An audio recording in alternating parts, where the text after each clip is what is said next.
Very nice. Runway 7, hold 20.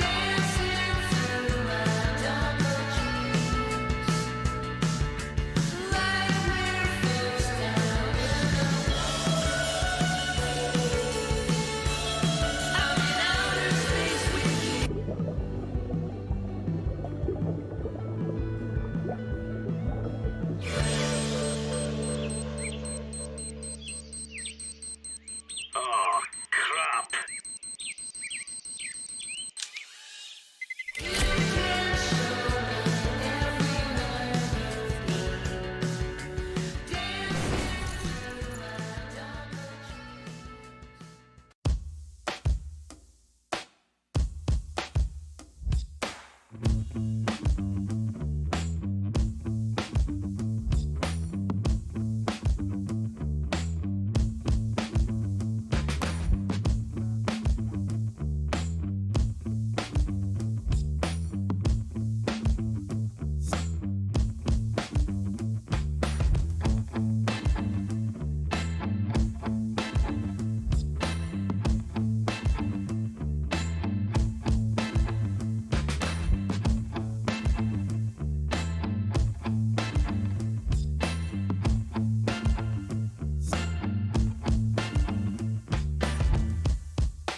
Hello, everyone, and welcome to the WePlay Academy League Season 6 Gauntlet stage. Without a doubt, the best Counter-Strike action you could get on your screens today. And it's going to be me, Lucy, taking it with Brandon through this, B-Dog. How you doing?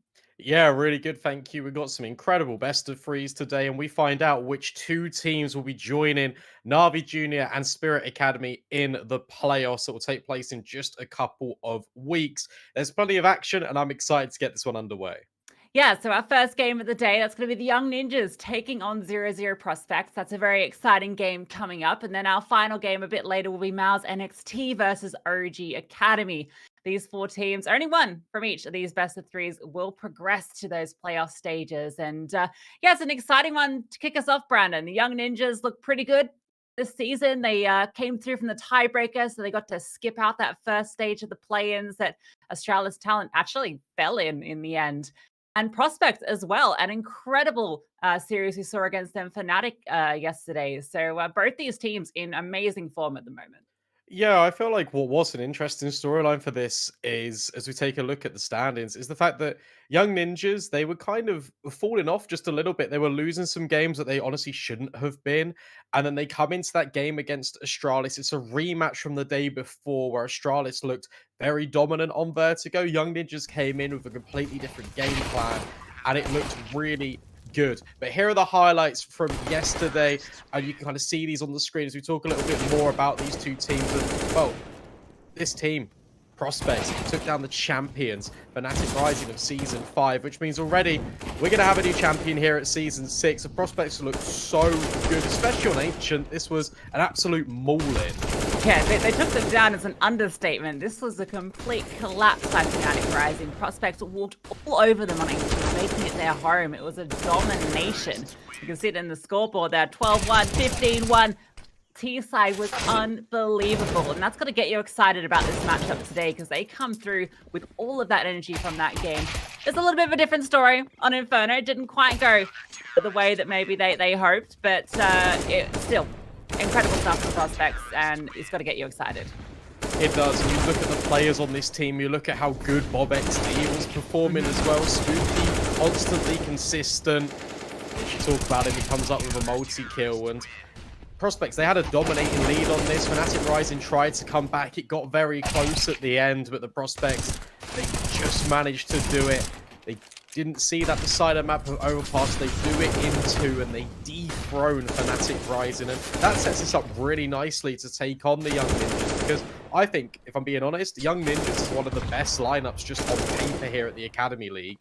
So you've got these two giant teams really just spearheading the charge, and only one of them can make it through to playoffs. It's so competitive, and I have no idea where this one's going to go. Yeah, that's the exciting thing. It feels like both teams are very close on paper. It's very hard to pick a favorite going into this. Young Ninjas, I think, maybe on paper are slightly ahead, but with Prospects, how they played yesterday against Fnatic Rising, the fashion that they closed out that map as well. It was the 1v4 from bo3 was just phenomenal. Just did see it on the highlights for a moment. We can see a bit from OG Academy as well, who also looked fantastic. That was a 3-mapper.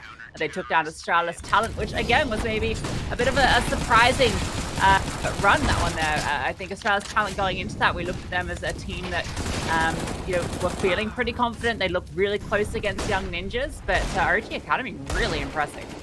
Yeah, I think for OG Academy, you've got the consistent performers just on their roster, and that was the difference for Australia's talent. Australia's talent looked a lot better on Inferno, but it was only really Ultex and then Patty on Ancient looking incredibly good. And you need every single player in your roster to step up to rise to the occasion that is the Gauntlet stage, because you only really get one chance. If you make a single mistake, you're out of the tournament, and that's exactly what happened yesterday. There was also a tale of T-sides on Ancient, which was a little bit different to what we used to seeing. The T-side for OG Academy was just out of this world. Yeah, that's absolutely correct. And that's an interesting situation we have with both Prospects as well. These two teams had really good T-sides, which I think sets us up for an exciting best of 3 to kick things off with Young Ninjas versus Prospects game. Now, it's an interesting discussion point here because for Young Ninjas, so far in the WePlay Academy League, they've just played the best of ones. They haven't played any full best of 3 series yet, but Prospects have had to do that already with Fnatic Rising yesterday. So they come through after already sort of grueling it out in these longer form formats, and they looked really good. So do you think that that's maybe a factor that plays into it? It's obviously a consideration, especially in this tournament. But I mean, Young Ninjas, they've been playing other tournaments as well, and we get the veto straight away. Vertigo, Ancient, it's the bans I expected, to be honest. I mean, these are the perma bans already for both of these teams, and that actually kind of plays into both of their hands because the Young Ninjas look very good on Vertigo. Prospects, obviously, we saw how good they were on Ancient yesterday, so we're getting Inferno Nuke. Okay, I like that pick from the Young Ninjas because the Prospects, they have a 30% win rate in 7 maps, so that's a punish pick for the Young Ninjas. Inferno coming out, Prospects looked very good on that yesterday against Fnatic Rising, and then we see the last wave of the bans come through. It wouldn't surprise me if we get Mirage as a decider.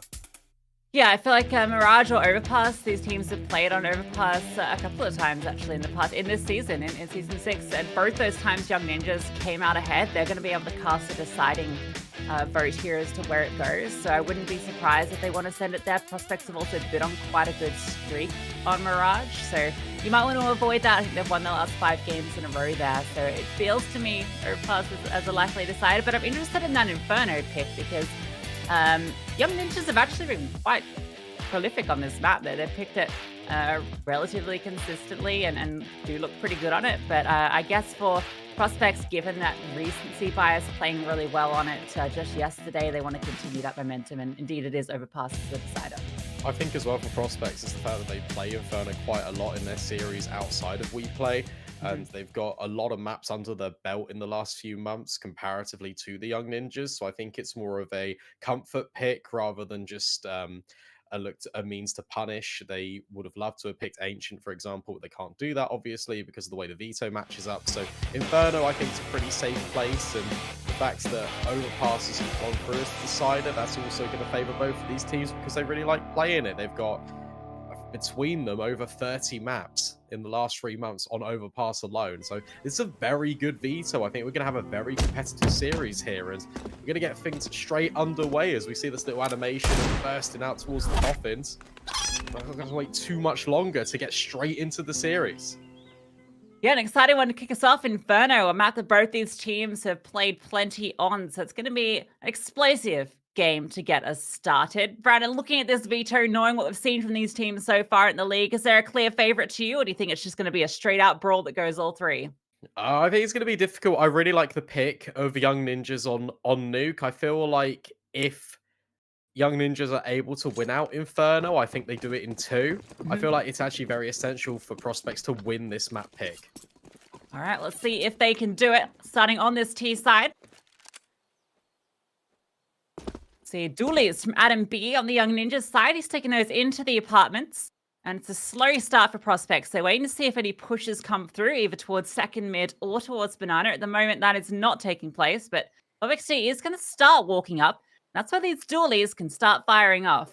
Yeah, this is a dangerous setup. A couple of players in towards the apartments, and bo3 could be tested here. Adam B, this angle. It is relatively known, and bo3 actually does clear it immediately. Follows up with the dual Berettas, but Maxter with the trade. And meanwhile, on the other end of things, Era's just finding kill after kill in top middle. That's the bomb drop. Spooky does reclaim it, but it's still a 3-on-2. Yeah, they thought with 2 players in towards apartments, they could try and crunch through mid, but Era just shuts everything down, and now it's just on the Spooky. 1 versus 3. He might get a chance here onto Maxter, and that would be a way in. Good shot. There's no one on the A side at the moment. He doesn't have that information, but he should have a relative read on it. Can start to clear out, not spotting anybody so far. Has a smoke as well that he can deploy out towards Moto, lining that one up. That's going to give him a bit of room to work with. Oh my god, what a tap. That's 2 players down. This is now completely winnable. He has the PT-50, he has armor, and he's about to punch those digits in. Fakes it out, waits to see if there's going to be a peek. In fact, he's peering around. Has the read on the situation. Nilo's right here, and Nilo's holding for it. Denies the clutch. Yeah, what a play by Nilo, just holding his nerve. Really nice try from Spooky. The fact he isolates those gunfights, and what a tap onto ZTR at long as well. Nearly, but not quite. Young Ninjas will secure that pistol, and it will be the new kid on the block. I say new kid. Nilo's been around here for about a month and a half now, and he's playing incredibly well. And I believe I saw in an interview, I think it was with ZTR, that he was saying that him and Nilo just as well with the rest of the team, they're really good friends outside of the service. They knew who he was before they picked him up, and he thinks that the chemistry of just being friends for such a long while is just helping this team even further. Yeah, the power of friendship. It's exactly what you need. bo3 are going to spot a player top mid, and they're actually pushing down. This is type could reward. It's the hero AK, and oh no, ZTR. He's got the MP9. He gets 2 kills with it. Nice spam back through the smoke, though. Does get one in response. Now they can start to make their way forward. They can recover that rifle, potentially recover this round. Interesting. They didn't get that bomb plant before, right? So that's does affect the economy a little bit into this round. They forced into it. You got to wonder, obviously in that clutch situation, he wants to bait out the fight. Do you think it was worth not planting there to try and win it out with the fake? Yeah, I mean, when you're in the moment, you just make decisions you feel are correct. And to be honest with you, the way that Nilo was approaching the bomb site, I think actually was the correct decision, just to try and fake it out. Because he did have that isolated gunfight, but it doesn't matter. Nilo, you speak his name, and well, he's going to deliver another kill on towards bo3. They are juggling this rifle around. Spooky just wants to try and plant. So if he does get spammed, at least Franson has that AK. This time that bomb, it will be locked in, but it is a 4 versus 2. Very hard after plant to try and make light of the situation for the prospects. 2 rotating in for coffins for young ninjas and players in CT and Banana. No kit, though, on any of these players. They got a single flashbang. That smoke's been thrown out. It's actually giving him something to work with. He's the only one standing. Franson, if he could just delay this bomb being defused, he might just be able to win this clutch. Isn't quite able to survive, and they should have just enough time. But without that kit, that had a real chance of getting dicey there, and you can see how close this is going to come down. A couple of seconds in it. Yeah, just one. Incredibly close, but young ninjas again, they lock it out.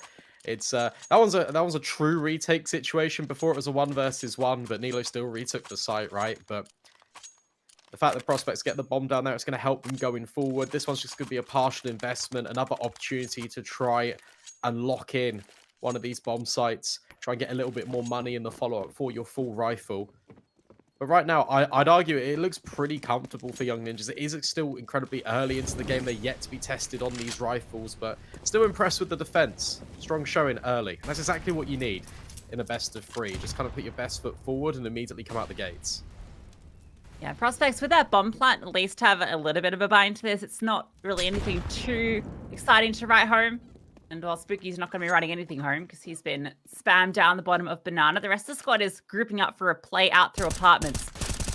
And Adabi is going to spot it all. So with the M4, he can just sit back and farm them up, clean up in the apartments. Just one player still remaining there with the bomb. And Error is here to deal with him. That bomb is dropped out in the open and hype.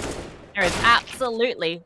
Okay, hold the phone. He's hitting 2 incredible deagle shots. Maybe there is something he can write home about. Good spot, good flash. Can't quite convert the kill. Just a bit of damage.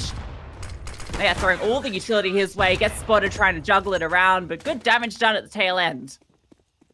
Yeah, really good. Just keeps the economy a little bit more honest. Maxter could be dropped a weapon at the very least. So that's not too bad overall for young ninjas, but heavy losses. And it just puts them on notice a little bit. Hand cannon doing the damage, hype. Already one of these players highest rated for the prospects, and it just goes to show, showing a little bit of brilliance. I'm interested in that head-to-head between Hype and Era as the game progresses. Probably won't see too much AWP-on-AWP action on Inferno. But this battle for Banana, it's essential. Alex already leading the charge up towards the logs, dropping utility, bringing Nilo down low. Yeah, look at this utility in response. So Hype is on 1 HP off the back of that. He's going to barely scamper away, but Alex did get that kill. So even though all this damage has been done with the grenades, they have come out ahead. So with Nilo also limping. It's going to be a difficult round for Hype now. Maybe he could just be posted up to hold an angle.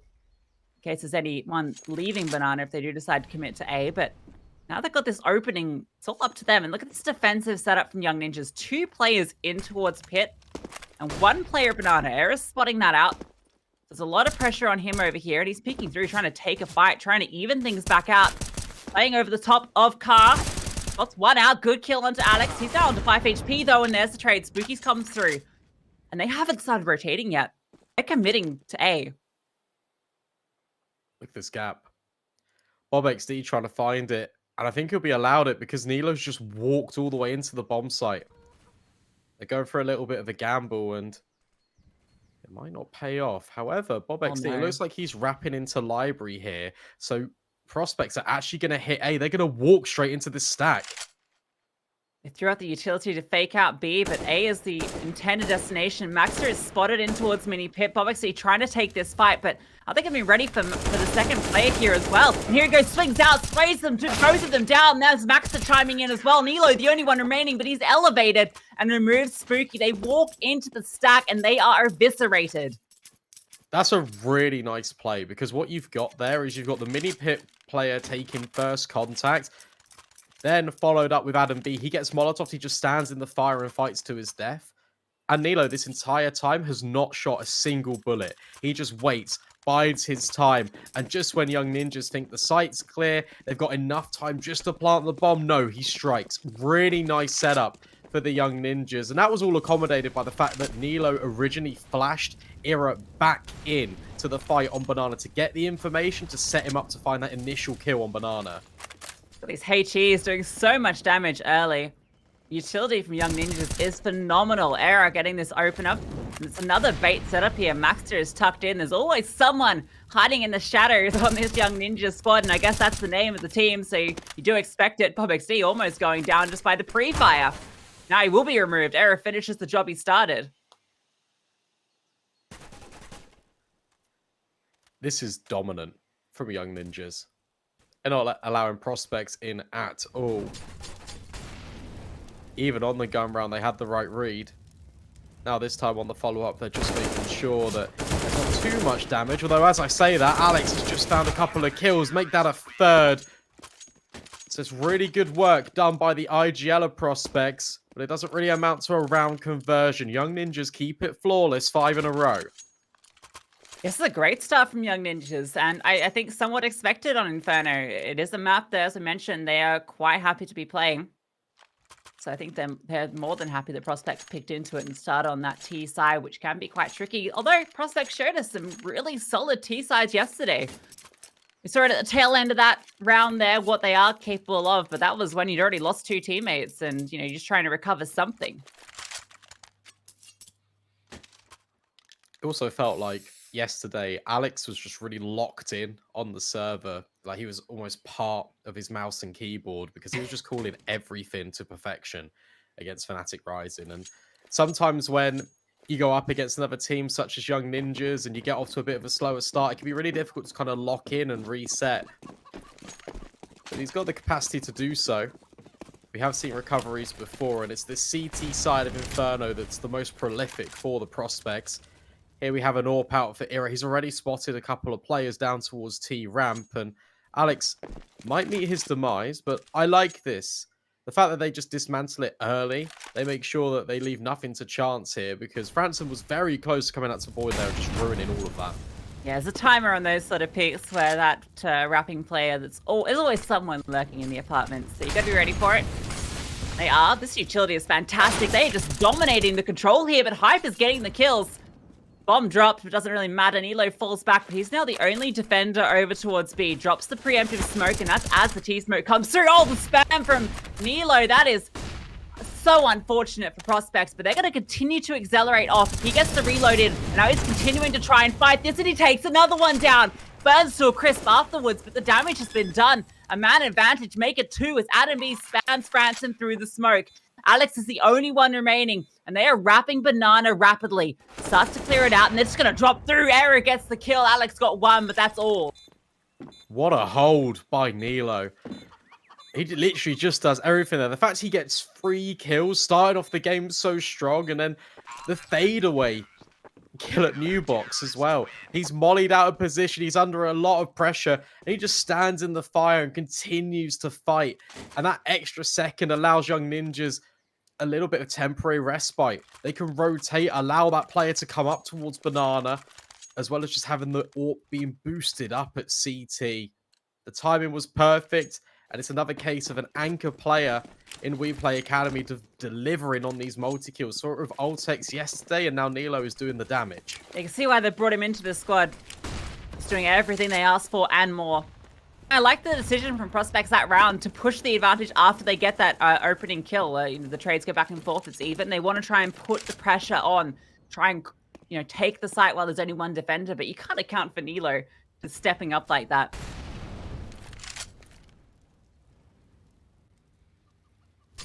Controlling Banana again, looking to try to be established, but it's just the delayed utility from Young Ninjas. They're separating out the timings every single round. There was a little bit of a skirmish in towards the apartment. It goes 1 for 1, and that's going to be the go signal for the Prospects. They just want to try and run in to this bomb site. Nilo drops the smoke and, well, completely lines them up through the CT smoke. Spooky will fall, and ZTR's on the bomb site already. Hype goes up and over, but now he's alive versus 2. And that's where Era, who's not scared to take these aggressive peeks through the utility, finds another kill. Yeah, and a key part of that allowed Era to even go for that, to deny any chances. That was the smoke that was sort of dribbled along on the go, and it leaves a huge gap in the right-hand side. So there's so much room there for the rotations to work with. Era can just walk through and has all the confidence. He's not walking through the grey screen. And again, I mean, Nilo stepping up in a huge way. The fact that he gets 2 there, he's just able to sit behind Newbox, and no one's even holding it on the right side. That's the open side. The smoke was to his left, and no one holds the pick. Oh, Era's got to be careful. There's a lot of Tech 9s here, and they completely overwhelm. More defensive utility. It's that man again. Nilo just holding. MP9 can do a lot of damage against unarmored opponents. He can just hold the spray. Gets 2 kills. It's enough. That's the job done. Makes this retake a little bit easier for his teammates. Oh, Spooky lucky that nade came a little bit late there. Dodges the bullets. Branson, all on him now, holding out. Good peek out, gets him. Now Spooky with the AWP is in a good position, but there is utility for Max to work with. He's unsure about where Spooky is posted up, though. He was holding for a flank to come behind him. But a single incendiary, that HE is going to flush him out. Has to stand in it, doesn't matter. Swings out, hits the shot, and gets Prospects their first round on the board. Yeah, Prospects have been getting control on Banana in the last few. That time they just attacked it with pace, and it worked out perfectly. Era overwhelmed. Nilo does take a couple of kills, but the damage has been done already. Timeout now being called in for the Prospects again off the back of winning a partial investment. And that's their first round. They've ended the 7 streak of the Young Ninjas.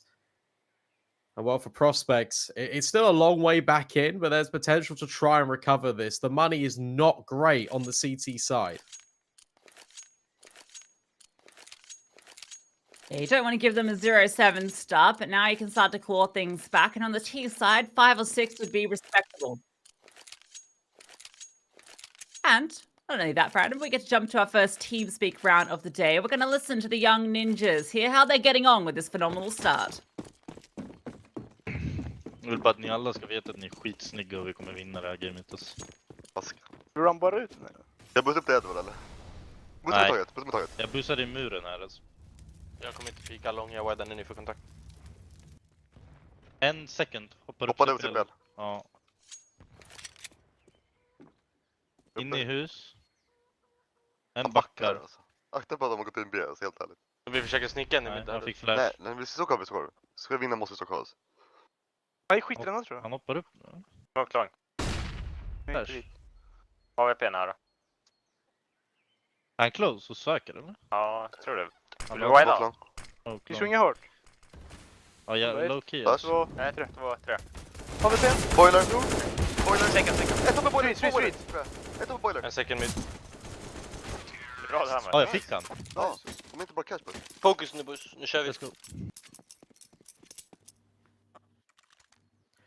Pretty good, all things considered, I think. The fact that Era finds 2 on the way out makes it expensive for the Prospects, and you go for the stack in, Prospects walk into it, they come away with some casualties. It's not the end of the world. It's a pretty decent round, all things considered, and for the Prospects, it's good that they are managing to get consecutive rounds on the board, though, because that will still do them a world of good for their confidence. Yeah, damage was the name of the game for that round, and they came out successful. 2 nice kills.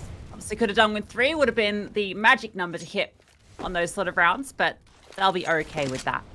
Now they get all the guns back out, and they've got a bit of a lean in towards short. Player elevated up. Era, he's up on the balconies. Off of the window still, I suppose. Nice HE. Oh, really nice HE. Half health done. But Era boosted up here is given a kill for free, and he's just going to stand up here. Has so much support, 2 more players by his side, but it can be undone if Franson catches the good timing. Potentially. And it all hinges on Alex. Spooky finds ZTR through the smoke on the other end of things, and Franson has just spammed out Error. Previous information that he was on the boost, and that comes in successful. The man advantage, well, it's now with this T side. That's the danger of that boost. It's so easy to line up because no matter where you're standing, whether that's on the balcony, on the window, so you're always going to be lined up with that window. The response is aggression. They're going to push through, try and catch them off, and they walk straight into Franson, doubles up, and locks in the round. There is nothing that Nilo can do. Been fantastic on the B bomb site, but the A site is completely Prospects. Yeah, there's no way you can even go for this either. He's got no money. No friends, no time. Very difficult for Nilo to work his way back in. So that's going to be a third. It's going to be 3 in a row for the Prospects as well. And I like what they did there. They slowed things down after losing the man advantage. And Young Ninjas, they just get caught out.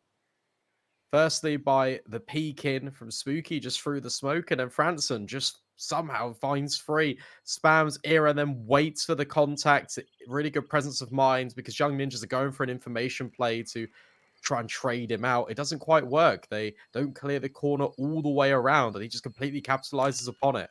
And Nilo's kind of being hunted here. Spooky finds him right at the death. That's huge. No M4.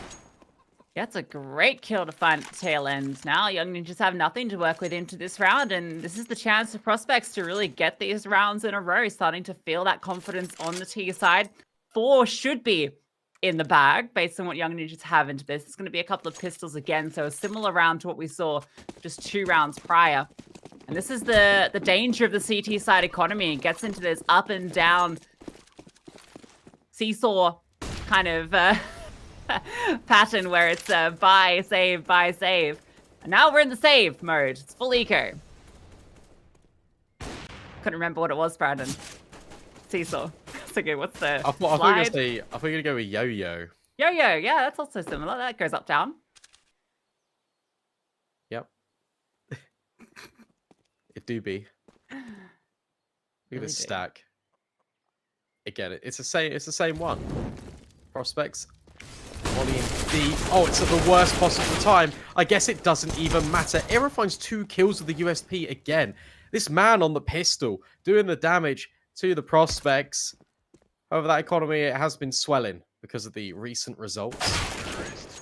And Hype will even find Adam B up to be not picked up. Okay. He had that in his hand. He actually dropped it to pick up the AK so that he could take the fight with the USP player at the end, just to make sure it didn't get any weirder.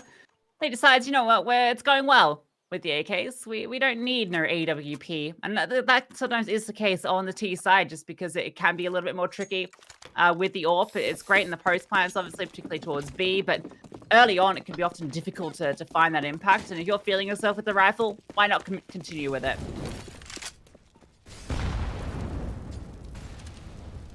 It's the first time we've seen Era on the AWP as well.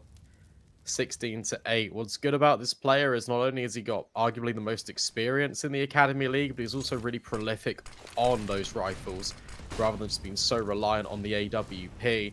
BobXD has found an opening, and look at this gap. Franson just walks through the long smoke.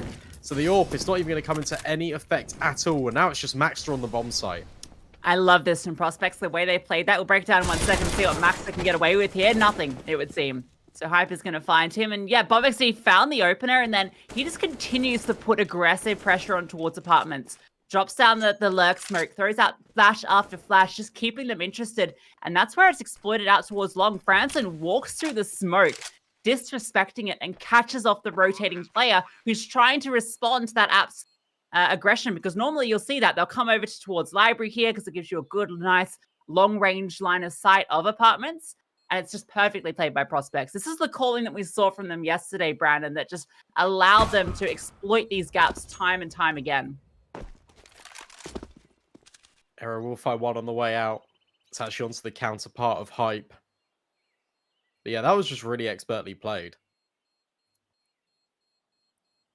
And it's good to see the Prospects are finding a way back into this first half. Just a reminder, this was 7-0. And suddenly, The gap has just been reduced to 2. Prospects, they are on a hot streak at the moment at the tail end of the first half of Inferno.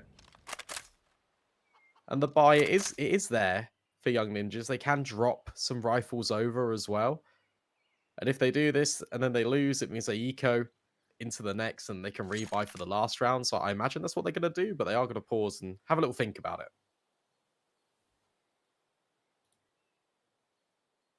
Starting to see why Prospects picked into this map. And the secret apparently is just don't go towards B. Avoid Nilo and everything goes okay. So they've been doing a good job at that these last few rounds.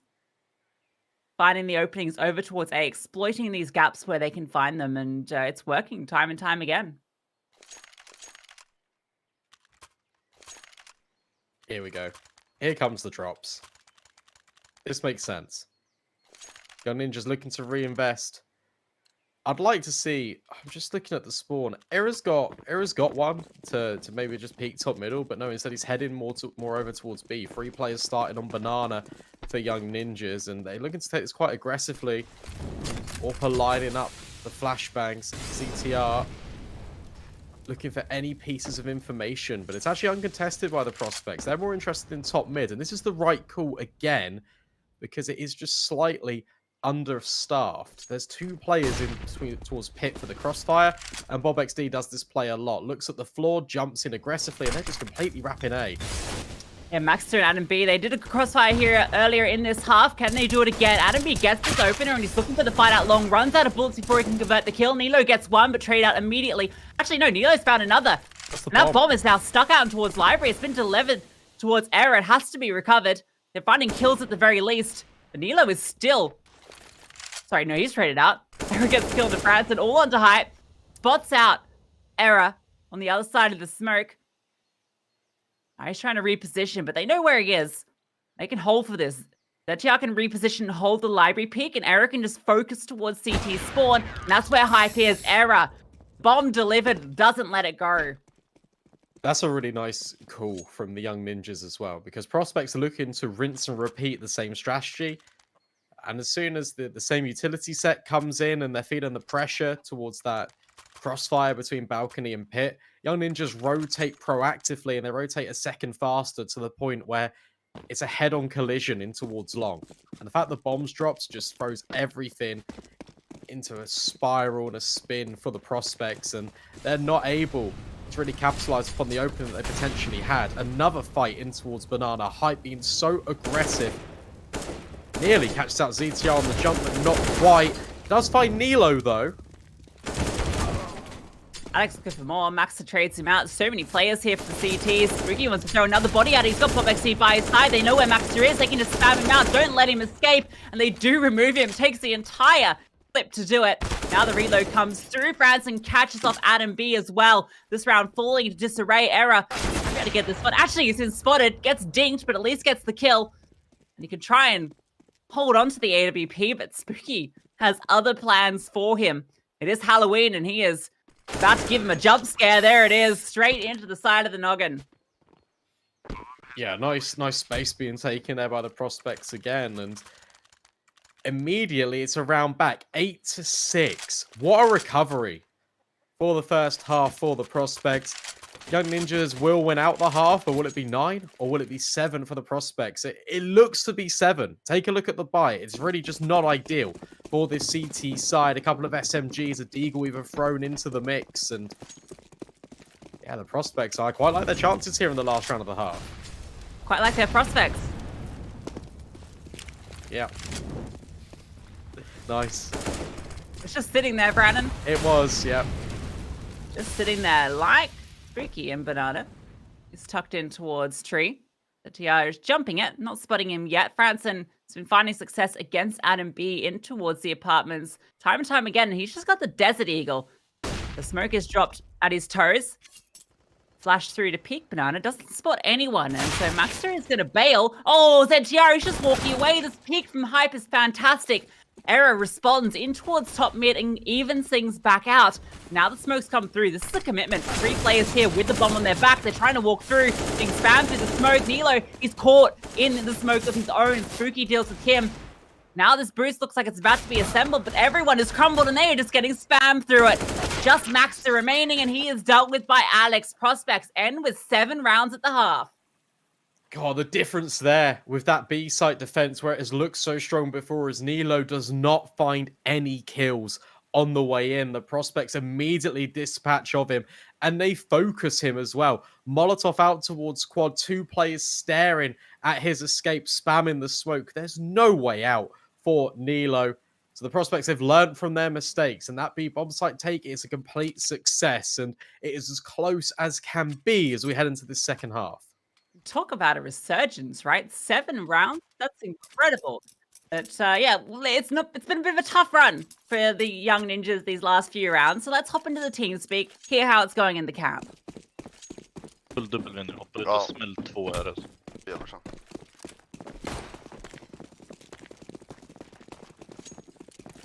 Han Han hoppade. hoppade. Han bara hoppade tillbaks, in i boiler. Hoppade in tillbaks i boiler. Han är piken i mitt, ja.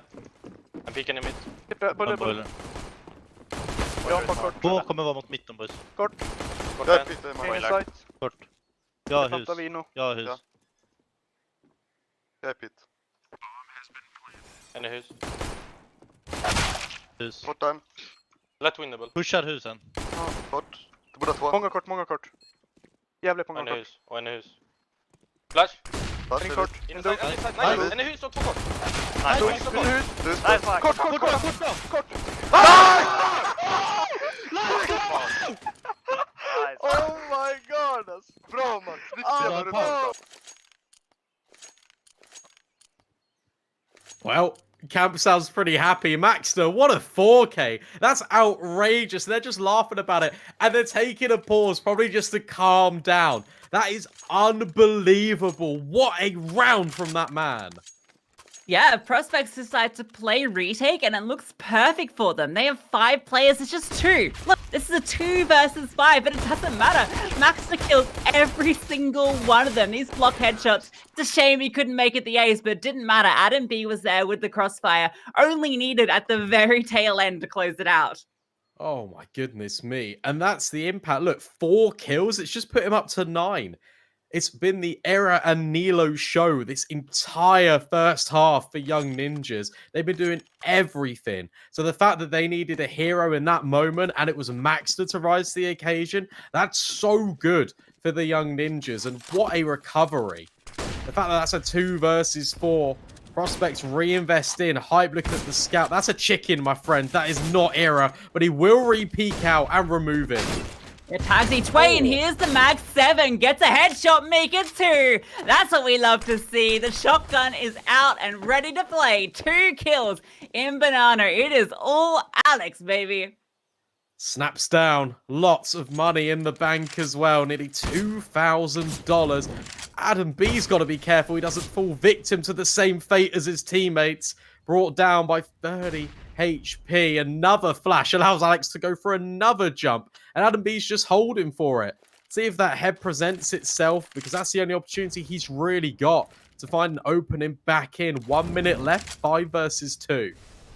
Spooky's got another flash as well. Here it comes. It's going to come out. Adam B. Okay, they're not peeking off it at the very least. And they are going to be grouping up. So maybe there is an opportunity for this shotgun to make it work. And if it's looking out, here it comes through the dick. Alex has got another 3 shotgun kills with the Mag 7 in towards Banana. Leaves it now onto Adam B.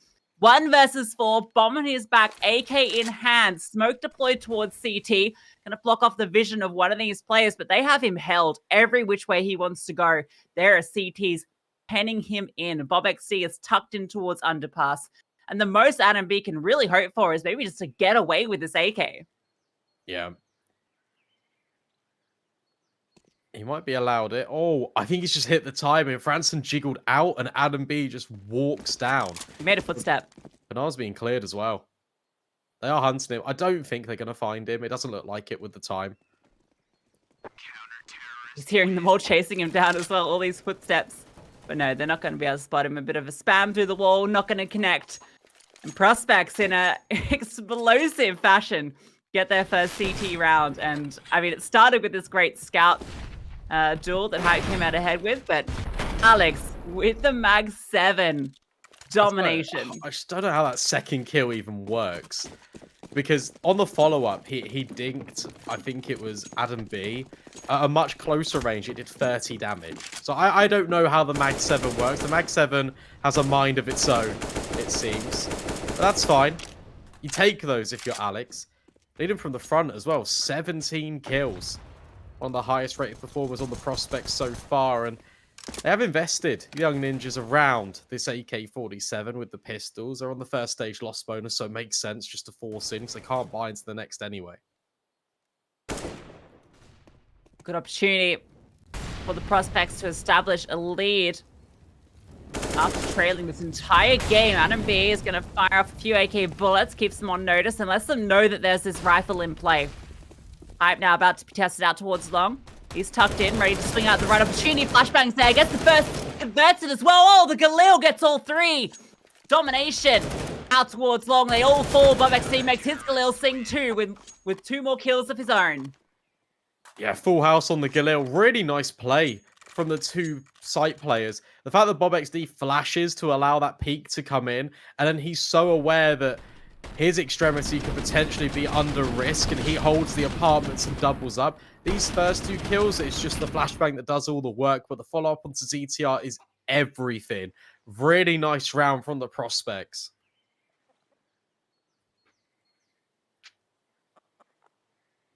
Another pause for the ninjas. Need a moment to breathe. They're not going to have anything into this round. So this is the opportunity of prospects to get the lead for the first time in this game. Their map pick, they go off to a 0-7 start. Young Ninjas had everything going, but we talk about the momentum-based Counter-Strike that we see at the WePlay Academy League, and I think you can see there on that scoreboard, this is the perfect example of this. Prospects, once they got into their stride and broke the momentum of Young Ninjas, it's basically been one-way traffic. Yeah, it really has been. Especially the way this game started. Impressed with the recovery of the prospects. Deep nades down. In towards unders. That wasn't the traditional set you see. That was actually forged here at the Academy League by the Young Ninjas. So it wasn't a taste of their own medicine. Didn't fall to their own invention just yet, but we'll keep an eye on it as the half progresses. Jumping through the smoke, and well, it's a complete cleanup. Blink and you miss it, everyone falls. No opportunity for a bomb plant. Double digits is found by the CT side.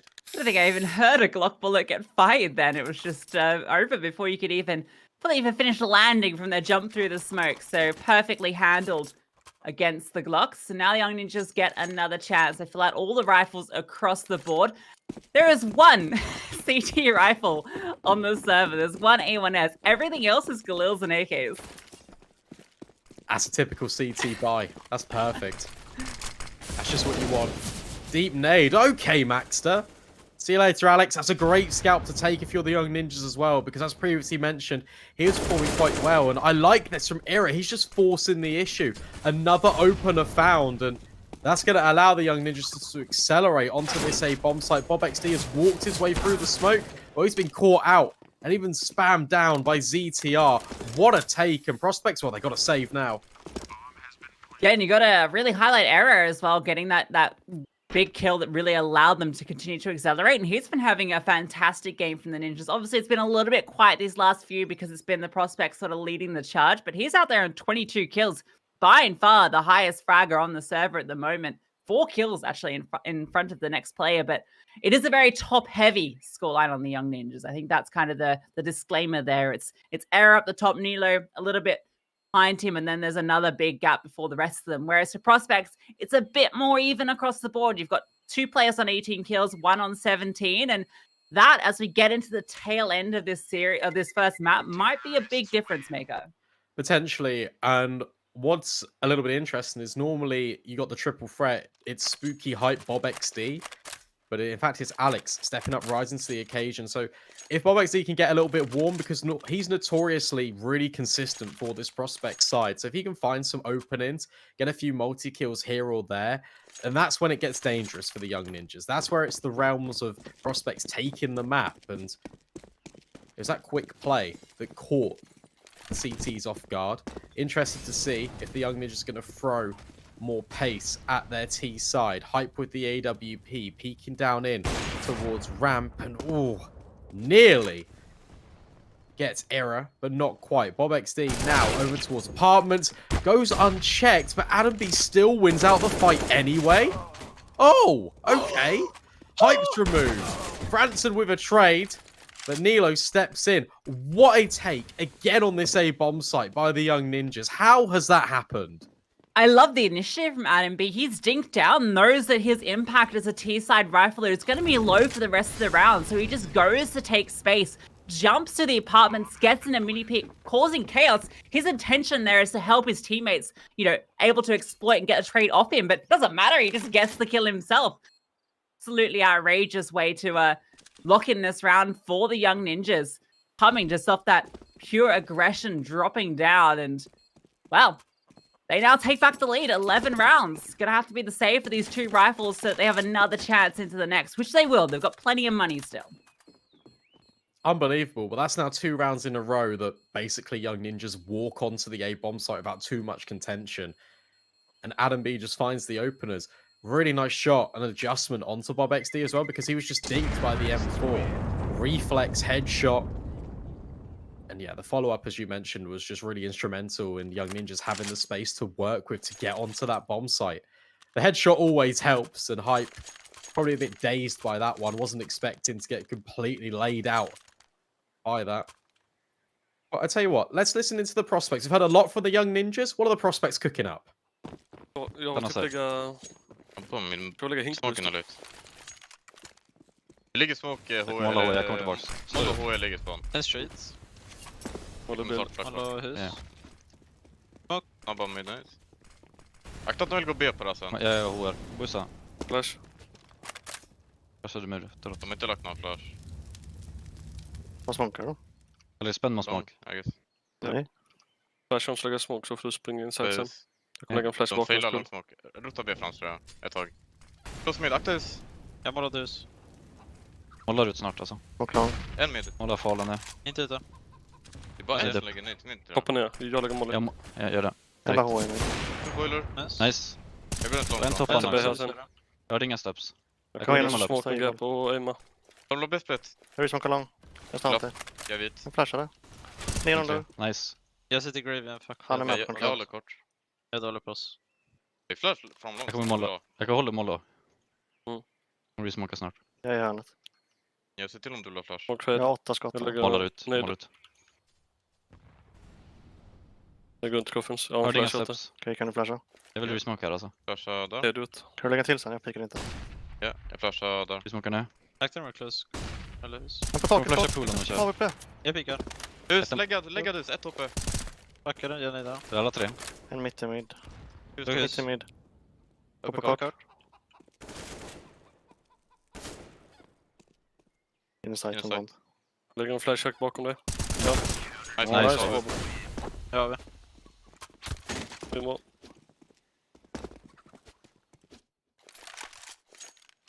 All right, a little bit awkward there on the peek out towards long, but they get the round done, and you can hear how calm they were as well. I think that was the big notable take from those comms, considering, you know, when you compare it to what we heard from the Ninjas in those TeamSpeak rounds we listed in, definitely feels like there's a bit more stability, a bit more order to the communications there, and nets them a very nice round. Yeah, just the reactions as well. Hype takes first contact, falls all the way back, and then every single peak prospects want to make is supported by a piece of utility. Mm-hmm. It's just very effective. Young Ninjas, they can't find a way in, and they're just losing players left and right. It's very hard, especially when no kills are being offered up to you on a silver platter. This round, however, there's more grenades being thrown in by both sides. Very deep control trying to be established by Young Ninjas, and not really too much pressure we've seen before out towards Banana, but Maxter gets absolutely destroyed by the shrapnel, and now he's just walking wounded. Yeah, we've seen early boosts as well from Spooky. It's not always employed. Normally we see it when the retakes kind of come through, and that could really catch them off guard. Not quite committing to it yet. Sentry being thrown out to slow them down. The bomb's actually slowly making its way back up towards middle. Hype is here with the AWP. He's holding this angle. And there's 2 players tucked into the side itself. This is a difficult clear. Hype's going to get the information, drops off the flash. Looks like he was considering for a second the re-peek, but with the time, he wants to get close to his teammates. So all 3 are now on the side. He can position. He can hold in towards apps. He's got the info. They're coming. All 3 on the side here. They're going to walk straight into them, but it doesn't matter. They're all falling, and Hype doesn't get the chance to fire off the bullet. Young Ninjas explode, and they take the site with ease. Really nice entry work from ZTR. And it's a similar round to what they've been doing before, isolating these fights on towards short. And the position on the AWP for the prospects made me worry a little bit, but I can see the intention behind it. He wants to get into the bomb site to try and maybe take the first contact to bait in his riflers, but it doesn't really pan out that way. He gets flashed and instead has to hide, and that means that ZTR can just isolate these fights on towards the bomb site. It's this apps pop / short presence that is really finding the success for the Young Ninjas. That's now 3 rounds out of the last 4 where they've just exploited that exact piece of control and converted the round off the back of it.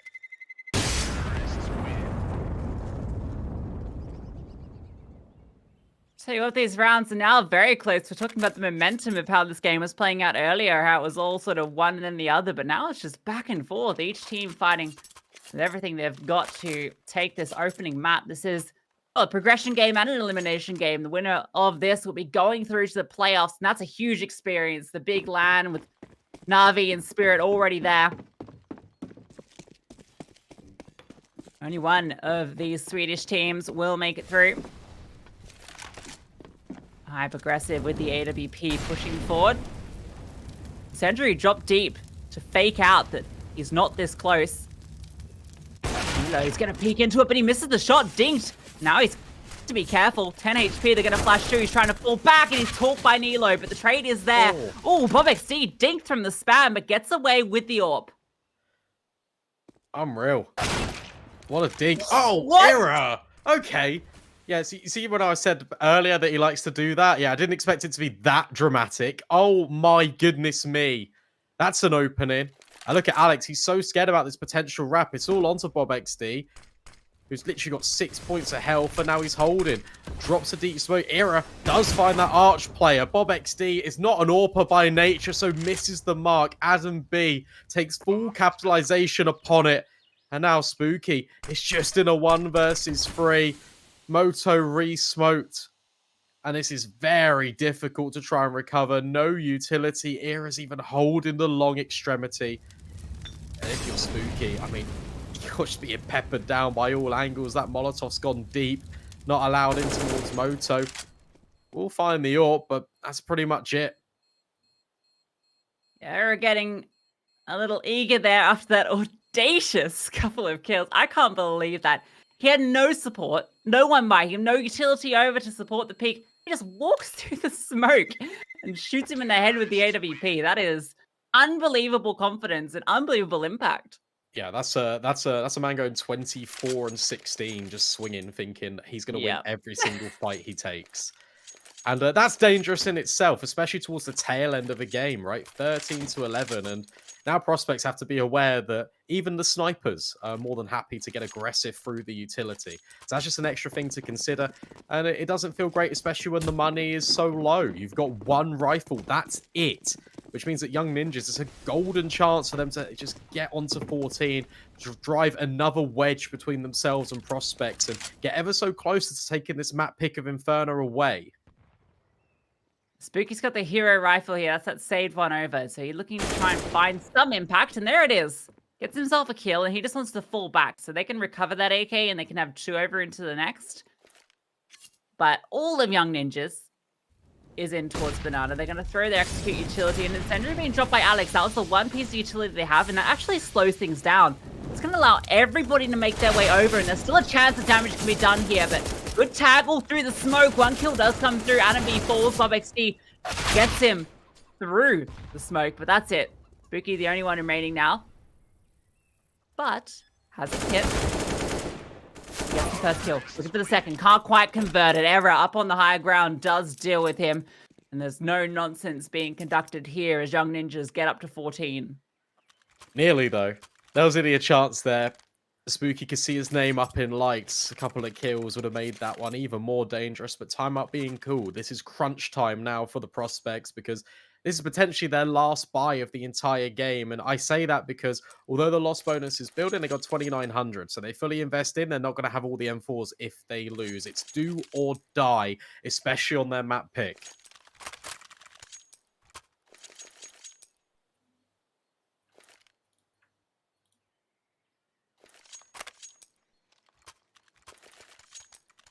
Not a single AWP in the server. Could be all rifles. Era doesn't have his either. All right, prospects. See what they can do. They managed to push this back to an even score line and even took the lead for a brief moment. But it's been Young Ninjas leading the game for the last few rounds, and they want to close it here. Start off strong on their opponent's map pick. Answer deploying the utility in towards mid. Sentry in towards stairs, smoke in mid. Hype is boosted up. Branson playing anti-flash. And they've got bo3 close and short.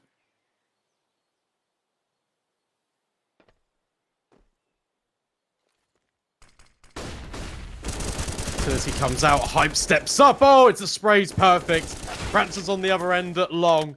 But that's the damage I was going to say done. But Maxo and Era, they immediately combine with more kills. Now it is all up to Hype, and he's being just pushed. But it's perfect. The spam, it's electric. He finds 4. It's essential. It's what the prospects need. And that boost, that's the slight difference. The reaction play for this pop onto top middle. Prospects survive. What a 4K, you can see from the elevate angle. Gets 2, almost makes it the 3rd, in fact. If he got an all 3, that would have been the ace in the end, but he does enough. He's happy with this, and a nice way to close it out, swapping to the USP. Era continuing to try and force these issues, but fortunately couldn't get past Hype that time.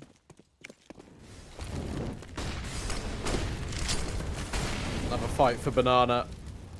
CTR, gotta be careful, it's quite a common place to receive HEs, and well, Adam B's actually been brought down quite low. There's a follow-up.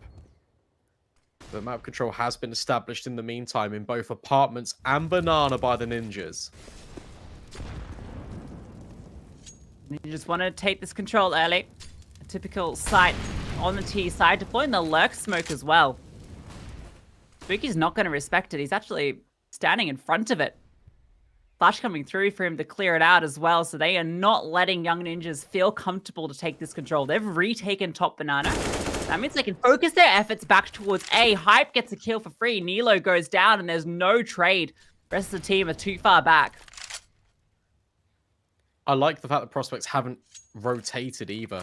Because Hype found that kill, they can just sit in. The issue you have is if this defense does not hold. Maxter's lining up the flashbang. It's going to be a pop straight out towards the apartments. Here they go. Hype survives, and he continues the spray. Another incredible multi-kill, and he even finds another. It's so insane how good this guy is being for his team, and he even gets the ace. What a round from Hype. Tell you what, this man, you can see why he's called himself Hype. What an ace. That is absolutely phenomenal. Every single one of those kills, fantastic. I mean, I think the second one in particular, well, a third one, I guess, in the sequence. Check this one out on the falling player, but that conversion, holding the spray transfer to deal with error is huge.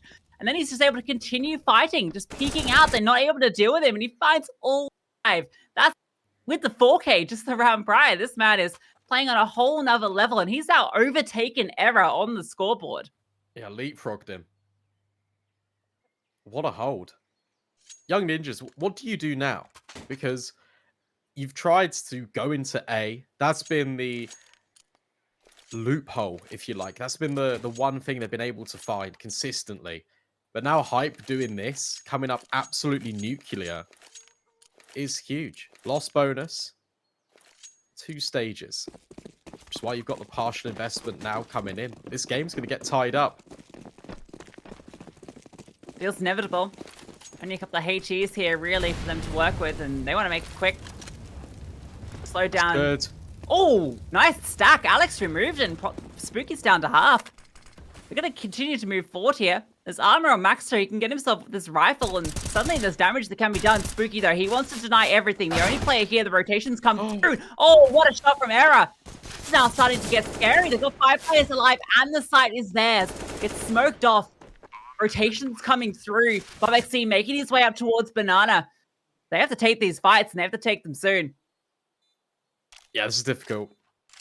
There's a lot of utility at the very least. Franson with an incendiary could deploy that deep in towards quad. That's perfect. There's 2 players here for the Young Ninjas. They dismantle. Now they move into the open. Hype finds 1 and a second. This man is literally doing everything for his side. 5 bullets left in the magazine. 2 versus 2, but the time is being completely wasted away. Franson has to try and find both of these players, but Era at the back of the site finds 3. Young Ninjas off the back of an explosive start with the grenades. Fine map point.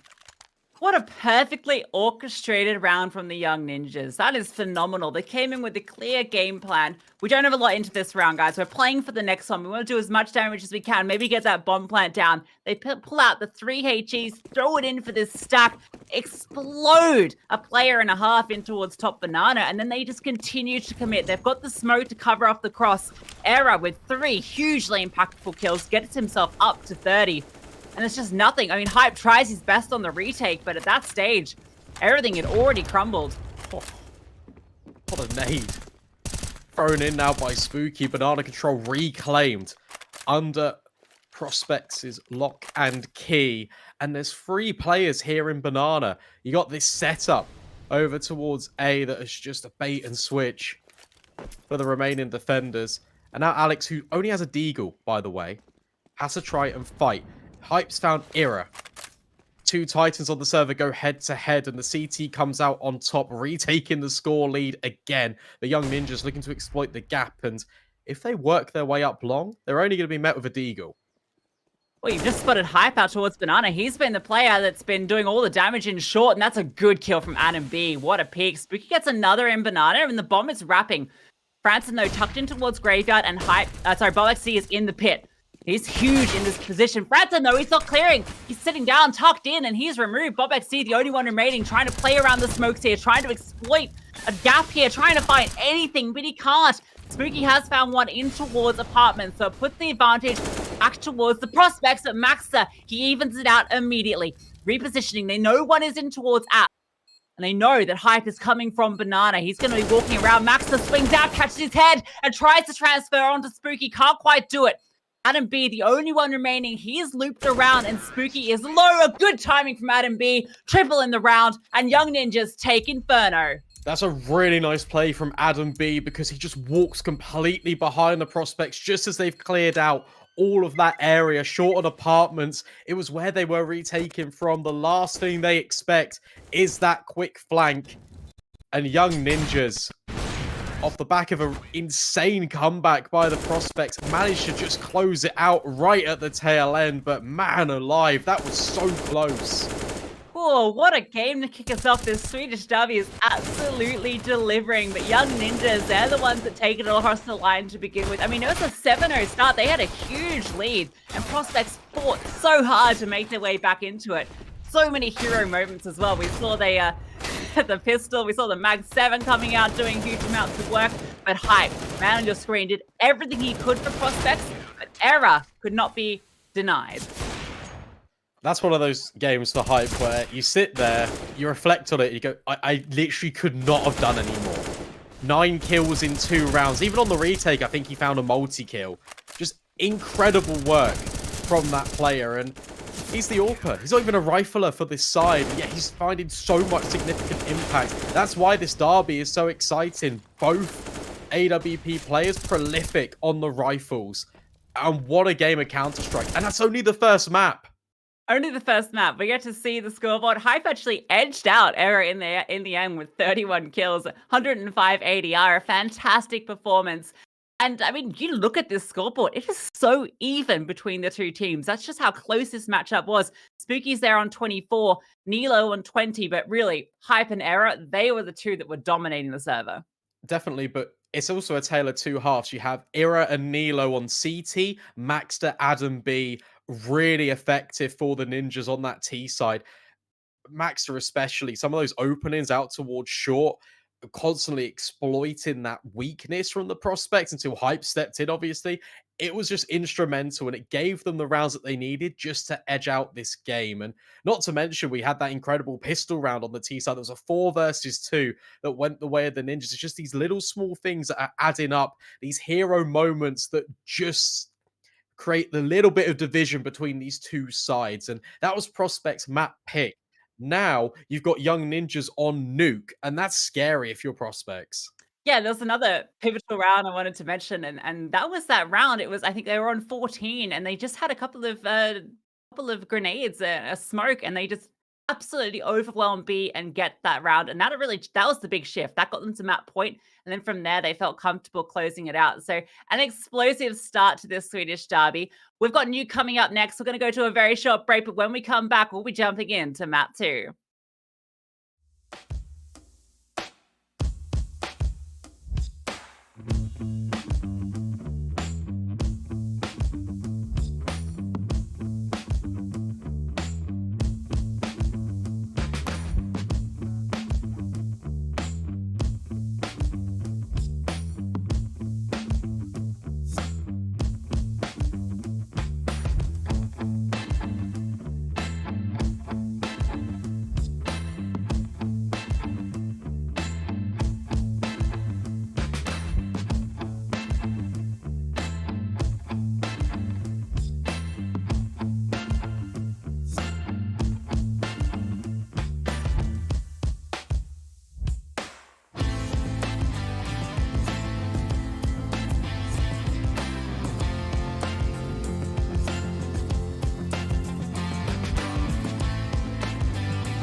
And welcome back, everyone, to WePlay Academy League Season 6. It's the best of 3 between Prospects and the Young Ninjas. And after a very close map on Inferno, it was Prospects' map pick, but Young Ninjas do take the advantage. And now we head into Nuke, and it's going to be a very interesting one, Lucy.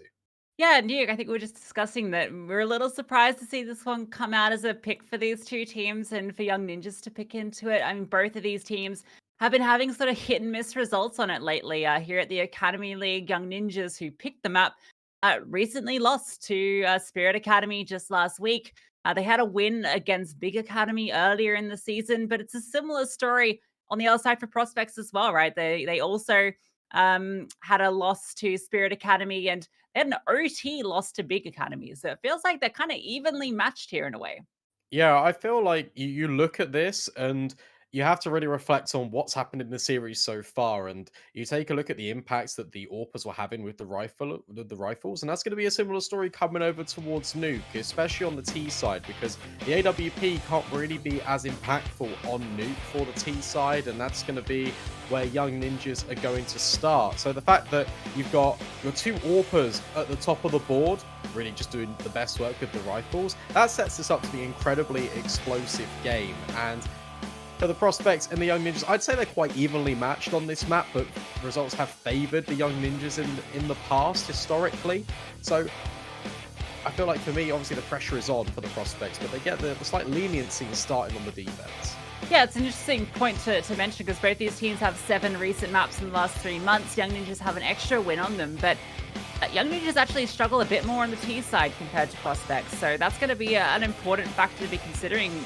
As it's their map pick, they are starting on the T side. So despite the fact that they've got a bit of an overall higher win percentage, it's going to be a tough start. They're going to be battling from the attack, and the Prospects, if they can get off the sort of performance they were putting up towards the tail end of Inferno, then we've got another great game on our hands, and it's early contact. We are straight into the action. Spooky going down is going to give an avenue in towards A if the Young Ninjas want to take it. Franson, though, gets one and manages to duck away before he's traded out.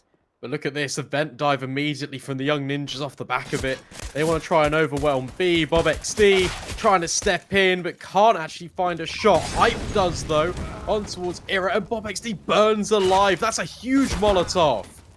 Absolutely massive. Zetian just cleans them up, all 3, to close out the round. But that Molotov is something special. I'm not sure whether it was just being thrown anyway or if he knew that that player had been dinked or gushed earlier. So throws that out. Just a couple of ticks would do the job, as we saw.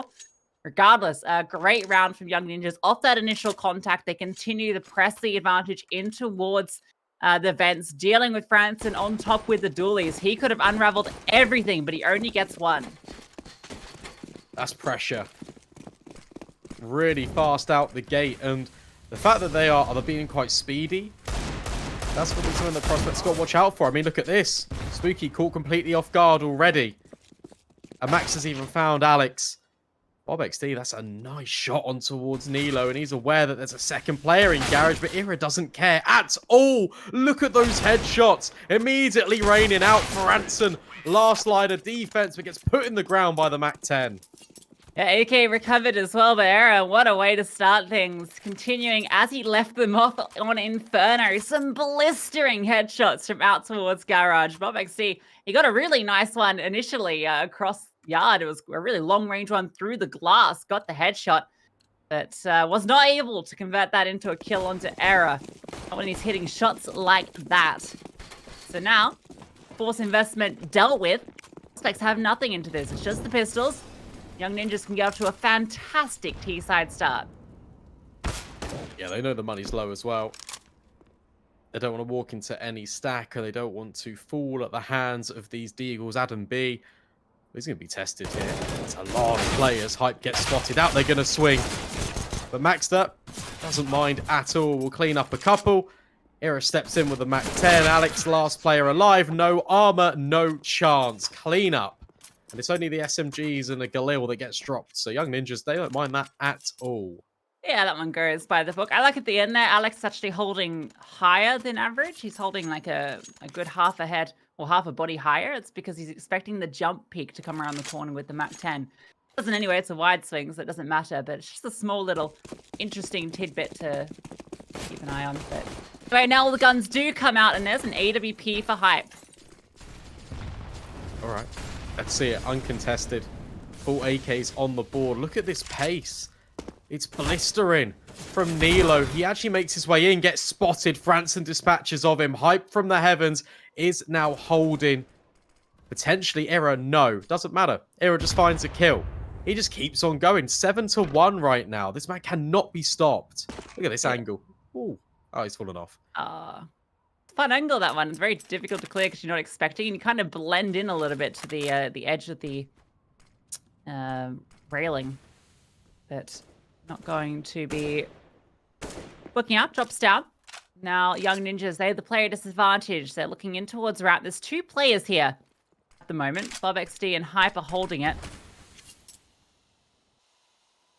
And they can continue to sit in there as well, because look at Spooky outside. He's taken all of this space back. Pressure's on Alex. Does he see these players crossing just by him? There's a slight gap in this smoke. Hype finds Era, and Alex lines them up. It's only Adam B remaining, and Alex is just going to completely run away. Doesn't matter. Hype steps in. Spooky's in the back lines. That's a really well-crafted round from the prospects, and we're talking about how good Alex was at IGL and yesterday against Fnatic Rising. If he puts his pieces in the right place for the prospects, if these rotations are on point, this has got potential to be a very damaging CT side. Good response immediately once the guns come out.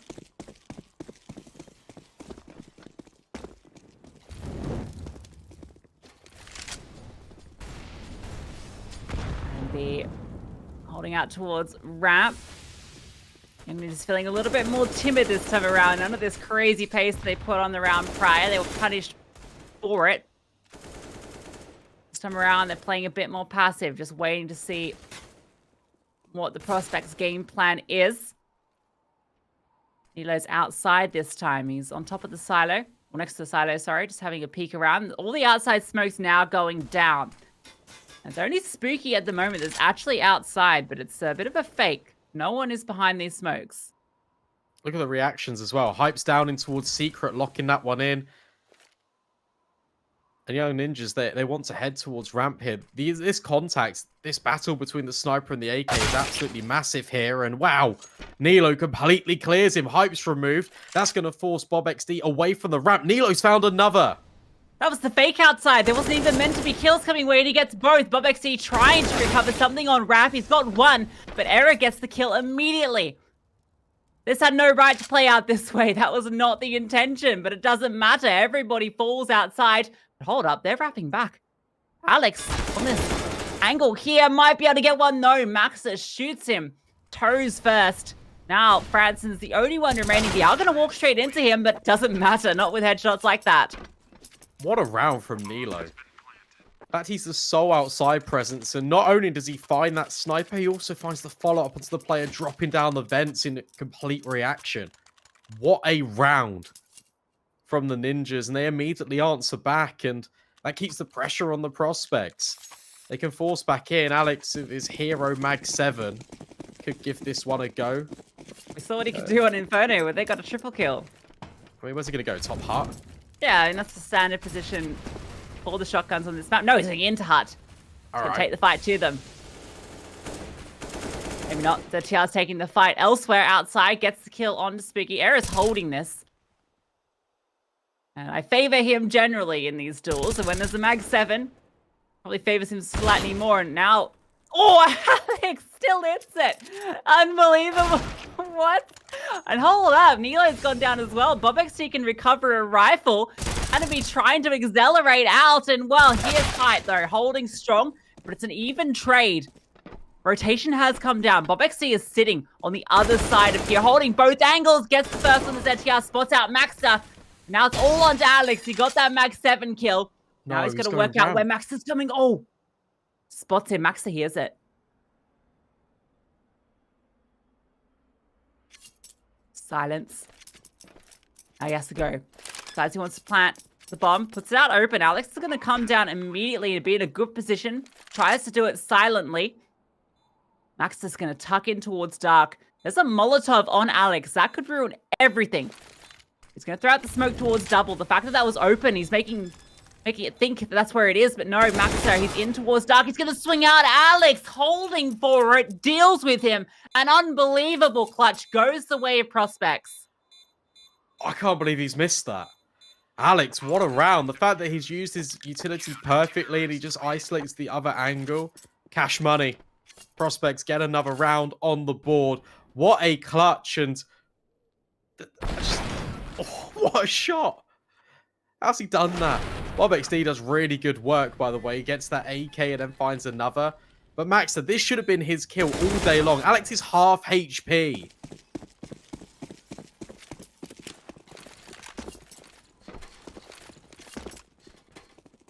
All right, well, starts it off with the Mag 7, ends it with the AK. Nice.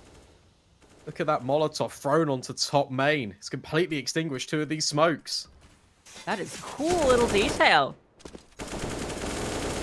Yeah, look what it's done. Young Ninjas wanted to commit outside, and now they're completely stubborn. They have to just wait. The smokes all fade. There's only 2 remaining for them, so crossing now becomes a lot more deadly.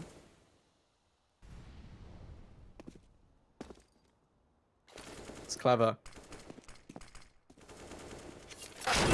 That's a nice response, Smoke, but look at Spooky's rotation. Oh! Look, from Secret, he finds 3. That's huge. That's the bomb dropped as well. Young Ninjas get caught off guard. And suddenly, oh, it's just Maxter. 1 versus 5. Alex can walk into his crosshair potentially. And he will do, but now the player's up towards heaven. The AWP misses a shot. Maxter finds another. This could get potentially quite expensive, but the bomb is completely dropped at red. Spooky's even holding with the AWP. And Franson's even in secret. There's no way for Maxter to get this. He has to save. Yeah, there's no way out here. bo3 is holding in the rotations, and he can't even really... the only opening would be down vent if he wanted to try and flank and do further damage, but as soon as he jiggles out from here, that AWP is going to sing, and... oh, missed shot! Off key. Franson, those swings out, is able to deal with Maxter, and they are able to keep it clean. But I tell you what a triple kill from Spooky. That just basically ended the round right there. It's huge, and that's just really accommodated by the fact that that smoke gets extinguished at top main, because they're so confused on what to do. They don't really know. The response is to drop a deep smoke into credit card, but where they waste so much time doing that, that allows Spooky to take this space, and no one is looking at secret. And that's been a key rotation for the prospects. They've had the AWP down there, and now they've had the rifle. This is something that young Ninjas need to be aware of going forward, and look at the pace change. Maxter, he's already in the vents. It's just the Glocks, but that's the bomb. Oh, he gets denied. Oh, that's unfortunate. That was all they wanted. They just wanted to plant the bomb. And now, well, he was the only one that made it down. So this round, very little that they'll be able to achieve at all. Just throwing bodies at the problem and not finding answers. Nice little gush on to Spook. He's gonna stay alive. But yeah, with the Deagle gets at least 1 passing kill, but that's gonna be it. And now prospects even things up 4 apiece.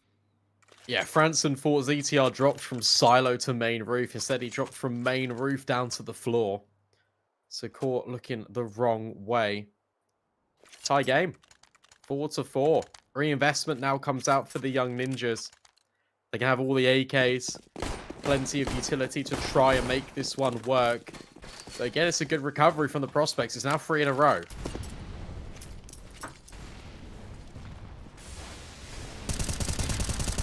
Getting into the swing of things here. Franson gets the opener onto error as well. That's a huge kill to find. He was finding so much impact early. That's a bit of a brave peek from Spooky. Maybe a bit unnecessary out in the open, and ZTR punishes. Yeah, that peek is actually really good when the smokes are down for secret. But bo3, he's another player here. Nilo removed as well. So the man advantage is still in favor of the prospects. And Franson, oh, gets dealt with by Maxter.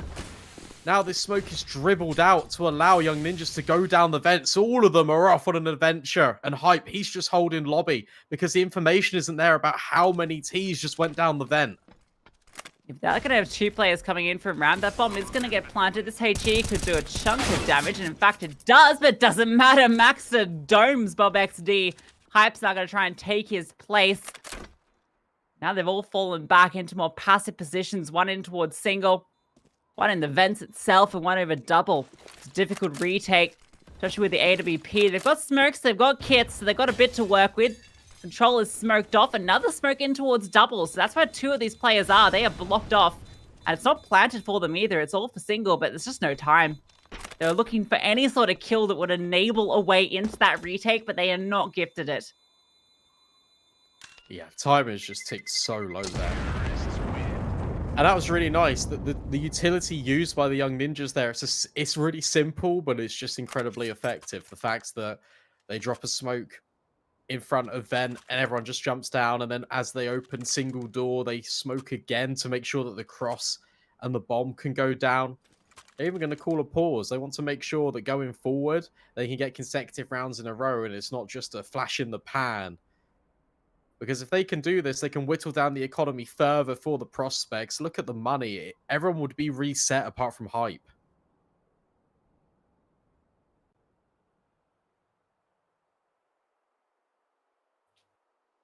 Timeout coming through, discussing how they want to achieve this. Already, this is a great start on the T side anyway. 5-4, it feels like a very nice, comfortable position to be in. Considering when we looked at those statistics beforehand, their T sides have been a little lacking at times. So if they can get 7, even 8 or more rounds, I mean, that's huge. See what they can do. For the 6th now, and prospects, they want to deny it. 6 would be huge for the young ninjas, especially as we were talking about pre-game about the fragility of their T sides, how brittle it feels at times, and the fact that they can't really get too much on their purchases. If they keep going here, 6, even 7, that's a really nice haul to take forward onto your defensive side. And well, it's a lot slower here. Lining up these smokes are outside, going to be redeployed. They are throwing them all down, and again, it's Nilo, just this sole player potentially outside. He has got ZTR in close proximity at the very least. Yeah, and Hype is down in the tunnels below. Hype holding with the AWP. Nilo's walking through, wants to try and catch up Spooky, who is a bit out on an island here. He's the only one anywhere outside, so Nilo, if he walks around this corner, could catch him in the back. Definitely interested in it. Max is putting a bit of pressure in towards A. Try and cause Spooky to look away, but no. Spooky is trained it on that angle, honed in like an eagle. Now, oh, Max, a good trade. The out catches up Spooky as well, but still Francis on top of the hut, and he's able to find one, trying to just get away. A good trade, swings out, puts it now into the 2 versus 2, and Hype, as mentioned, has to come up the vent, and he's the only one remaining. Gonna make his way up silently. Scopes in, though. That's been heard. You can see the immediate repositioning here, and the swing out. Good from Error, but what a shot from Hype. Close range with the AWP, gets the kill. He's spotted ZTR behind the site as well, and that incendiary doesn't flush him out, so he knows he's repositioned in towards hut, taps the bomb. The flash comes out, coming out now from single. Hype, honed in, looking around the corner, does it, hits the shot, and he's got enough time for the defuse. Oh my goodness me, what a shot from Hype. The first one on the AWP is perfect, and I thought ZTR was just going to find the kill instantly because there was a... It wasn't ZTR, it was the other player. Era. Because ZTR jumped deliberately to try and get the scope, but no. Era just overextends a little bit too much, being a little bit too proactive, and that allows Hype to isolate those fights. That's a really nice clutch, especially because he scoped as he came up the vent. The audio, Young Ninjas knew everything. Another high impact round from Hype. We saw so much of it of Inferno. That's the first taste we've had on Nuke, and we mentioned that he was going to be a big part of Prospect's win condition on that CT side. With the AWP, Nilo's gotten down early to Secret. This is a change up. They haven't been able to get anyone down here consistently yet, and there's no one holding down this side of the map. bo3, out towards ramp. He's going to spot some. Has a smoke that he can deploy. Decides to go for the flash instead. And he wants to fight this. Has a teammate here to support. Hyper's come over with the AWP, but he's forced off as well. Molotov pushes him backwards. Just going for a wallbang here. Francis made his way down. Nilo might be on his tails, though. This is an awkward round for the CTs. Bob XD holding this close combat. ZT on the other side. He swings out the MP9, gets the kill. Trey comes through immediately. But here's Franson. Smoked off at the moment. And Nilo should be nearby. Need the bomb. It's been dropped. Because Spooky found another kill. And now this gets really weird. Maxter and Adam B need to try and take the bomb. Nilo's found another kill. How do you get this bomb? A flashbang. That does it. Adam B's picked it up. In fact, it's Maxter. I'm so confused what's going on. He got the bomb anyway. It doesn't matter. And now Adam B's just wrapping ramp. There's two players. They're both here coming in from both sides. Hype finds another kill. But Nilo, he's been so consistent in this area. And Alex gets caught with an incendiary out.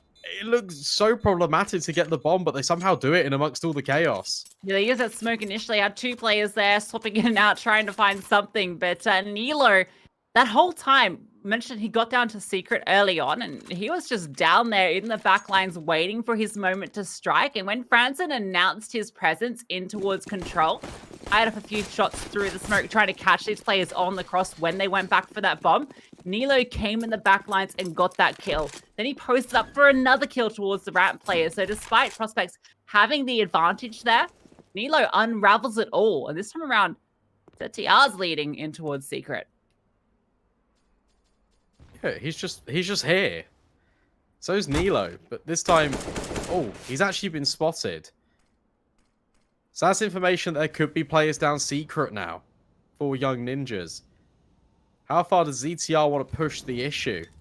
Well, the Prospects are thinking about pushing lobby. Spooky's gone down the vent at the very least. There's a player in towards hut. ZTR's come back up.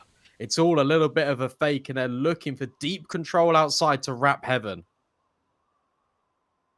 Prospects, they've just got pistols into this. The only one that's got any sort of upgrade is Spooky, who's got a P250. So it's nothing too special, but if you can catch off, we've seen what some of these pistol rounds can do, just to stack in the right position. And why Nilo is off hunting. They want to find where these players are so that they can try and isolate, prevent themselves walking into a stack. But now they've found two, they should be a little bit more emboldened to start pushing out towards A.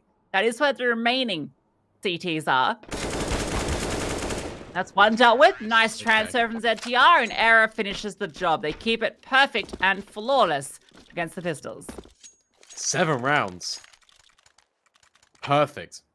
What a start to life on Nuke for the Young Ninjas. They picked this for a reason. And they are doing the damage onto the Prospects. Alex has got his favorite gun. Another Mag 7. And this time the AWP is on that T side. Era is wielding it. Become a lot more potent once Young Ninjas have control towards secret, because then he can hold these rotations and try and pick out towards heaven quite safely. This aggression is actually going to pay off. Spooky finds ZTR. Nilo with an immediate trade, but Hype's still here. Nilo's been doing so much towards outside. Oh my god, Alex has found another one with the Mag 7. This man cannot be stopped, and he wants more. Oh, can't quite hit it, even once the AWP parting, but he does damage. And that might just be enough. Maxter is low. They have a player advantage now on the CT side. Adam B is in charge of finding any sort of opening, and that's it.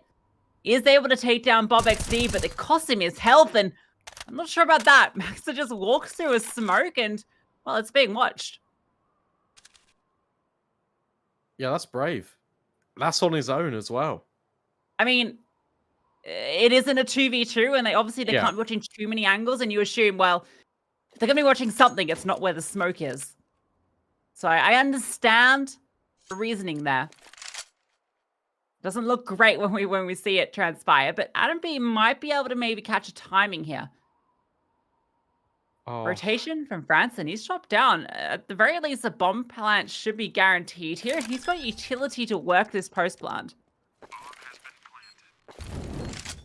Molotov for heaven. It's going to be ineffective. Adam B's going to walk potentially into lobby, and that's exactly where Hype is. No, going to creep forward. in towards this close cubby corner, tucks in.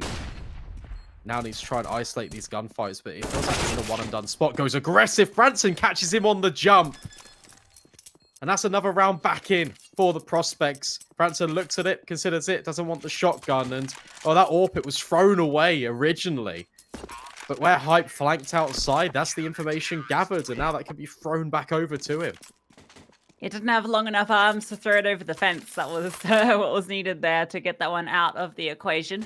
And look for a second, like almost there's a lull where that clutch comes through. If he catches off that player in France and jumping, then, you know, maybe he can reposition and potentially pull off an insane 1v2, but not going to be the case. Young Ninjas still have the lead, though, and they still have a full buy into this round.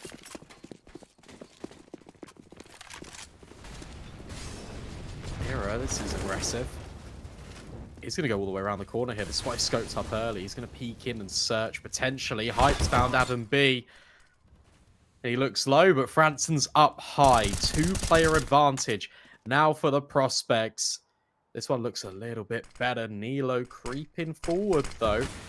I think he might even go through this smoke, potentially. Definitely been keen on looking for these openers out towards outside, but Spooky has also been keen and... Oh, okay, hold up. Was about to walk into that setup. Now he knows Spooky's there. Those bullets being fired off. Nilo is definitely interested in finding him, and there it is. What a nice tap. Spooky doesn't know what hit him. Alex's response is to try and crunch in towards lobby, establish some control, because Nilo has outside locked in. Look at Hype searching with the AWP. Oh, Alex, that's the bomb. That's a huge kill to find. And Maxter can potentially try and recover it, but Alex isn't going to move a muscle. In fact, he's just repositioned. Great find, but there's so many players just on the other end of the wall. And Nilo's now flanking Bob XD. This gets so weird. 25 seconds. Bob XD's turned around. He knows that Nilo was outside.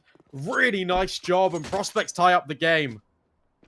Yeah, despite Nilo's heroics in finding that opener outside, he couldn't capitalize off it, and the rest of the team had all fallen apart by that point. Maxo was kind of on an island there and towards HUD. He had to find Bob XD so that he had an avenue out because he was getting pincered from every angle. So prospects get 7, even things out into the last round of the half, and obviously Young Ninjas are going to be fully investing into this because it is that last round. They got Tech 9s, they got Mac 10s, and they have pace going fast and going straight out onto the A-bomb site. Branson, he's out in the open, but it doesn't matter. Cleans them all up. Triple kill from Branson as he makes it look easy towards A. Era and ZTR, well, they can get 1, and AK can be recovered, but it's still 2 versus 4. Alex was brought low, and ZTR is abused a bit of a timing here to find a gap. Oh. Alex has seen him. Very low, though. That smoke's going to be put down, but it baits in Hype. Toe spotted. CTR goes up and above, but the no-scope it connects. Now it's on to Era. 1 versus 4. This feels very unwinnable for him. Hype's even dropped into the bomb site, trying to hold Hut, and he will hit the shot as well. Prospects with the slight advantage on the CT side and Nuke, and now they swap over. And as you were saying, Lucy, they do perform a little bit better statistically on that T side comparatively to Young Ninjas. So who knows? Maybe they can come back here. Yes, but also 7 rounds on the T side for Young Ninjas that is a fantastic. I mean, you almost consider that a win as far as Nuke plays out, and especially if they can convert this pistol and sort of deny prospects that early momentum, because we saw how much momentum-based team they are. And it took them a long time to get into their T side on Inferno. It took them 7 rounds, in fact, before they even got 1 on the board. That's a really good point. But they do have the X factor. Bob XD is one of the best pistol players of the WePlay Academy League Season 6. So he could do everything. But ZTR, he's already found that opener on towards Franson. There's a player tucked in right behind this box. Oh, they've got no idea. Maxter, it's perfect. First contact taken by Adam B. And then Maxter finds 2 kills. Alex tries his best, but it's not enough. You talk about some of the best pistol players in WePlay Academy League, and Maxter has to be on your lips. We saw a 4K from him in the second half of that first map, and we saw him just there playing the trigger discipline, tucking in, waiting for his teammate to get contact. Then he gets two, drops the bomb, almost gets the third kill as well. It's a little awkward behind the banister, but does enough damage to make it easy for his teammate to close it out. And Prospects get a necessary pistol round, evening things up 8 apiece. Oh, sorry, Young Ninjas get a necessary pistol round. Yeah, they do. Great stuff. Force Spy back in for the Prospects. They're just waiting for any form of aggression. Young Ninjas, they're not going to give them any. ZTR, quite keen to take these fights at long range with the M4. It's just pistols here. Outside smoke's about to be deployed as well. And in fact, a lot of players are going to walk behind this. Spooky's going to lead the charge, and as soon as it's clear, well, the rest of the gang are going to follow suit. They're going to try and cross behind this, go down towards B and plant the bomb. And nothing has been spotted outside at all. No gaps in that smoke, no tags either from the bullets to give off any sort of sound cue. Rotations have gone down there. Nilo has made his way down. Alex is holding the rotations in towards the vent. This is a very common setup on the T side. Have one player sitting here trying to catch off the late rotate. Look at this position from Nilo. He's just behind the silo. That is so difficult to clear out. He just hold in towards double, has the FAMAS. Now rotation from Era comes down as well to support him. Single doors opened up, so they get a bit of information, and the reposition immediately from Nilo to be able to take this fight. He gets dinked down and actually gets removed. Era, though, has made his way over. Gets that first kill, but another great shot from the Desert Eagle. And it's still a 3 versus 3. As that bomb goes down, Spooky just about survives this engagement with ZTR early. The CTs want to overwhelm Franson. He's got another, and he's still trying to fight this, but it's not going to happen. Only good for the one. Teammate falls. Young Ninjas deal with the Force Spy. I'll tell you what, though, that's incredibly close from the Prospects to potentially converting that round, and that could have potentially thrown a major spanner in the works when it comes to the economy, but Young Ninjas just about survive. It's a very nice try, and at the very least, that bomb is planted. The economy... Oh, I was going to say it's a potential question mark for the Prospects whether they want to force back in because there's only 2 players left, although I feel like you want to play the long game here. Just invest a couple of pistols and then buy up properly in the follow-up. Yeah, scary thing there is that means that Young Ninjas should be up then on double digits.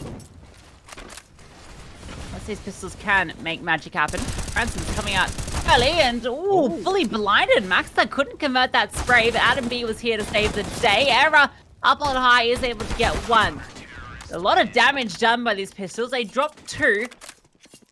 Not quite able to get the bomb plant down, but showing a bit of potency in these A-side hits at the very least. Yeah, that's scary, because that was just with pistols, right? If more utility comes on over, they do that a quicker play with the rifles. That could be a weak point they could look to exploit. So at the very least, Prospects, they're gaining information over the map. They're trying to figure out what works and what doesn't. Using a quick pop play with the eco is a good opportunity to do that. Now it's the full buy. The full AKs on the board and lots of utility. But look at ZTR. He's a little bit stuck in the vent. Yeah, he's just hanging out. This die-hard impression. He's going to drop down. Not wanting to be caught out blind this time around. Adam B might be, though. And yeah, Hype and Franson both deal with these A-side defenders. Bob XD gets ZTR as well. So there's Spooky fighting Era. Everyone just falls. Nilo's the only one remaining. They tried it out with the pistols, just giving it a bit of a dry run to see how it would play. And then they just come back with the rifles, and it's perfect. It was a variation as well. It wasn't even just the flashbangs raining in. It was just a lot of smokes on the bomb site that makes it so difficult for Young Ninjas to see anything. And also, I think it was a Maxter towards Squeaky got completely caught out as they ran through hut. They spotted him. So the little sneaky play through didn't quite work. ZTR's now stuck on the ladder. It makes it very awkward for Young Ninjas to try and recover that situation. The Prospects, it's a quick hit and it pays off.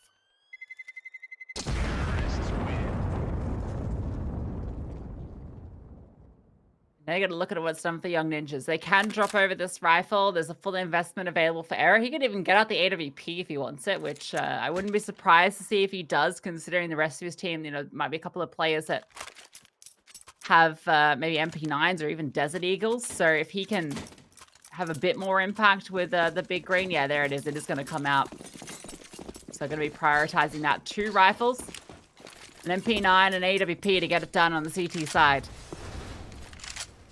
Vent smoke dropped in early. Position. Oh, it looks so aggressive. How is Alex alive? That's crazy. That's wow. I was going to say a missed opportunity, but ZTR finds Spooky anyway. Now Alex is limping into this round. 2 HP. He's going to be terrified of going into any of these sites. Stiff breeze will take him down. And a beat not going to spot Bob XD yet, but might in a second. Doesn't matter. Bob XD spots him first. Puts it back into the 4 versus 4, but he's traded out by ZTR again. Finding so much impact. 2 kills in this round already.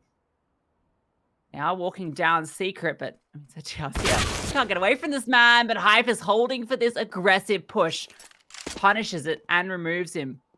Now Hype is going to make a lot of noise towards B, but that's not the destination at this stage. It might be later on, though, because Franson's got the bomb and he's currently walking outside as well. This gets a little bit weird because Max is now pushing lobby, can lock that in. Era's even holding as well. Hype could come up the vents here and hit a really nice time, and they have to be aware of this, though, surely.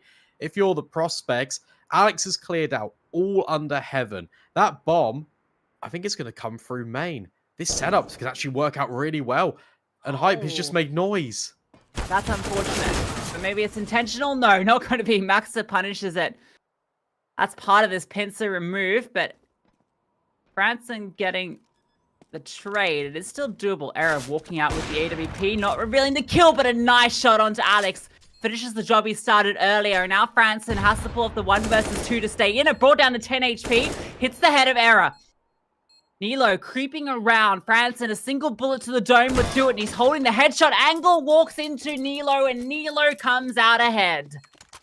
That was actually a really nice reposition from Franson. He just commits to one angle, goes for it, but the HP, it just does not favor him. Nilo wins out the 1 versus 1, recovers the AWP. And the Young Ninjas, they win another retake. But Prospects, they make that very difficult. And the fact that they even walk into that bomb site with 2 players, that was heavily reinforced comparatively towards B. And they still try and make it work. Branson's on 20 kills. That's flown under the radar. Yeah, that's incredible. It's the only player in the 20s. Barely. I mean, a nice recovery. Hype maybe made that a bit more difficult by making the noise as well. Fast towards Secret. Sindri's going to slow down the second player. Spooky does run through it. Gets a little singed. Here's RTR again. Got 2 kills in the prior round and then got punished on a bit of a push. Now he's in towards vents and ooh, timing. Okay, there is smoked off. It's going to be okay at the moment, but they're going to disrespect it. They walk straight through, but he spots it. He can shut the door. It can reposition. I like this. He's gone up and over. Bob XD. Very difficult to try and clear. It's Nilo that actually finds the kills. He finds 3. It's perfect. Nilo holds down ramp and suddenly Franson's left all alone. Very difficult for him and they're just going to run down. They've got the bomb. They don't need to hunt Franson at all. He can just come to them. He is going to. Getting ready to drop down the vents. Not going to spot anyone initially. Adam B is close by. He can still do a fair bit of damage here. Adam B is going to get spotted. That's a kill for free. That bomb, it not irrecoverable. Franson's trying to play with them, see if he can catch them out by moving around. They're not budging. They're happy just to hold down. They've got that bomb. Oh my god! Almost killed Nilo through the wall. That would have been a phenomenal wall bang. So with a few shards of metal in the back of his skull, but to survive. So is Franson. He's going to hold on to the AK. That's brutal as well, because Nilo's literally just repositioned there. He was out towards ramp. They got 2 players holding either side. That's very difficult for Franson. But I'll tell you what, 1 kill and then nearly a second. It would have been decent damage, all things considered. Again, these rounds have been incredibly close, but Young Ninja survived with 3. That's going to do wonders for their economy in the short term. And you take a look at prospects, they will be forced into it. And they're going to have a lot of utility behind this, so it's not too bad. It's basically the full buy. There is a Galil in play, but that doesn't matter too much. Not too shabby. Adam B gets the open onto Franson. That's another big kill. That saved AK doing nothing into this round. Nilo looking to do more damage. The spray almost gets the second, drops an incendiary. He wants to play around this one, finishes the job he started before. Eric gets one as well. Now he's looking for this final kill. There it is. Nilo, wherever you put this man, he comes up with a multi. Yeah, really well played. And suddenly, everyone from Young Ninjas is just kind of stepping up. You take a look at the kill distribution, it's all relatively even. Adam B, I can let him off because they've not really walked into him at all so far on this CT side. He hasn't really been having to do anything. Just letting his teammates do all of the work. It's pretty consistent on the side for the prospects as well. However, you take a look at Franson leading the charge on 21. The next closest player is bo3 on 14. And Hype had 31 kills in the previous map, and now he's on 13. Not the same impact. An inverse, as it were. But no one's, I mean, outside of Franson, everyone's kind of being contained on the prospect side. And this is the scary thing. That 7-round T side has really set Young Ninjas up for success. The fact that they even got the pistol was icing on the cake. And this one's a little difficult for prospects as well. You can kind of see there is an AK out on Hype already, but it's just a deagle for bo3. So this seems like it's going to be a bit more of a hero play for him, while the rest maybe go for this pistol armor so that they can get that loss bonus into the follow-up and fully invest, but they want to keep around that 1.5K for the next round. Yeah, we had question marks over this T side, didn't we? And it's currently not looking too great for the prospects. They found 1 round so far since the half swapped. So it's looking quite dangerous because their tournament life at WePlay Academy is on the line. Since Young Ninjas converted their map pick of Inferno, they're potentially on the cusp of being eliminated. And that would be a great shame for them just to go out in this manner, especially after they looked incredibly dominant against Fnatic Rising. Yeah, they took down the reigning champions, the Season 5 winners. Now, against Young Ninjas, another very prominent, strong team here at the Academy League. They're struggling. And we're struggling to get this round underway. I think it's a small tech. Hopefully it should be resolved very shortly. See, T-side players are juggling things around. There's a couple of messages being sent in the chat, and that clock starts to tick on down. So we'll be jumping into round number 23. And it will be good for the Young Ninjas. They do make it in towards playoffs because they haven't done it for a few seasons. Finished second in the first iteration of WePlay Academy League, then came third. They haven't really been in playoff contention too much. And this squad, especially for them, it'd be really nice to see them potentially making it through. For the prospects, they nade through ramp. They're going to inject pace into this, but Nilo, it's that man again. It looks like you just can't stop him. Deep Smoke is going to walk ahead of it, and he finds 3 kills. Oh, and he even finds the 4th. Nilo, that's incredible. Oh my god, Nilo. Give them a chance. The newest addition to this squad is absolutely on fire. Maxter finishes off the round, but that was all Nilo. We get to see this again. What a sequence of kills. Flings back after that first one. Nice headshot, and then just a clean couple of bullets to finish off Franson. All to the dome. All 4 kills, headshots. Wow. Unreal. Prospects have not learnt their lesson. You can't go towards ramp because Nilo will shut you down. Was just the partial. Now back in with the full investment. Prospects Well, in fact, look at this read from Young Ninjas. They're thinking that it's going to be an A hit. That's where the success has really come for the prospects. There's 4 players here to try and deal with it. They definitely seem like they're keen on it. They're waiting for Spooky to see what he can get done outside. And looks like they're about to redeploy outside smokes, in fact. And that will enable him to continue pushing forward. These are going to come through now. And actually, the whole gang is going to group up. They have managed to cross secret successfully consistently. So perhaps wanting to continue that. But, I mean, look at the counter. Era's here with an Zenju. ZTR even smokes it down. He wants to try and take the fight behind the flames. Fights with a few shots. And he falls back, but he's done enough. Era also just chiming in with a kill. Meanwhile, going for the spam. Almost looks for a second like it might connect, but doesn't quite. They are going to go down secret, but I mean, ZTR is here and he is holding for it. Yeah, they're going to walk into him. He can also just take first contact and then fall away to his right-hand side. Alex. Oh, the bum. It's spotted. They line up. It's not ideal at all. And the boosted player that was meant to be Hype will eventually trade, but it comes at a cost of all of his team. 1 versus 4. Make it 0 versus 4. Young Ninjas, they get themselves up to series point. I mean, this CT side is just fantastic from the Young Ninjas. It's looked completely dominant. Prospects, they've gotten a single round on the T side. And that came off that one fast play with the guns. That was the 3rd round of this half. That's the only round they've been able to pick up. Everything else is just fallen flat. They get picked apart no matter where they go. If you go side, ZTR is there throwing utility, playing behind it, getting multi-kills. If you go to ramp, well, Nilo's there, of course. Yeah. And meanwhile, Era is just around with the AWP, picking people apart.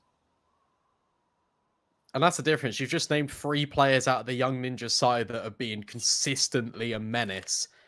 You take a look at the other end of things, you can just say, it's Franson. That's it. This pop, it needs to do everything for the prospects, but the anchor players, nobody falls, and now it's all left onto Spooky, and he gets completely annihilated. Young Ninjas win out in a dominant fashion on Nuke, and they are the first team to survive the gauntlet and make their way through to playoffs. Yeah, Young Ninjas come out victorious in the Swedish derby, putting down the prospects in a dominant fashion on Nuke. Inferno was a close affair. Went back and forth. Could have been anyone's game, but it was clear from the get-go that Young Ninjas, they wanted this, and Nuke was a map they felt comfortable taking it on. It's just a really immaculate T-side as well. Something we don't really expect from Young Ninjas. That was the storyline before the game. Whoever performed well on the attacking side would go out and win the game. And when you've got rounds like this where the pistol just helps everything out a little bit further, it pushes the advantage onto Young Ninjas, and then they have a complete shutout on the defense. It was only ever really going one way. I mean, look at these kills from Nilo. Incredible. And now we can look at the stats as well, because it really paints a picture. Yeah, I mean, 3 players, all above 20 kills, all basically within a couple of each other on the Young Ninja side. ZTR, Nilo, and Maxter actually kind of flew under the radar a little bit, had a few really high impact rounds though, and Era as well, just being this consistent force with the AWP. It felt like he was hitting every shot he needed to hit, and that's really what you want from your AWPer. It doesn't matter if he's not having a 30 bomb game like he did on Inferno when the rest of the team is stepping up around him, and it was just really no weak link on this Young Ninja side.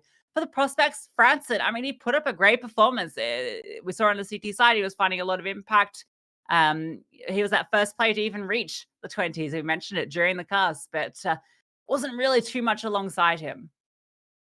Yeah, and that's the difference. And I feel like prospects really were not expecting this Nuke pick to come out of Young Ninjas. And it was an incredible ace up the sleeve. And the fact that they are able to do it, they're able to convert. And the only head-to-head we really had between the prospects and Young Ninjas was on Overpass, and that would have been the decider. But the prospects, they can't close out their map pick, which means that the Young Ninjas take the series.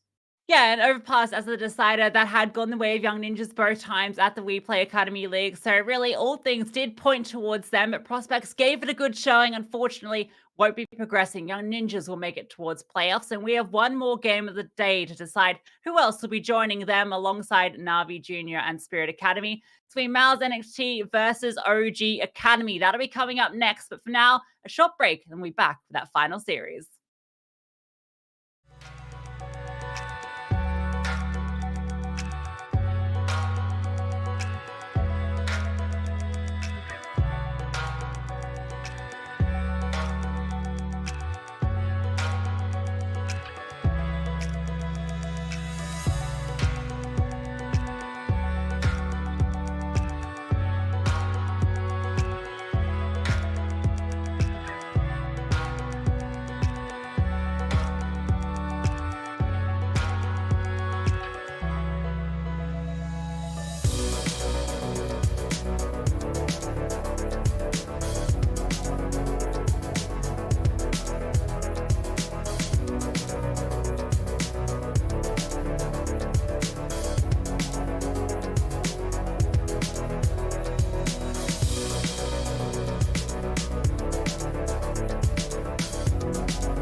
And welcome back, everyone, to the final best of 3 of the Gauntlet stage at the WePlay Academy League Season 6. It's going to be MOUZ NXT taking on OG Academy. Lucian, what do you make of these two teams? Yeah, it's an exciting storyline for both, but I think MOUZ NXT in particular is interesting, right? Because they're a complete new rebuild. The team was completely changed up. Obviously, they've got players now off playing in the major. Shui is out there at the major as his exertion. So for season 6, they came in with essentially a new roster. Jim, that's the only one that's kind of stayed on from there.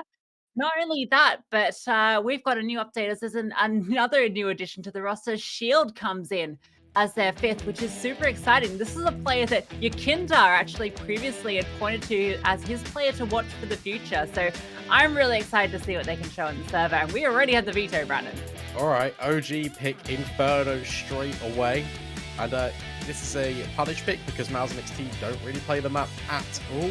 In terms of where MOUZ NXT are going to go, I think we're going to probably see Overpass from them, if I had to guess, because they're on a 100% win rate on that map so far. OG, they do play it, but they've looked a little bit inconsistent on it.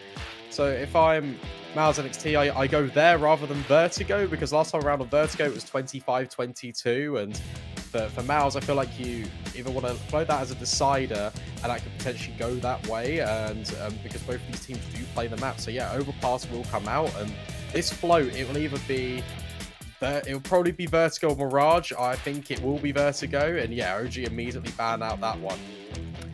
Yeah, I think that makes sense. MOUZ NXT, the question is just which map are they going to pick into? Overpass is interesting, as you mentioned, particularly I think in Season 5 we saw OG Academy picking it quite a bit and having mixed success on it. They've been favouring Inferno a little bit more now, and for good reason. They've looked quite good on it, and as mentioned, yeah, this team, as opposed to MOUZ NXT, are now a little bit more settled in as a squad. They've only made one change since the last season, bringing in Awaken, their new AWP player, and he's looked really impressive as well. It was quite impressive what we saw yesterday in that first playoff game that they matched up against Australia's Talent on. Yeah, and well, Overpass also is a good pick because last time these two teams played against each other in the group stages, MOUZ NXT won 16-4. So a very dominant display. I like the fact it's gone to that for MOUZ NXT, and you kind of brought it up before the veto started, right? The interesting just kind of storyline of MOUZ NXT. They're playing with Adex, who is a player that actually played in the first iteration of the Prospects lineup way back when. It feels like an eternity ago now, and then they started playing with their coach for a little bit. Tobiz was playing with the AWP, but I mean, he's a little bit older. He's 27 years old, so doesn't quite fill the criteria for the Academy League. So they've gone with Shield, and he's got a lot of experience playing in Wolsung. As you mentioned, Kindar said he's a very up-and-coming Latvian prospect. I think he's a very good AWPer as well on his day. I really like the way that this man just conducts himself on maps. He's very controlled in the peaks that he takes, and it's going to be exciting to see how he just kind of slots into this roster. It's going to be interesting. We can see the stats on the screen as well, looking at Inferno, and most of them do favor OG. You can see why they picked into it, and OG looked very good on it. Well, they did look good on it yesterday, but Australia's Talent, they just looked that much better. It was just the anchor players doing the damage. Yeah, interesting about their stats there is the one that was favouring MOUZ was the CT side win rate, but it was only by a small margin. So OG look 44% on the T side is actually quite a good statistic. Inferno obviously quite an evenly matched up map generally, but the T side of any map is always going to be a bit more trickier. So to have such a big disparity between the two T sides is going to be a big difference maker here. Obviously, OG, they're going to be starting on that T side, and that's going to be where they need to get off to a good start because MOUZ NXT, it certainly can perform here on Inferno, but the question is, how quickly can they adapt to this new player coming into the lineup? I think, well, you've got to also take that with a pinch of salt and just throw into the mix that MOUZ NXT have Yimfat, who is the highest rated player here at the Academy League so far. And he has looked unbelievable. What a signing he is. The fact that he comes into this roster, he's the only player that they retained with the other counterparts of MOUZ NXT going elsewhere. And this rebuild, well, he's thriving in this environment. Survives it and is thriving. Incredible work from him. He's the player to look out for on this MOUZ NXT lineup. Yeah, you mentioned him as the highest performer at the event so far. I think the big sort of question mark for me is kind of the rest of the team around him, all these new players that have come through. He's performing kind of head and shoulders above almost Yeah. everyone at the event, but then there's a big disparity between him and the rest of the team as well. Like if you look at the event stats for MOUZ NXT so far, the fact they made it this far is incredible. No one else is actually above a 1.0 rating on this team, which is kind of crazy. So Jivat's really been putting in the effort for this squad. Whereas on the other side, OG Academy, it's very consistent across the board. Yeah, and you mentioned it earlier as well. It's just the fact that the OG Academy lineup has been together, like the core four has been together for quite a while now. They can build up this structure, and it's quite easy for an AWPer such as Awaken just to kind of slot in the mix. And he was looking pretty good yesterday. And yeah, it's an interesting toss-up and decision where you've got Shield coming in. He's gonna just try and just play his own game, do his best, not make too many individual mistakes. And I'm excited to see how this one will play out. And well, we don't have to wait any longer. MOUZ NXT starting on this CT side. Let's get this pistol underway.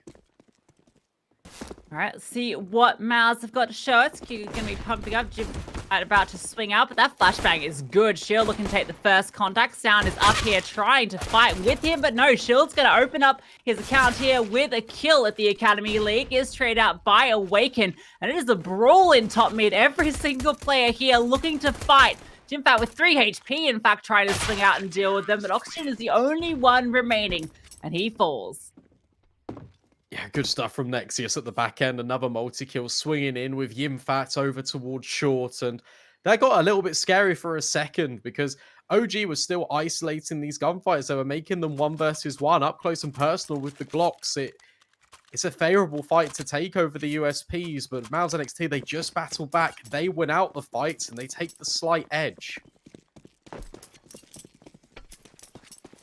Back at that with OG not getting too much done. No bomb plant or anything in the mix. They have the full Glocks out. MOUZ NXT, they have 3 MP9s in the mix, so it's a good opportunity to farm up some cash. Shield going to be looking to take first contact in towards mid. Mentor is considering peeking out for the information. Shield does spot his leg as he falls back, so now he can keep this one locked in, and this banana control is well established as well. Yeah, Kristen's pushed all the way down here. Might get some kills as well. Because OG Academy looking to potentially retake Banana. Oh, they're going to walk straight into the MP9. They're not even considering him. Lots of kills being done. Even swapping over to the USP. 3 kills already found.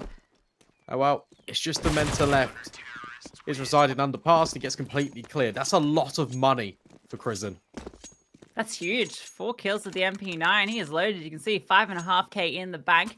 MOUZ NXT are going to take the freebie this time. Just hold on to all their weapons. They didn't lose a single player, which means OG will actually have the better buy here. They'll have a lot more to work with. All the rifles out.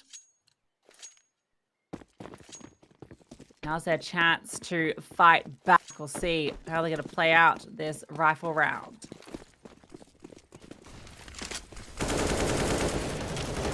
Smoke being thrown down by MOUZ NXT, and the nades don't quite connect at all. Marek's trying to line up a smoke for long, just trying to see on the edge of the smoke whether he can do it. And it's going to be a quick take. It's a really well-timed incendiary. Nothing worse than a smoke falling in your face when you're trying to line something up. But Oxygen gets the opener. That was out towards the apartments. Now Shield tucked in with the MP9, gets one, but trade out immediately. Yimfat, he's smoked off, so Nexius in the side is the only one to defend B. He's tucked in, just trying to stay alive. Yimfat's just run through, though. That's the bomb dropped out in the open. Yimfat's found another. So much impact, running through the smoke, dropping everybody. Oxygen, the only one remaining. He's trying to find just Nexius on the site, looking for the head, not being presented. And look at this wrap through short. They're about to run around and spot him in the open. Yimfat closing it out. What a round. 3 kills in it. The bonus has just been converted. Now MOUZ NXT can upgrade their rifles. SMGs to AK-47. Shield immediately buys an AWP. They're ready to rock and roll. And for OG Academy, what can they really do here? just a partial investment. Just have to get the pistols out. And that AK buy round is just not what they hoped for or anticipated. MOUZ NXT, it's a strong start to life on this CT side. All right, that's what I'm excited to see. The AWP in the hands of Shield. It is just against the pistols, so maybe won't be all the excitement. We might get to see some fun shots. We'll see. Just the Deagles in the mix for OG. Their map pick as well. Shield fires off his first bullet. Not going to hit the mark. Just a jiggle pick towards top mid, and that's allowed OG to start to make their way through, but they're being peppered down. 2 players already quite low. They're going to fall back after establishing this control. They have drawn everyone over here except for 1 player. It's only going to be Yimfat, but you say only Yimfat. He is the superstar for them at the moment, so maybe not so big a deal. Yeah, he can just keep holding Banana on his own, but look at these rotations. Just the initial contact has brought over 1 player, but Nexius will still do the damage anyway. Marix is caught out. There's a little bit of a gap over towards short potentially, but nope. Now they've rotated back in. Kristen just lines them up and knocks them down. That's the bomb drop. 30 seconds left. Sound trying to do what he can. Shows that he's quite prolific on the Deagle in that best of 3 against Astralis talent, but not today. And now it's all up to option. 18 points of health. Can't find Kristen at the first point of contact. MOUZ NXT. Keep it flawless. Everyone stays alive. Yeah, it's a fantastic round. MOUZ NXT off to a great start here. Not losing a single player to the upgraded pistols. That was Deagles across the board, and they couldn't find a single head. Now MOUZ NXT have 3 AKs. They got all the weapons out. Plenty of money starting to build up. Feels good for them. OG Academy are going to make them stand. As we have got full buyout again. Awaken. He has his AWP this time.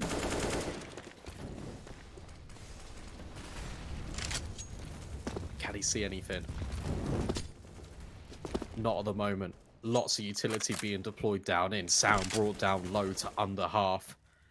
Look at this control. The MOUZ NXT want all of this pressure. Orp is now playing anti-flash. Shield's going to be deployed here on his own. And that means that 4 players can rotate back towards B again. Just as soon as Kristen drops these grenades, I've got no doubt he's probably going to rotate back. And, well, Sound, it's not ideal. He's received another grenade. Now he's on 20 points of health. Yeah, that hurts. That is painful to take those 2.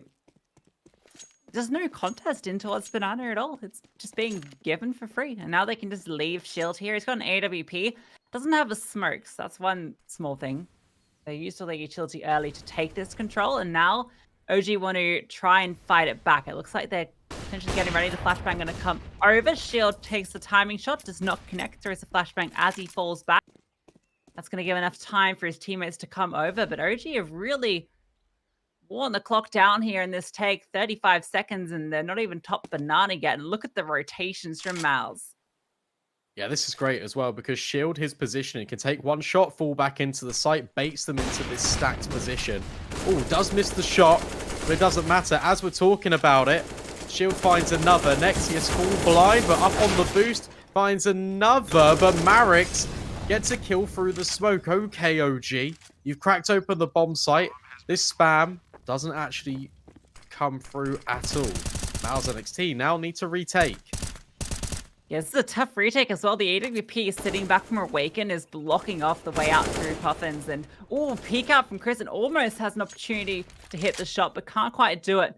And there's no incendiary to flush him out either. So you can just sit back here comfortably and just take these fights. They have to wait for the smoke to fade. Now they start to crawl through, but the clock is ticking down. Awaken with the AWP gets that first shot. Now they swing off the contact. QQ, the only one remaining.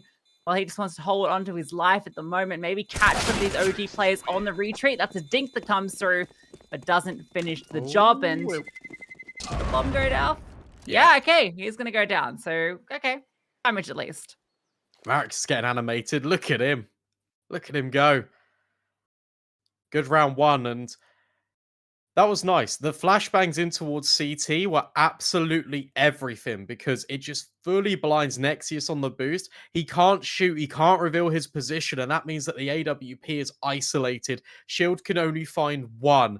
That missed shot comes back to haunt him a little bit later, and OG Really nice half plant position, swinging off the contact that Awaken takes. It's just perfect.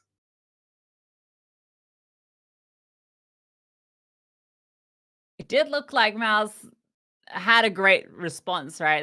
The shield was in a good angle. He did actually get one kill, but I mean, if that kill trade hadn't come back through the smoke, then I feel like that retake would have gone the other way. So it's fine margins that gets OG Academy their first round of Inferno on their map pick. This is quick. A lot of utility coming out. Flashbang being set up. Smoke coming through. Next is full blind sound. Just absolutely shuts him down. Takes his head clean off shield. Standing out in the flames. Gets one. Drops some incendiary of his own. It's going to slow down this long hit. Look at these rotations. Everyone from the CT squad is over here.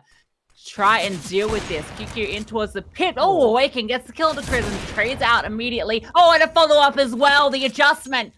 That's both these players from the B site removed, and they are immediately backing off. They want to make their way to that open side of the map. And they will be able to do it as well. Rotation coming in for Shield. He could post up. There's actually no smoke for the... Oh, no, there is. It didn't look like it immediately, but they threw it just as I looked down. So there is one. It's safe passage for OG. And I tell you what, if you're MOUZ here, you save this. You haven't really got the money built up. Hold on to the AWP. Shield can just fall away. Look for exits. And yeah, that play, that quick smoke all the way over. My little bit of insight for you, Lucy. Used to play on an ESEA Open team, and we used to play Inferno. Oh, yeah. And that strat, that's a fast A-Rap. We used to call that one Mouse Sports, because back in the day with Carrigan and Woxic, that's what they used to pull out. And that smokes the Woxic smoke. He throws that and then drops the Molotov down towards short. It's a quick grab round towards A. OG Academy, they do that just to get the control towards top brackets. Then they reset all the way back down to B. Pull the rotations perfectly, and that gets them the round. Yeah, and also just like two massive kills from Awaken as well. The fact that he's able to get both of those, the second in particular, the adjustment to be able to find that kill. Because if he goes down there, suddenly that round becomes a lot more difficult for OG Academy. Because you can see what MOUZ NXT were trying to do. They want to re-establish brackets control by fighting out from long, but Awaken just removes them both.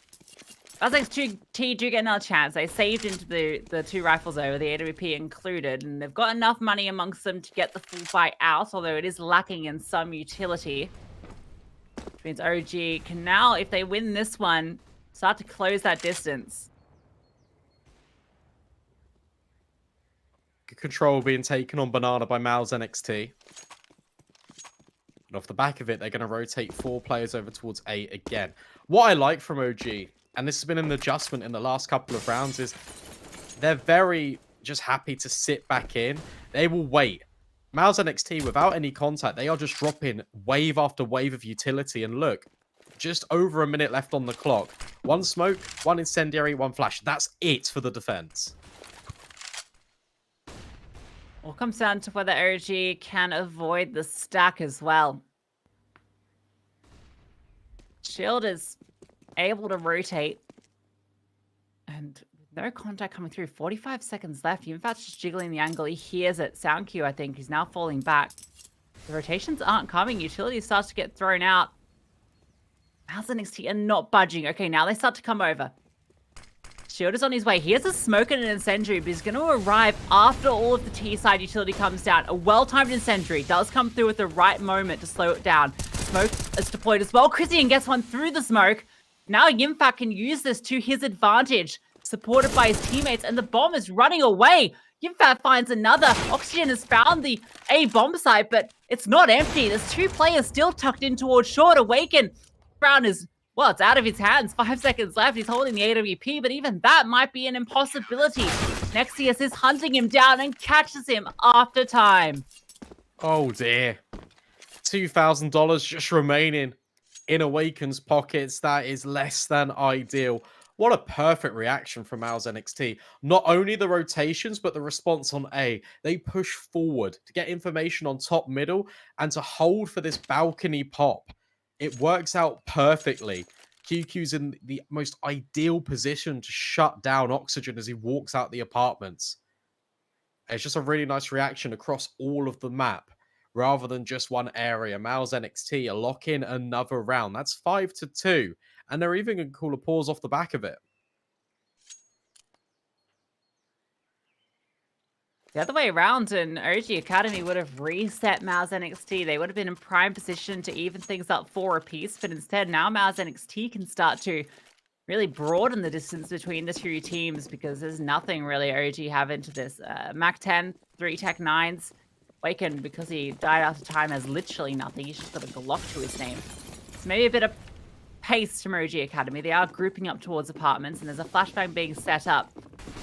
They do want to go fast towards A. A well-timed incendiary is going to slow it down, but it's not going to slow down Oxygen. He's charging through, but Shield is here with the AWP. Gets the shot. Looking for more as well. Nice shot from Shield. Showing what he can do with that AWP, and QQ in towards the pit. That's found 2 as well. This pace is completely shut down by MOUZ NXT.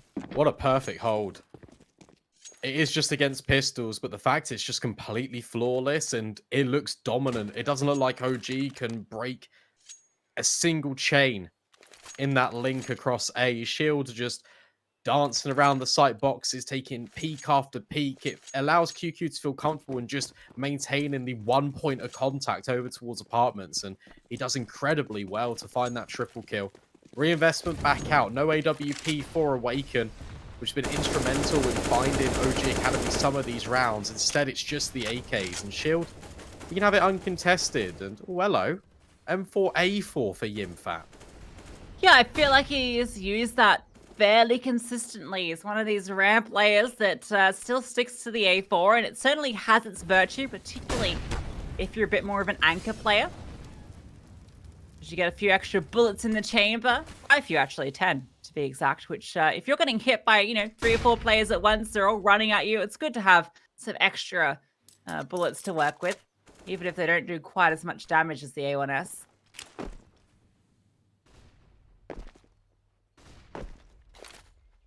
Really interesting setup on Banana when Shield goes over there. Seen this a few rounds where he's actually playing anti-flash compared to the rifle. He's now just been left alone. He's still playing anti-flash. This is dangerous.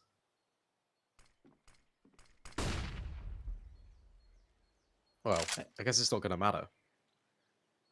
Just peeking it now. Oh, nice peek. Sound goes down. GQ's looking for aggression out towards the top mid. 30 seconds left. OG are taking their time on so many of these rounds, and it feels like it's to their detriment.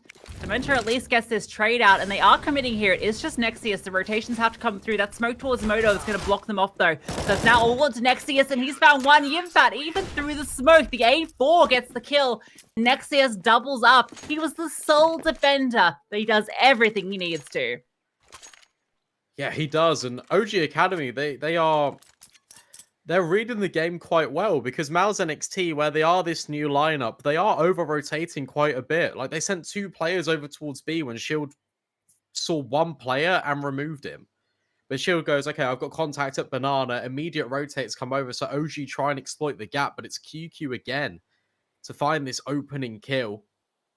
And then gets supported by Yimfat with the bullets through the smoke, and then a second player just tucked in on the bomb site the entire time. MOUZ NXT, they are surviving, but at times it feels like by the skin of their teeth. Well, at the end of the day, I think for them, they're happy to have a 5-round lead. Yeah, of course. So, skin of their teeth or not, still looking good here on Inferno.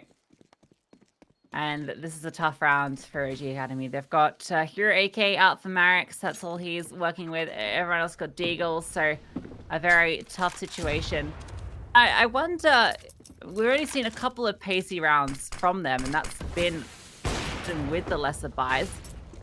So I wonder if we will start to see some more pace from them, because so many of these rounds are very drawn out, going sort of for the plays and for the side takes at the 30-second mark.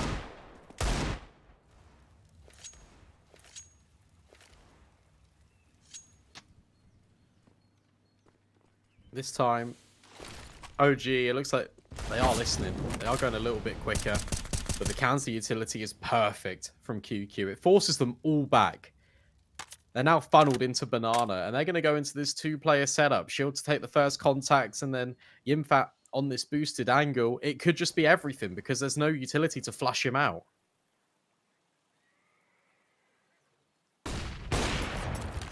Shield flashed off, fires a shot. Now they're going to regress through, but Yimpat boosted up with that A4. As mentioned, he can just go to town. He makes quick work of them. Shield gets one. Now he's spotted the player walking through because it finishes the job, and it is a flawless hold from MOUZ NXT, not even taking a lick of damage.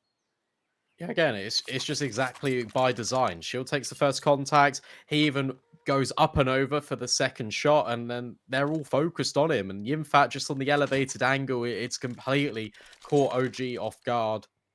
And the setup just works perfectly.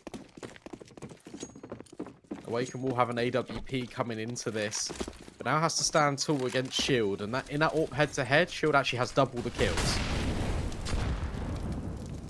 Marek's trying to dodge the flames, and, well, he's actually going to avoid them, which means that they might not be considering his position here. Not going to matter, though, because they do fall back. If they push any further, he was ready to take that fight. Down through. Oh, Chrisen put out blinded. Good flashbang. Yimpat. Oh, the transfer not quite there. Can't get the second. And that was the only defenders here. Now they can make their way through. Sound ready to continue pushing through. The smoke goes down. And this is the best looking round OG Academy have had for some time. Still got a lurk in oxygen off towards A as well to come through late. Yep, there is Shield removed. Nice job, OG. They plant the bomb, and, well, for MOUZ NXT, they're looking to hold on. They've got economy. Oxygen is looking to take away the weaponry. QQ has been removed, but he's not ready for Nexius.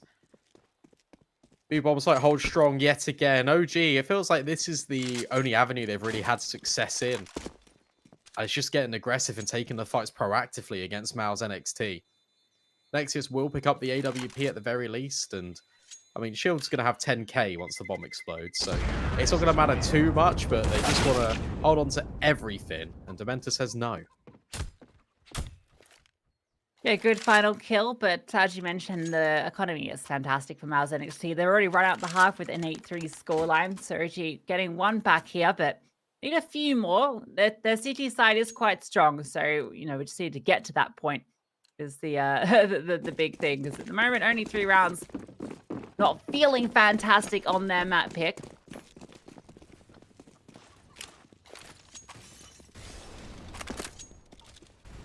I'm a little bit concerned for that CT side, I'm going to be honest. Just based on what we saw yesterday, the fact that Astralis Talent got 10 rounds on that T side in Inferno. And that was after getting absolutely slapped on their map pick.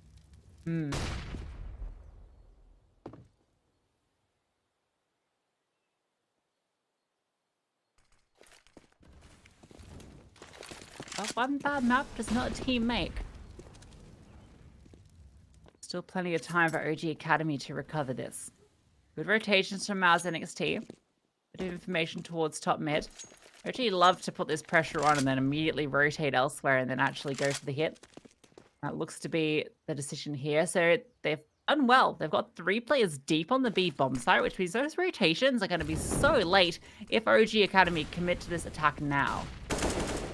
I don't know that they will. Look at the bomb.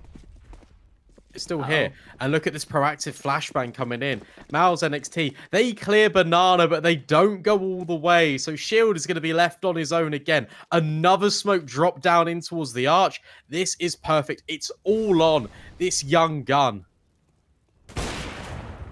This is the first shot. Has an incendiary he can drop down. That's going to slow things down further. And they don't have a smoke. Okay, there it comes through.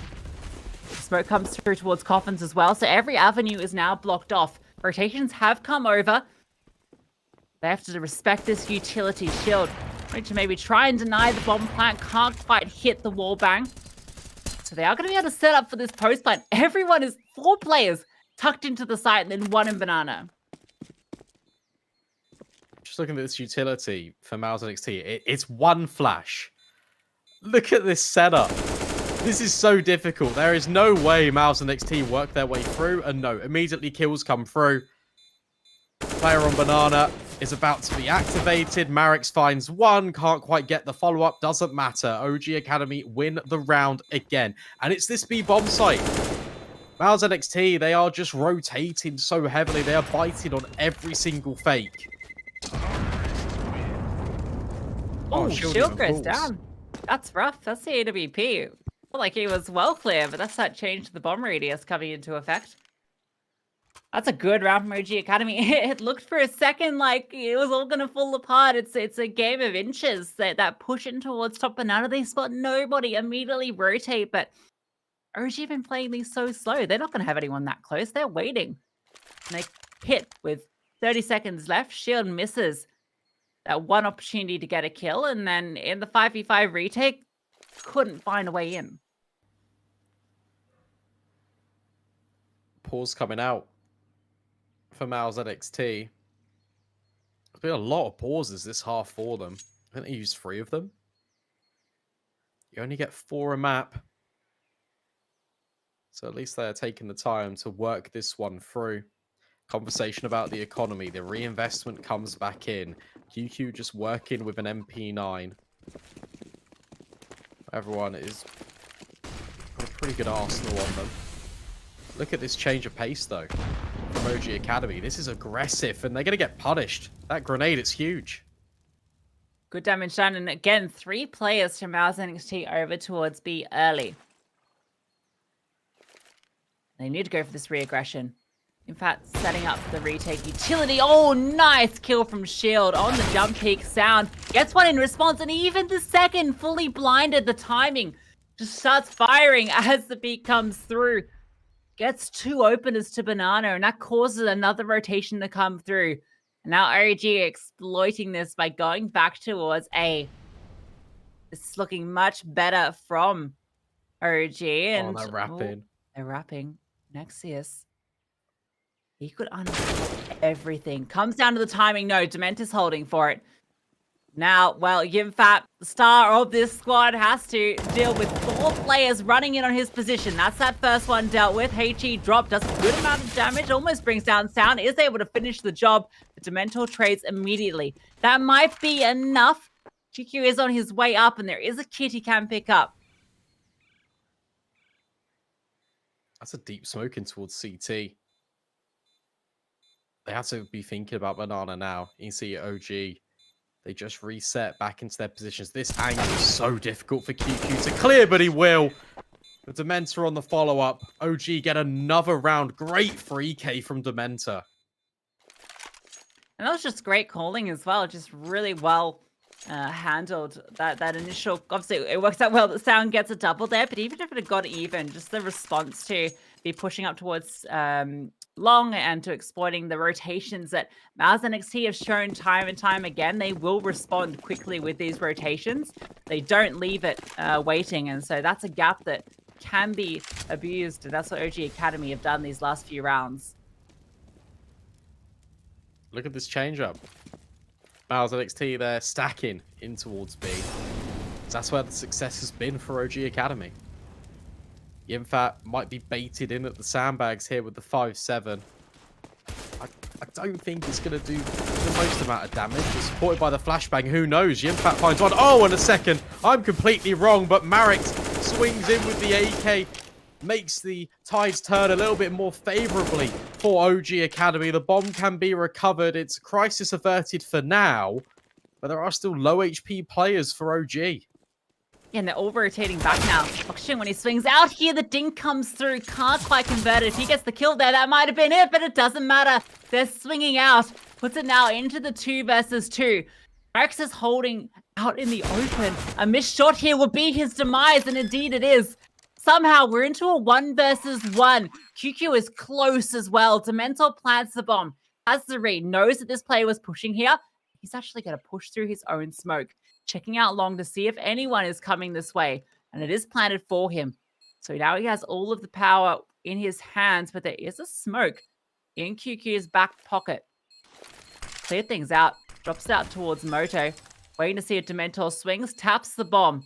Trying to bait in this push from Dementor. And Dementor making noise. Jumps over. Doesn't spot him on the bomb. Tucked in. He can just jump peek this to his heart's content. And there is not enough time. But honestly, that is a win for MOUZ NXT. It really is. Yimfat is 17-6 right now. I mean, what a game he's having. But it can't be understated that OG Academy are really working their way back in on this T side. They're now within 1 round, and they could potentially bring it to within that. It could be an 8-7 half. And this game, if I'm not mistaken, was 8 rounds to 2. So it's 4 in a row from OG Academy. And they're really making it work. But that round was ever so close with such minimal investment.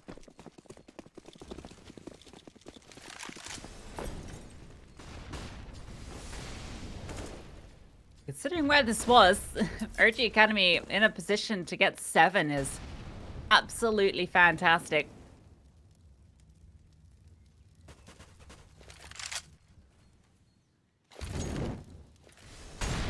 And again, it's these slower banana retakes coming through. They're happy to take their time here, throw the utility out, push MOUZ NXT, keep them guessing about where they intend to go.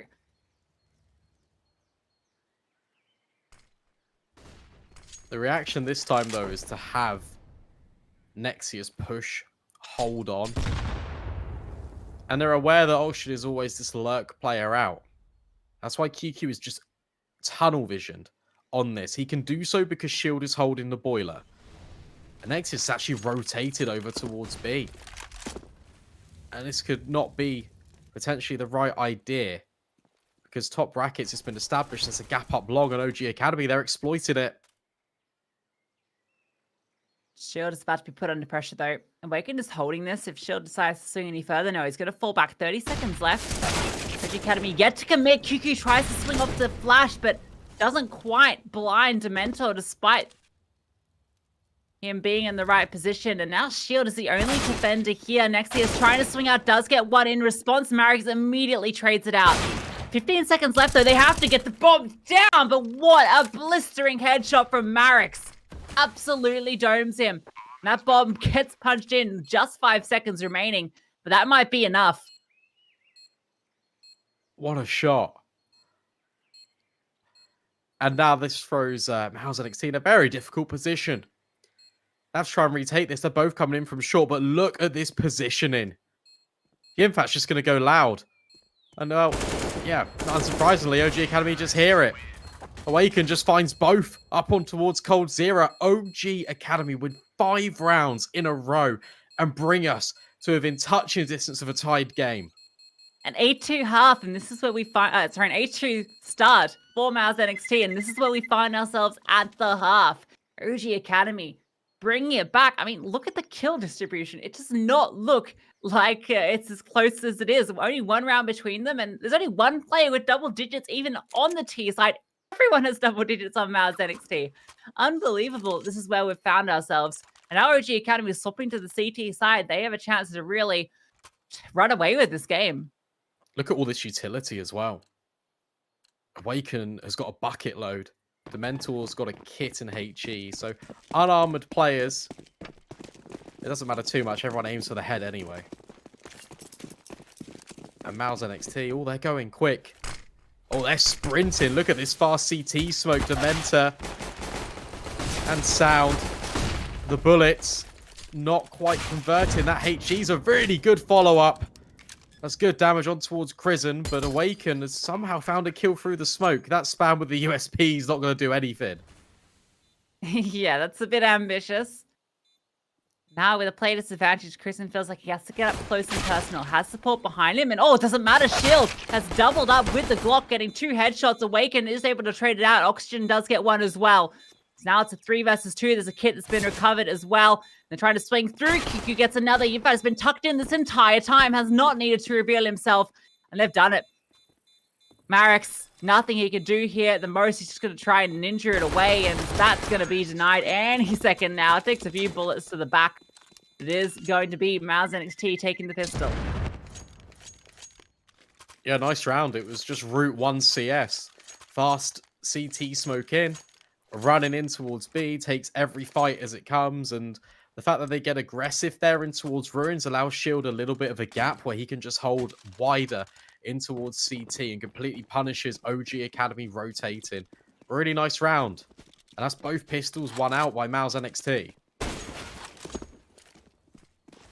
Waking going for the peak.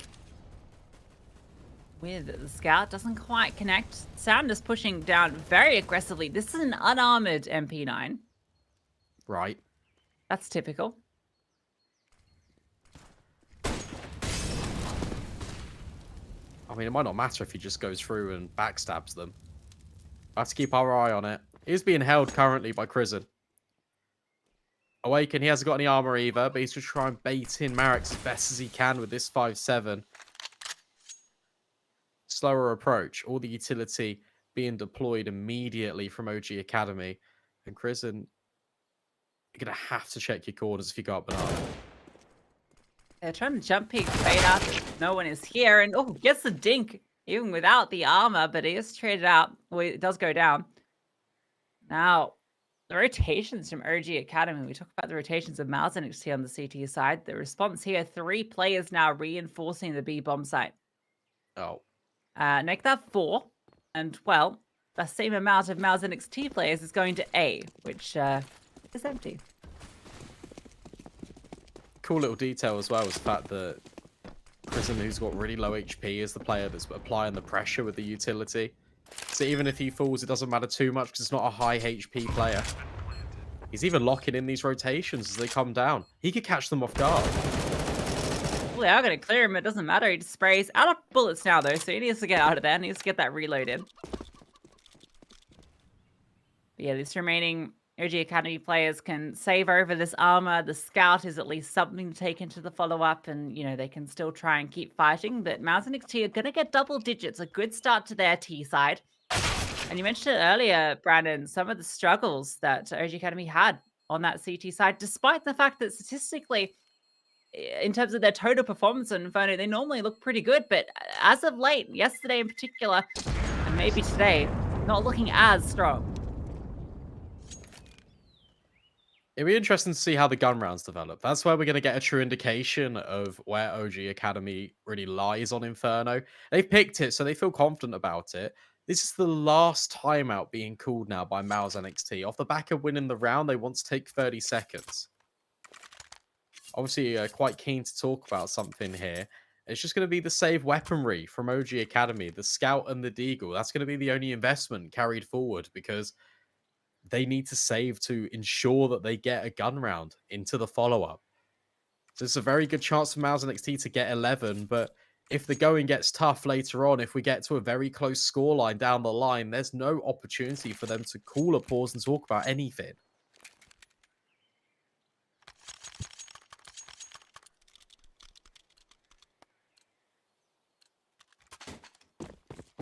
NXT in a great position now. Mac 10 from Nexius can lead the charge and they can try and run down some of these pistol players. Waken has a scout. See if he can scout anybody. Does not. Nobody spotted. Here we go. Marek's Berretta's trying to make it work. Good dink. Trying to convert the kill, but no. There's so many bullets, but they're so ineffectual. Cannot convert the kill. There's that Mac 10. Ooh, nice pick. That was just the Mac 10. Now he's on fire. Has to fall back. Yeah, auction a key component for the Flames just to keep on singeing. Awaken. He's now stuck behind all this utility. Good tag. That's decent. Crizzen brought down a little bit lower, but there's just too many players. The damage is unconfirmed. I mean, I know they did good damage onto QQ. That's going to be relayed, but they can't go for this. It's going to have to be another save. I'm surprised Awaken doesn't try and get some exits and maybe upgrade to an AK. Maybe he just wants to support his teammates here because, you know, he's not going to want the scout into the next round No, that's anyway. True. So you could at least try and maybe upgrade to a rifle to drop over to a teammate, but maybe that's the intention here. He can sit down long and kind of hold it, and then Oxygen can swing out, but don't think it's going to be rewarded with anything anyway. No, because, I mean, are they going to hold on to a scout with a Mac 10 in this gun round? Surely not.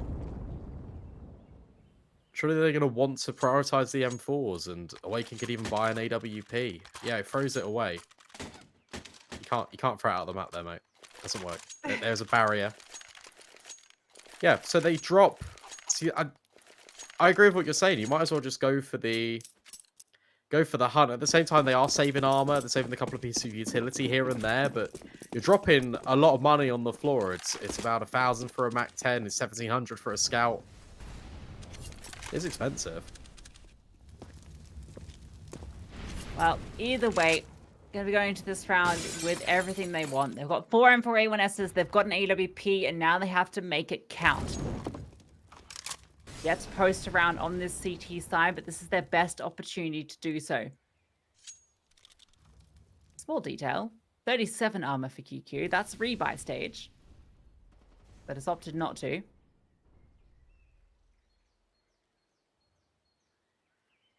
Yeah, he's on a Galil. Doesn't change the bullets of his opponents, though. Good point. Shield searching. Scoped up for so long. He just wants to try and find an opportunity. There's 3 defenders over here for OG.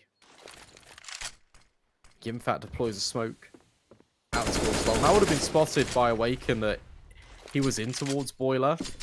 And now there's a lot of pressure here for Awaken. That nade doesn't do any damage, but he's actually just rooted. He wants to hold on. I like this. It's bold, but it gets the information. It means that OG Academy can keep having this free player lean over towards B.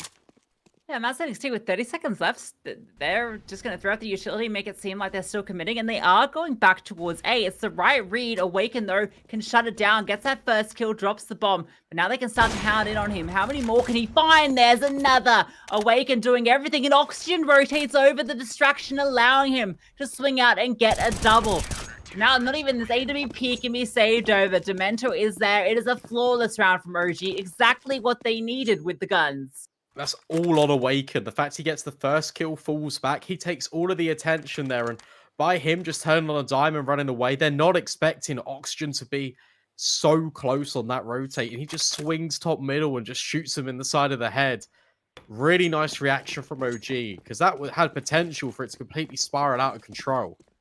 But the sniper saves them, bails them out of a tight jam. MOUZ NXT can reinvest in. They've won so many rounds in a row. Awaken. Oh, he's peeking. Shield's got to be careful.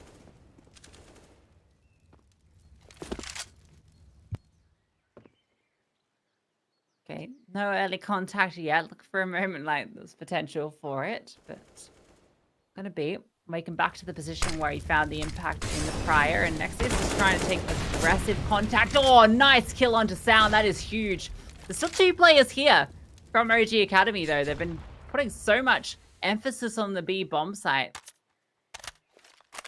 And now MOUZ NXT, they don't have to commit yet. They've still got time, and they've shown that they don't mind hitting late.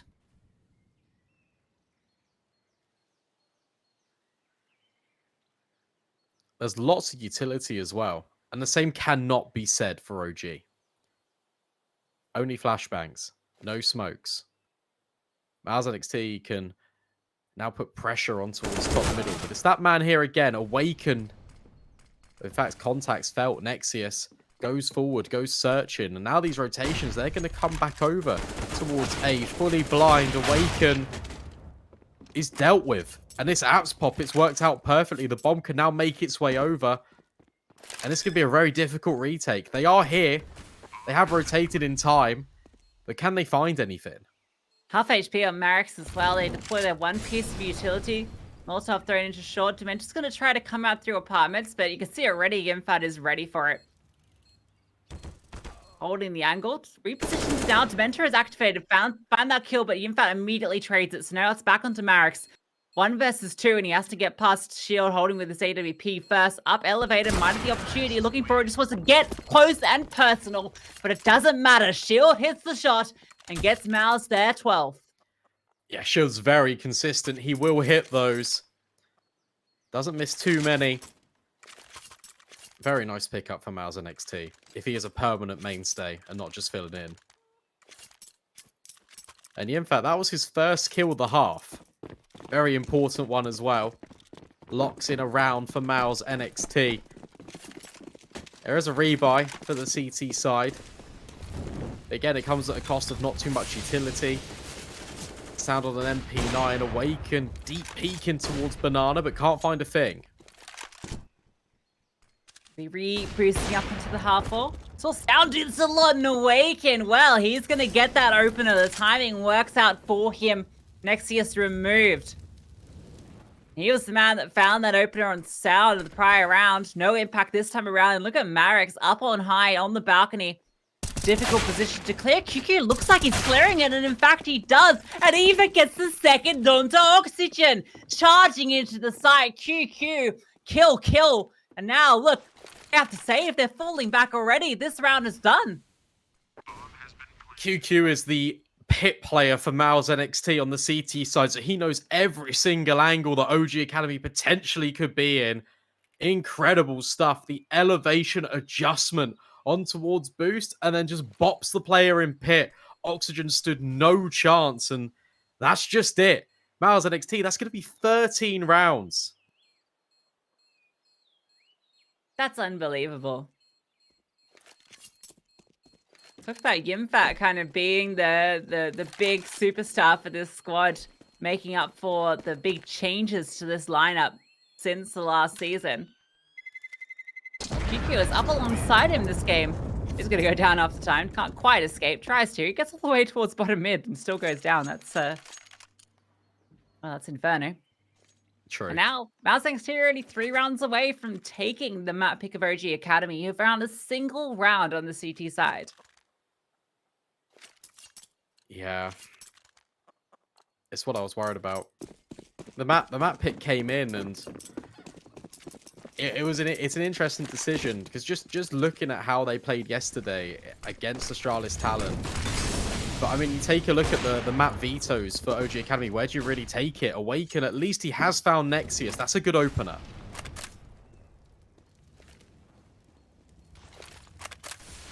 Oxygen might be the next that has to stand up. Drops the smoke. There's a bit of a gap on the right side that he can spot any players that do cross over.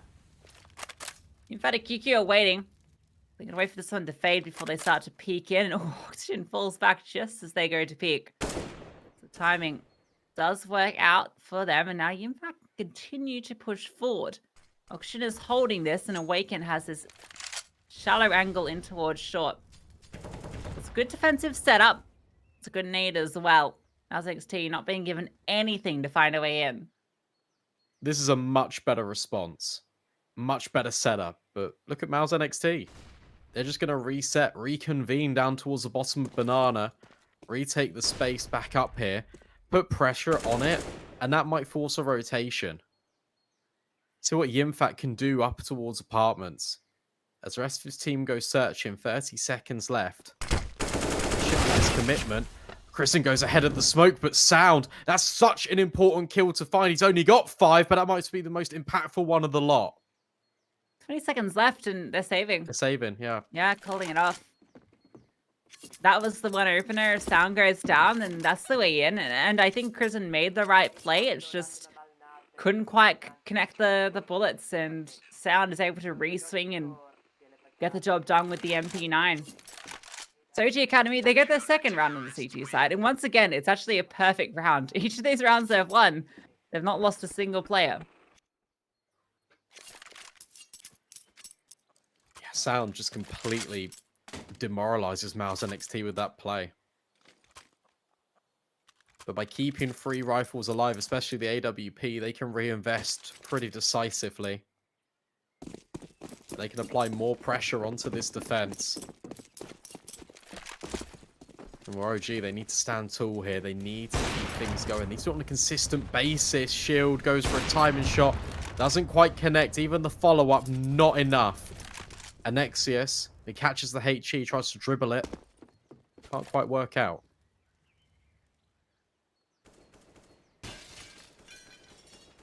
It's another one of these early B-leans from OG Academy. 3 players.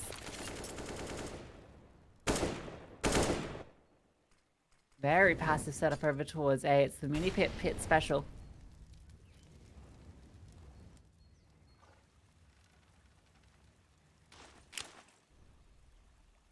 Cool flash. double up, in fact. Oh, sound. Ooh. It's perfect. And now Oxygen isn't even needed because Marek's found Yimfat on that app slurk. It's all onto QQ and Prison. Not sure they can accomplish too much because OG are not giving them anything, but QQ's found a little bit of a gap. 40 seconds left. I guess he can try and wrap in, but look, Dementor's already holding this possibility because they know that Long is open. Yeah, this is a bit weird. 30 seconds left. I mean, there's only 2 defenders here, and one of them's been spotted. QQ gets the kill, tries to convert onto the second. That would have been everything. That would have been their way into this round. Not going to be the case. Prison can get the bomb plant down just about. Let's try and fight this player in towards Pit. If he can deal with him, that's the way. Try and recover this round, but not going to happen. Oxygen is able to stand behind the smoke and get the job done. So OG Academy get another round. Now up to double digits, closing this distance. You know what? Fair play for even getting a bomb plot in that scenario. Really good money. And if you're MOUZ NXT, you don't buy this. In my opinion, you partially invest, you just go for another bomb plant. That's exactly what they look to do. Nexius buys a Tech 9, you got a smoke on shield as well. This could be very quick. It could just be a quick play with the smokes, just trying to punch in the digits, get some more money for the following gun round.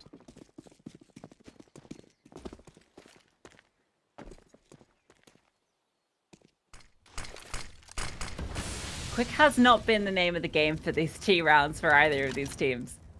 Maybe it will be this time around. A couple of flashbangs ready to go. QQ and Nexius, the 2 Tech 9ers, they're up close. Ready to go. Awaken in towards short. Oxygen can just absolutely mow them down here. And in fact, that is exactly what's going to happen. 1 kill does come through for Yimfat. And Awaken has had to fall back. He's just got a USP in his hand, but Marix is here. And Marix is going to deal with everybody. Awaken got 1 with the USP, but it is a fantastic hold against the aggression. Yeah, the fact that Marix is there just saves the round for OG because that was getting a little bit dicey. Awaken had the AWP. Couldn't really fire off the shots at close range. But they're bringing it back, OG. They are making it work. 13-11 now. The Shield's got an AWP of his own. Haven't really seen him have too much impact on this T side as of yet. Is holding for a potential jump over. Now for the close angle. Awaken peered down into top middle just for a moment. But this is his favorite angle to hold right now. He's had a lot of success with it in the past. He's looking for even more in round number 25. And he has Marix to support him out towards Long as well. He's playing a bit more of a passive role. Marix swings in off Awaken's contact to try and support him when he hides behind this pillar. Flash comes through, doesn't connect. Shield looking like it's about to peek into it. And Awaken actually falls off the angle, but still manages to get away. There's that response from Marix. It's just a HE, but it does bring Shield down half. It is the AWP player, so maybe not as impactful. Prison's trying to find something from the apartments, but Oxygen has been having this locked in time and time again. There is a molly that you can throw in. But there is a smoke in response. MOUZ NXT look to reset down Banana. Sound can make a lot of noise. And Dementor's just peeking in here behind the wood. Sound's going to take the contact. And this is perfect. Dementor is going to be baited in successfully. And he even, well, I was going to say survives for a lot longer than he probably should have. Which allows Marix to come in. Is he going to go through this smoke? Oh, he's thinking about it. Right on the edge of it. Can hear the scope weapon and he delivers. Flashbang though. It's a team flash from Awaken. QQ capitalizes upon it. 1 versus 2. Fully blind somehow manages to get that shot and then puts him within a shot of taking this round. AWP on the retake as well. Awaken, it's not exactly the weapon you want for the job. QQ is brought down low, and Awaken's going to be taking the first contact, but QQ hits the shot. Flash out behind, looking to swing out from it, spots Oxygen. Oxygen tapping the bomb, trying to bait in QQ, but no, QQ is going to reposition, and that bomb's being stuck. He's not faking it, but he gets off at the last second, and QQ swings out with another headshot. What a round from QQ, and he's making so much noise that he's putting doubt continuously into Oxygen's mind. And if he just sticks the bomb, he wins it. That is so unfortunate for OG Academy, but what a clutch from QQ. The 1 versus 3, helped out by Awaken's team flash in the mix. And OG Academy, they just don't swing together. Awaken tries to go for the proactive play with the AWP and just completely snaps in half. That's not a round that you need at this stage of the game. That would have put it with just 1 round between them. Now it's 3. Now it's just 2 needed for MOUZ NXT to take away the map pick of OG Academy. At MOUZ NXT, take this one. Look at the money for OG Academy. That could be all she wrote. This round is everything for OG. It's massive.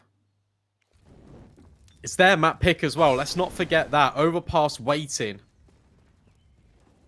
And OG Academy got completely destroyed last time these two teams faced off on it.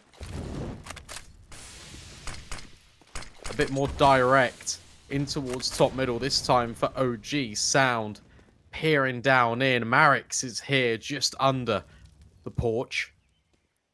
And Sound's just going to get aggressive playing anti-flash. Here comes the utility. And Sound's going to go ahead of it, but it's QQ to potentially take the first contact. 2 players in towards short as well to support him. In fact, it's waiting for a swing. Each team waiting for the other to make the critical mistake that's going to enable this. Lurk smoke deployed is going to keep Oxygen interested over here. And Awaken has found the opener. That was over towards B. Now MOUZ NXT have to activate, and it's QQ, of course it is. Finds that first, and Marix, snappy as you like it, even with a dink onto shield. Yimfat now has to be the hero. He has been before, but Oxygen is tucked in. He is not giving him the fight, but swings out with a clothesline.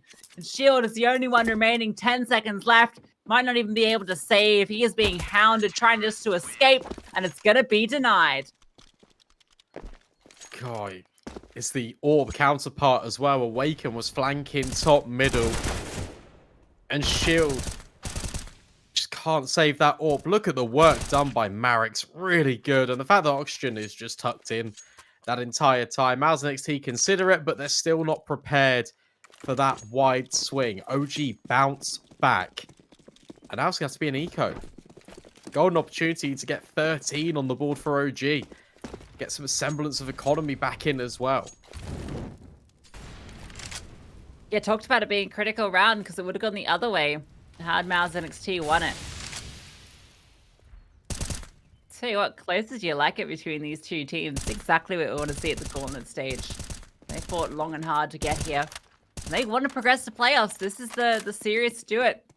They lose, they are out of Season 6 of WePlay Academy League. Another slow and patient round. Just getting rid of all this utility for OG. Nexius now clearing. Sound. Definitely hear them running towards him. Gets caught out with the smoke. That's a big kill. But there's no armor behind this rifle. But look at how many players are here. Dementa needs to be careful, but that flashbang is everything. Sprays them all down. Awaken finds another and saves the round for OG. 1 kill coming through from Yimfat with that recovered M4, but that is going to be it. So no bomb plant comes through. Shouldn't be an issue anyway. They've got plenty to invest into this. They might go lacking a few little pieces of utility. But this is it. Round number 28. Shield AWP back in his hands. Nice deep incendiary. Not actually going to do too much disruption. In fact, it's able to avoid that. Look at this aggression in towards Banana. Nexius, he gets flashed through, but OG are able to hold. Sound dodges it, swings through for the kill. Now Banana is firmly established for OG Academy. They keep going. They're forcing the issue here. Sound is just raining down bullets through this smoke. And MOUZ NXT, it's just uncomfortable. Dementa's even rotating off towards A. And that's exactly when MOUZ NXT look to strike back. Sound finds the contact though, and Dementa is on a pivot. Rotating back over, but he's only got 2 flashes. Sound has got a smoke to try and help this. Juggles it on over. He's going to get boosted.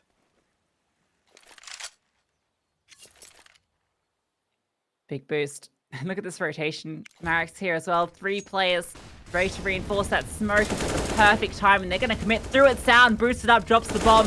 Yimfat trying to come through and trade, but Sound is hitting every single shot. Shield gets dropped after a single kill. And OG equalized 14 apiece. And look what it's done to MOUZ NXT. They have an empty tank going into this round. They're going to have to play for overtime. Yeah, that Molotov slightly misses at quad as well. It doesn't cascade up to the top, so Sound, it's just a seat warmer. He can sit there completely fine, has that multi-kill, and it's a perfect B hold. And you're right, MOUZ NXT running on empty, it's rough. It's very difficult. And OG steal this one away right at the death. A very good grenade. And Awaken even strikes onto QQ.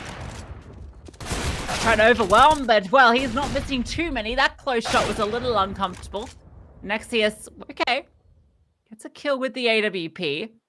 Bombs out in the open, and could get a little scary. There are 2 players here close to him. Oh, if that no-scope had hit, you start to believe that Marek's with 3 in the round gets OG up to map point.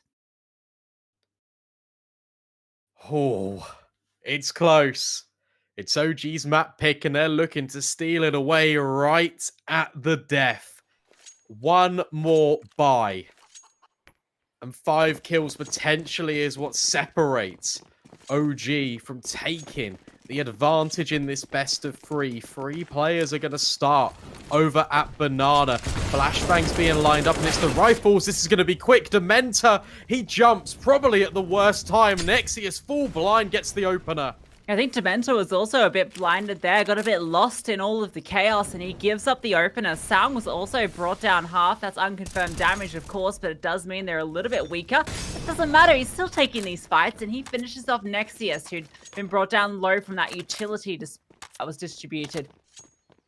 Now they're just going to leave Awaken here. They know that with 4 apiece, they want to reinforce one of these bomb sites with the rifles, and it's going to be the right choice because look at MOUZ NXT, all 4 making their way towards A.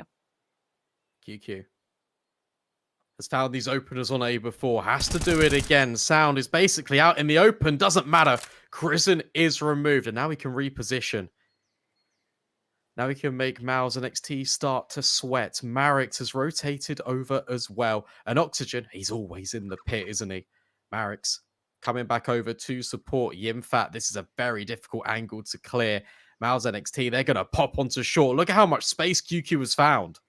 Yeah, he's walking up. He's just going to hard clear this. He might even get this player on site. No! Oh, the timing. Oxygen does spot him. Oxygen gets a second as well. Yimfat, the only one remaining to keep MOUZ NXT in this map, and he cannot make it work. Marix finishes the job, and OG, it takes all 30, but they take their map pick of Inferno. What a hold. It looked like MOUZ NXT were going to run away with it, because at one stage in this game, OG Academy only had 2 rounds on this CT side, and suddenly they just go on an absolute tear. The mental resilience is absolutely unbelievable, and the rotations in that last round were so fundamental to their success.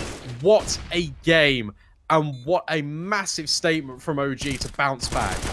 Yeah, that's a huge resurgence to be able to find when it looked like MOUZ NXT were going to steal it away. I mean, it was 14-11. We can see it on the scoreline, but I've got to really shout out Oxygen. It might not be reflected in the kills in terms of definitely players above him on that side, and we'll get to see the stats now. But Oxygen on those A side holes was finding the multi-kills or staying alive and doing exactly what he needed to every single round that mattered. It's the epitome of a pit player. You just sit there, you do not move, just in case. And he even saves that round potentially because QQ was trying to find a little bit of an opening. But that's exactly what Oxygen is holding for, making sure that Marix cannot be flanked upon. And wow, what a first map of this best of 3.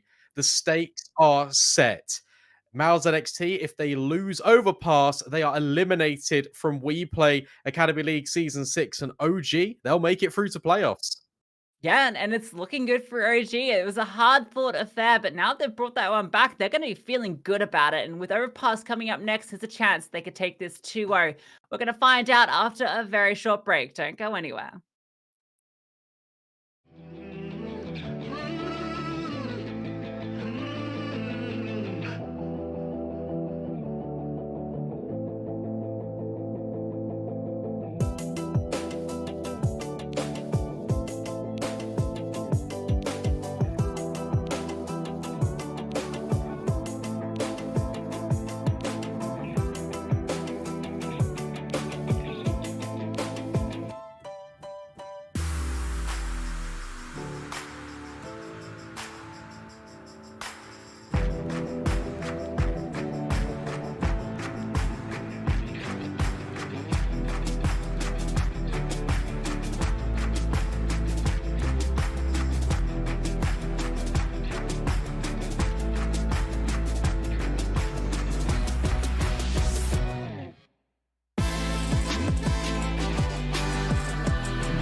And welcome back, everyone, to the WePlay Academy League Season 6 Gauntlet stage. And now we move on to MOUZ NXT's map pick of Overpass. And it's going to be interesting because OG, they really came back from a deficit there. They closed out their map pick. Now they head into Overpass. Last time around, it was a 16-4 victory for MOUZ NXT, but it was a 13-2 scoreline.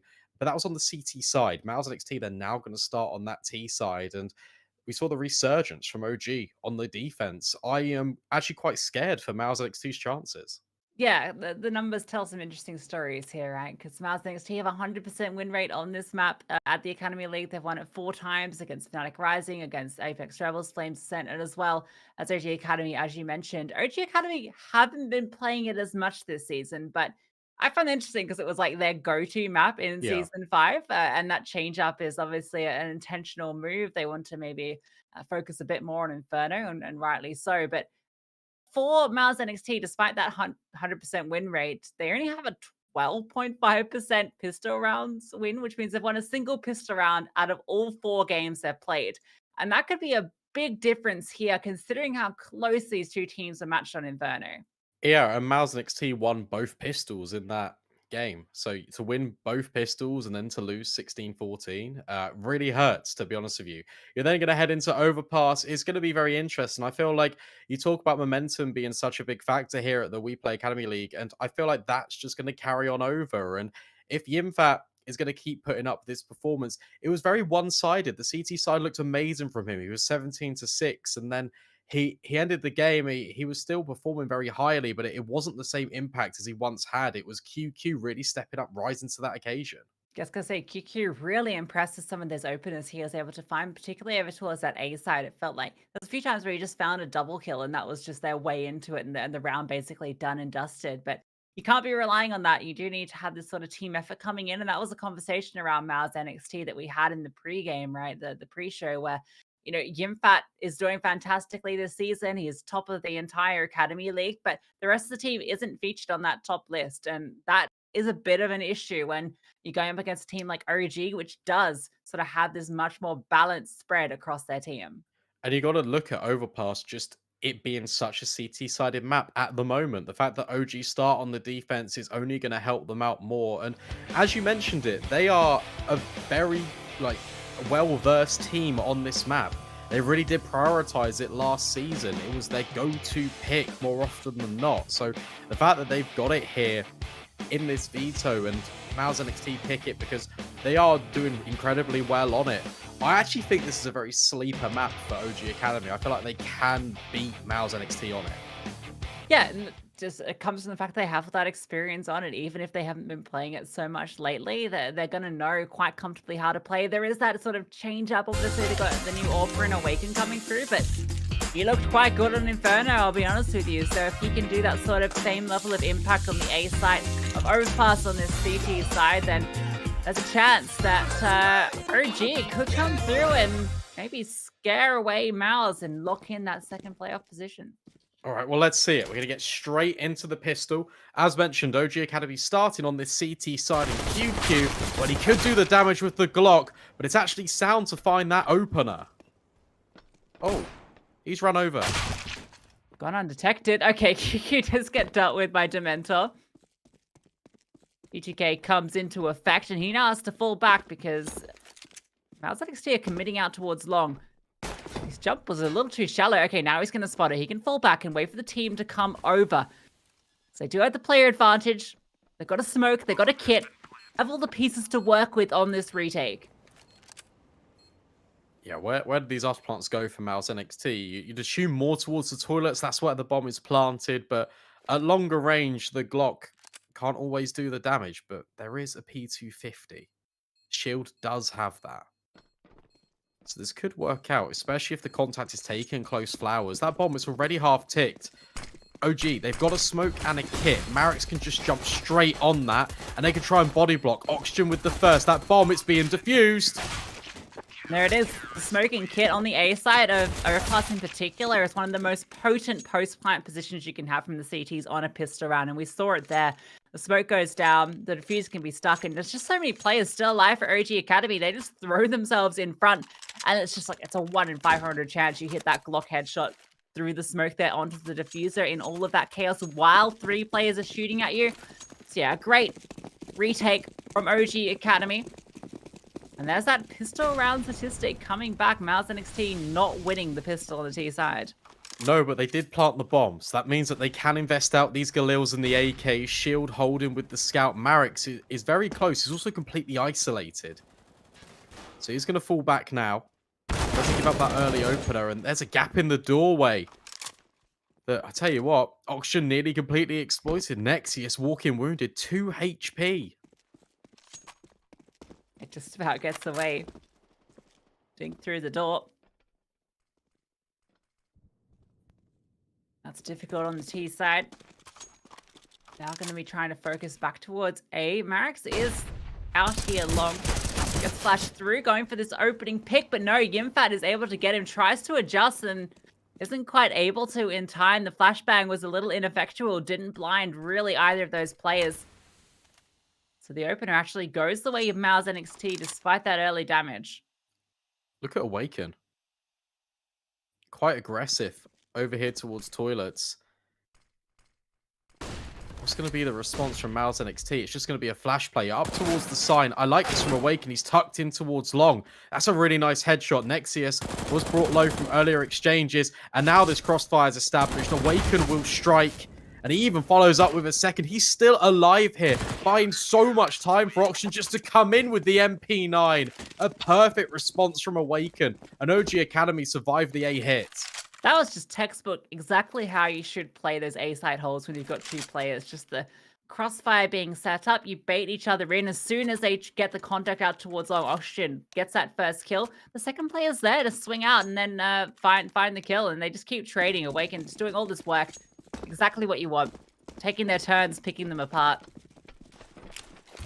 No bomb plant this time either. MOUZ NXT just back to pistols. No utility either. It's Tech 9 and a Deagle. That's it. That's the only investment here. Marix about to try and clean up. We'll get 1 at least. Oxygen gets Yimfat. Seppi9 might try and push the issue a bit. He's the only one with an SMG, so if he can farm up the extra cash, that'd go nicely for him. Wouldn't be too bad. MOUZ NXT, they're actually going to try their luck over towards B. Oxygen can just take the first contact. In fact, it's Sound playing all the way back at that monster pipe. He can line them up and, well, he runs out of bullets, but it doesn't matter. In fact, he gets the kill over Oxygen. The USP dealing the final blow.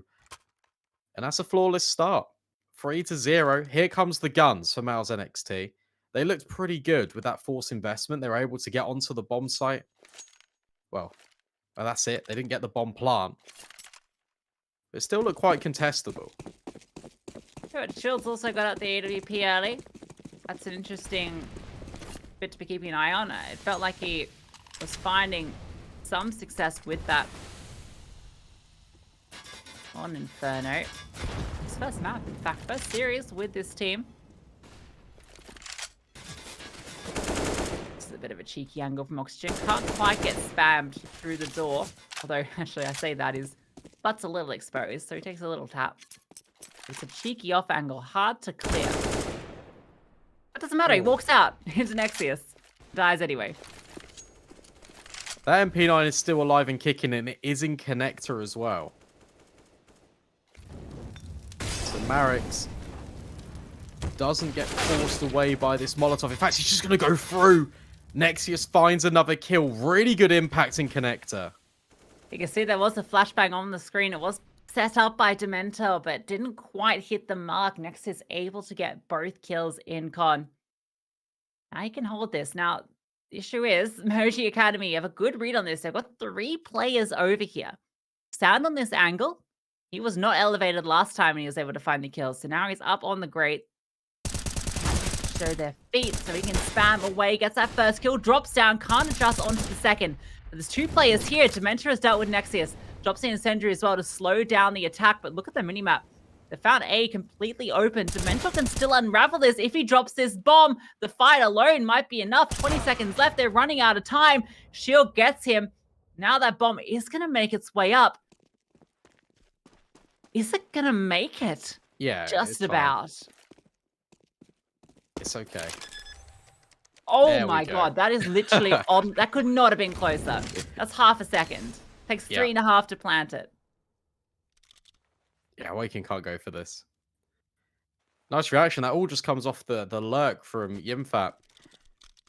MOUZ NXT, they could have even potentially waited there. There was a couple of options they could have gone for, but instead of flanking all the way through heaven, they're going to keep that up their sleeve because Yimfat now knows that the gap is towards long for OG Academy. So give that a few more rounds. Potentially you could see another play where MOUZ NXT wait outside Monster. Yimfat goes on this big lurk and strikes from heaven. I'd be interested to see if that actually does come into the fold in a few rounds' time.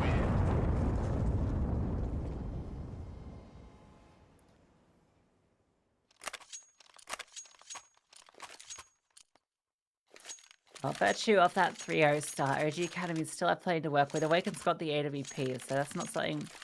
Doesn't really see him fire off yet, so that's exciting. You'll be going over towards A, very typical setup. Rifler supporting your AWP over towards A, while you have 3 towards B. He's going to be sitting back. Marek's taking the initial peek. In fact, had a better spawn for it, so he's going to be scouting out above the smoke. Shield with his AWP looking over towards Monster. Bit of a default here from both teams. This short control is always well established by OG. And Oxygen. He's in here again. Connector door blown open, so it makes it uncomfortable for Nexius. And, well, the bullets are doing the damage too. 3 players, well, out towards Monster, but Sound just finds one. The spam through the smoke, it's enough. And that's the opener. Nexus brought down half as well. This round looks a little bit better for OG Academy. Re-smoke towards Monster at a good time. Shield's just creeping on forward. He wants to try and take a contact in towards B. See if he can find a way into this. Try and even things back out. Now you can just kind of hold this angle. If either of these players falls back from Monster, walking straight into his crosshair. And you can see that was an intentional Molotov to force someone out. Not going to be the case. And for MOUZ NXT, they have to go A here because they've got control in towards toilets. That's it. Another Molotov being deployed in by Awaken. But he's the only defender here. He's going to call his team back. Can he survive? Yes, great shot onto Nexius. He doesn't even need to fight anymore, but shield legs. It's now to Yimfat. He spotted out Marek's towards the truck. QQ will dispatch of him. That bomb can be planted as well. 2 of these players limping into this, but they are able to get the bomb down. QQ trying just to stay alive here, and they're just peppering him. Sound does finish the job. Shield falling back with the AWP, has a good post-fire position, and Yimfat, he's all spotted, gets Dementor for free, turns around to the second, puts it now into a 1 versus 1. And this is a good position for Shield to be in. Sound is on half HP, doesn't have a smoke.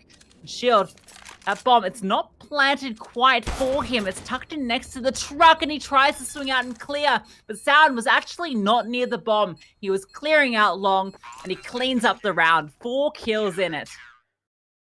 Yeah, it could be a little bit of miscommunication there for MOUZ NXT because Shield is so adamant that that bomb is potentially out towards Dice. He's not even considering that Sound could be near that position at truck. And, well, Sound just hits the timing perfectly. An incredible quad kill. OG Academy continue this streak on the CT side.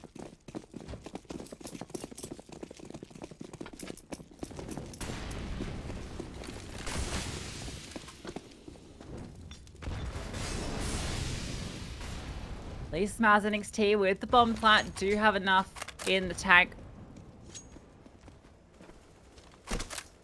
Dementor finds an opening though. Once again, this is just spamming through the doors here to get a kill. There's so much pressure out towards short and connector, and that's such a big piece of map control that MOUZ NXT can never feel comfortable taking. But they'll set their sights on long instead, and that's the control that Yimfat was continuously finding. Waken peeking out.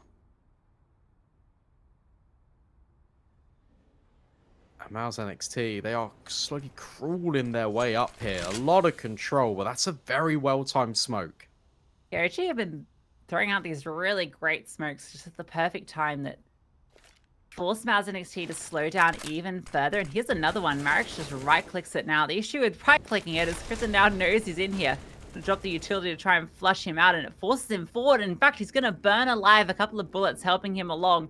It's now awakened. There's a huge amount of pressure on him. 35 seconds left. He steps up and gets the first. Looking for the kill out long. Spots the player. The flash supporting him, but Yimfat is tucking in. Awakened slowly pushing forward. He wants to find this kill. The flash back he adjusts. That was from QQ, and he's still able to get the kill. And Dementor up on the high ground is going to spot this player with the bomb. They know that this is committing towards A. They cannot find a way in. Awakens out towards long. QQ out in the open. Shield the only one remaining, and he cannot even run away.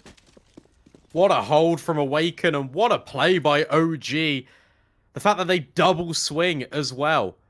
That divided position just completely obliterates MOUZ NXT. They get the space, and it gets completely stripped away from them. Awaken adjusting, hitting every single shot. Starts off the game so strong. 6-1. Now a pause comes in for round number 7. MOUZ need 30 seconds to talk about, firstly, the buy, and secondly, what's going wrong.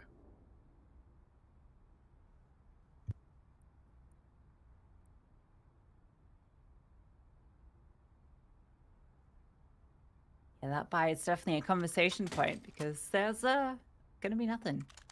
Once again, upgraded pistols. So OG Academy, this is a great opportunity to continue to extend this lead, get that 6th round.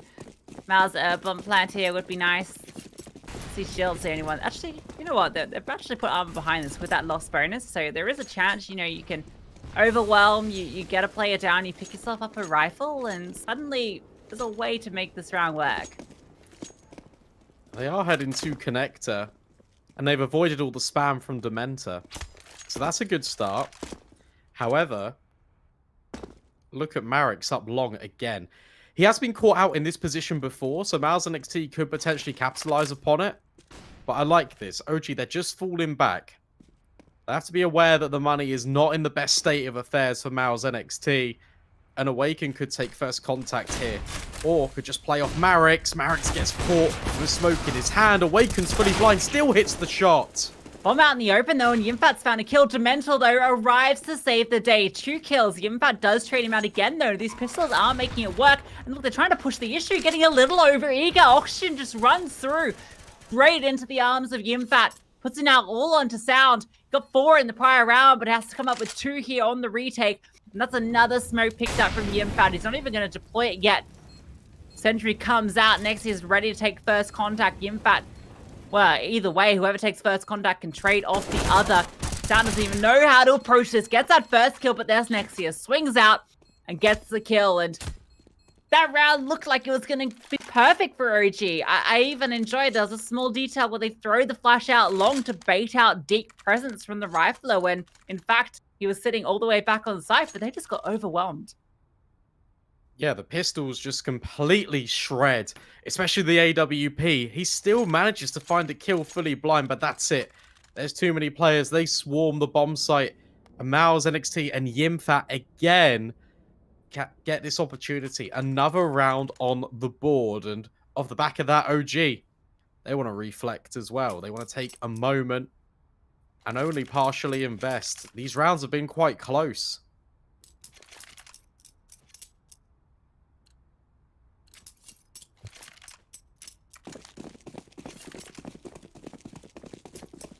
Now MOUZ can build their way back.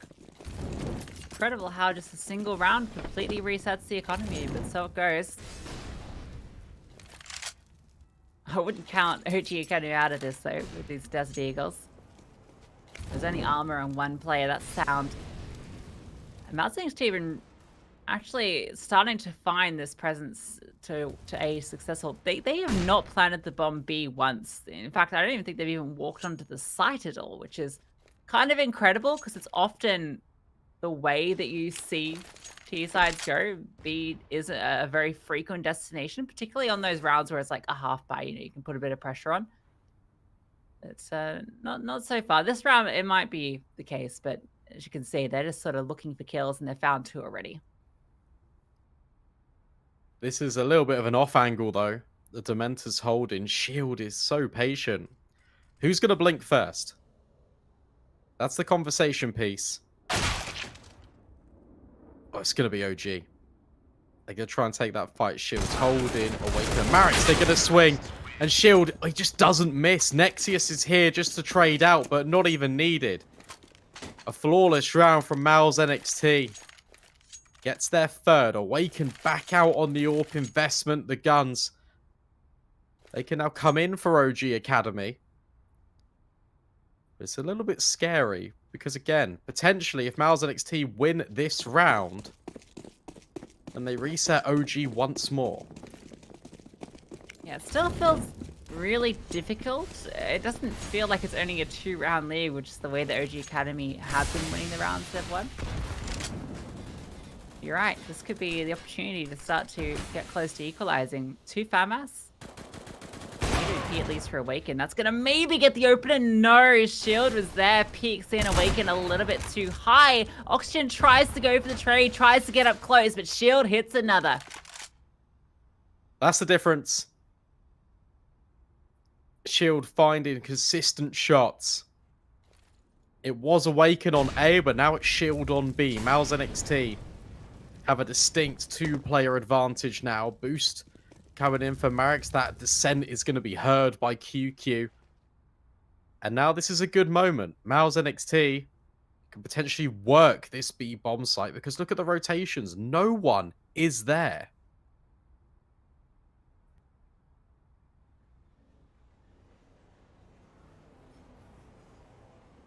Fat's on this lurk. And yeah, it's just stuck towards A. So he's going to get this information in a couple of seconds. Maybe just kill everyone. Dementor removed. He's not committing either. Gonna spot out the second, even getting it. That's so much out of your lurk play. That's the round 1 before there's even a chance for OG Academy to defend the B bomb site. So yeah, now MOUZ, they're going to be up to 4. Sound might not even be able to save this AK. And OG Academy are going to have to likely, yeah, going to have to save the next round, which means that we're going to be looking at 5-5 very soon.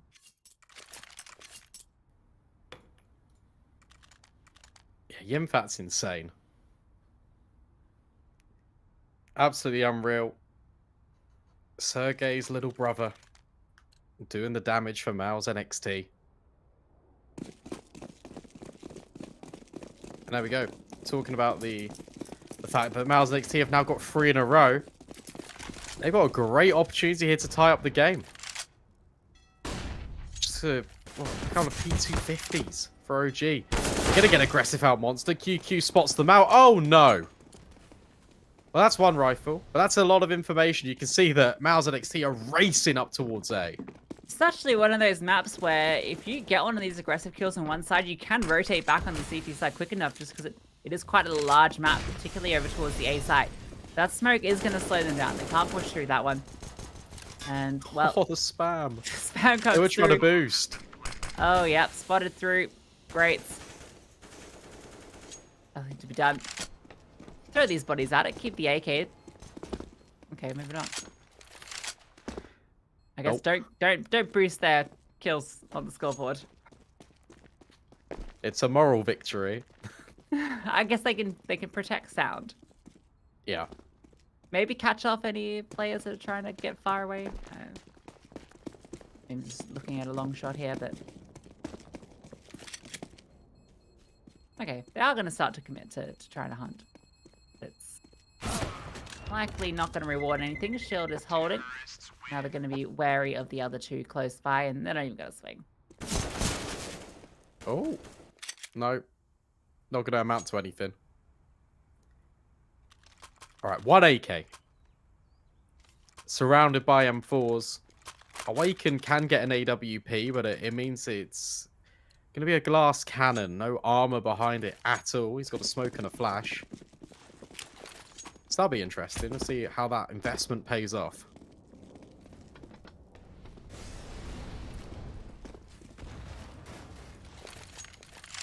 The default moves from both teams. HE over onto any player boosted up or drop peeking. Doesn't connect though. And Oxygen once again establishing this short control. Pretty aggressive with it too. Flash over the top to allow him to peek into the tunnels. Not going to spot anything immediately. He falls back before the smoke fades.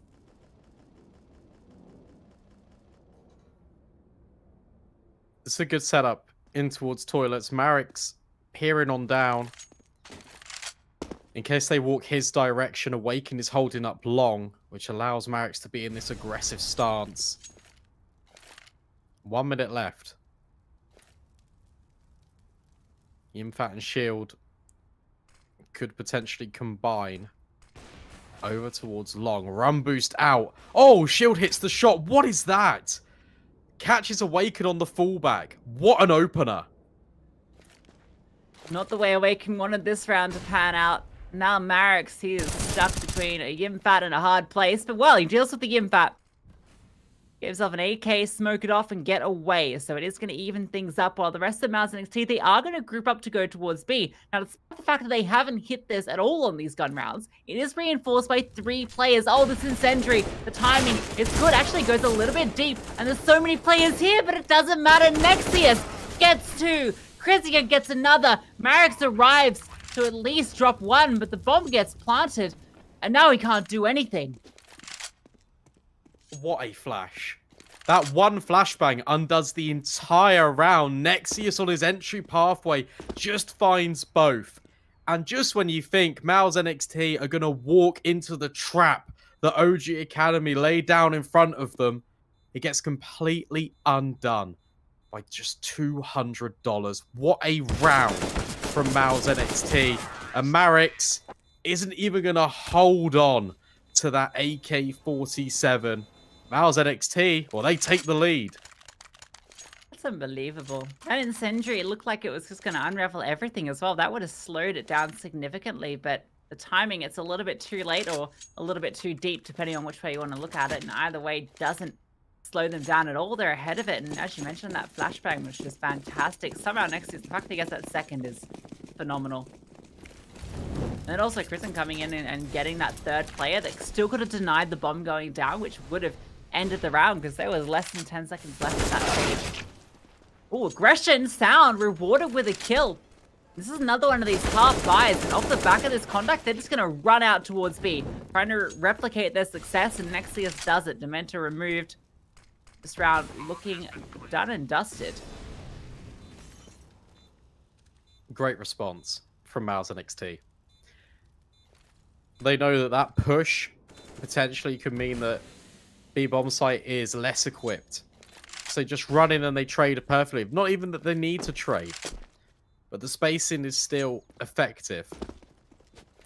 And the only kill that's found by sound is going to just give 1 AK to Oxygen. And that's it. And MOUZ NXT could even potentially hunt this issue. Not that they want to. They don't want to give over more rifles. But look at their economy. A couple of these players potentially could even hit the cap.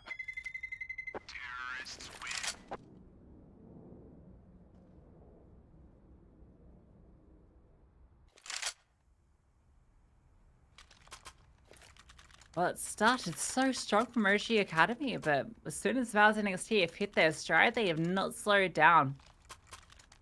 It's last 5 or 6 rounds in a row that they've managed to get together without any response from OG Academy.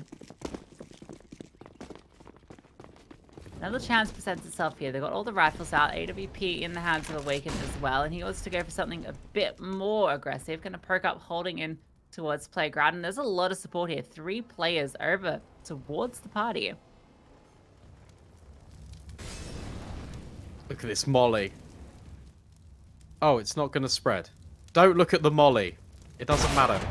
Awaken doesn't find shield. Again, that kill falls favor to MOUZ NXT. Marek's is still here, though. This might be relatively unknown because they'd assume the Molotov would do the damage. Dementa deals with Connector. Actually good, because Marek's throws up that utility and they're not ready for the connector player. So it's well timed to at least even things up. And Shield, that's so unfortunate. I think that might have been the edge of the railing that maybe protected him there, because he took, what, 78 points of damage from an AWP bullet? That's maybe a leg that's been saved a little bit by the edge. MOUZ NXT going slower this round. Does look like they're interested in A. 40 seconds left. It's going to be a quick rotate from short as well. You can see 2 players deep in there on the B site, but Marix could unravel everything here. Or Yimfat could walk right in. No, it doesn't matter. He still gets the kill. The trade's immediate. And now this short play starts to come in. Dementor, the only one on the side, but he's dropped Prison. Now they have to start committing to this. He's still standing and he swings out for QQ. The back lines, Oxygen finds Shield. And OG finally bounced back. Perfect hold by Dementor. That's exactly what OG Academy needed. Dispatches of players in 2 key positions. The Shield is just left hung out to dry. And that breaks the streak. That was 6 rounds in a row for MOUZ NXT. But OG, they do snap back. But there's money for days, as we keep talking about. MOUZ NXT can pretty much buy for the rest of the half. And the same cannot be said for OG.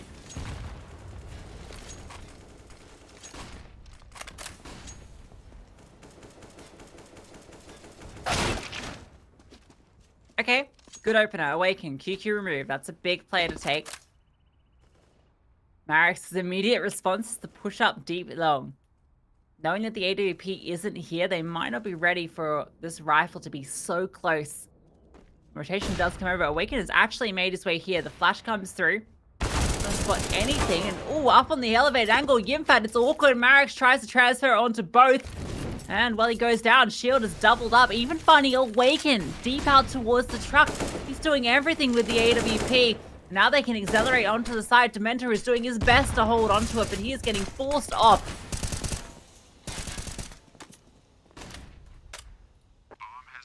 Rotations have come over. Bomb has been planted. Oxygen rotating up towards the bank. And do OG... do they even want to go for this? It's a difficult one. There are such low HP players for MOUZ NXT, but the money, it's just not built up for OG. They'd rather hold onto these rifles. You can see they're running away. The silhouettes disappearing on towards that B bomb site. And it's going to be 8. The half, it's going to be 1 out by MOUZ. Winning out on the T side as well. That's a huge statement to be making. Oxygen might be able to catch up next year's here, and in fact, he will. It doesn't matter. Blows up at the end. That's unfortunate. And oh no, Sound can't even save. It is not going to matter, no, because Sound can still fall by. And a rifle can be dropped over. But it's still a little painful to lose both your players at the end like that. It feels like nothing can go right for them at the moment. We're taking a look at the Awakened Shield head-to-head. Specifically with the AWPs only. And, well, Shield has won out that gunfight 5 times. Meanwhile, I'll get back to that in a sec, because there's aggression in towards middle. 1-for-1 trades. And Awaken has only won out that battle once. So that's a lot of impact. The AWP finding successes. Dementor now steps in at connector. And, well, MOUZ, they're walking wounded. So much damage has been done. The spam through the smoke. Sound, he just finds another. 32 HP between 2 players for MOUZ NXT. It's looking like a 7th is inevitable for OG Academy. It's taken them so long to get to this point. These 2 players are going to try and make something happen here, but it does feel very unlikely. I mean, it was 5-1. Yep.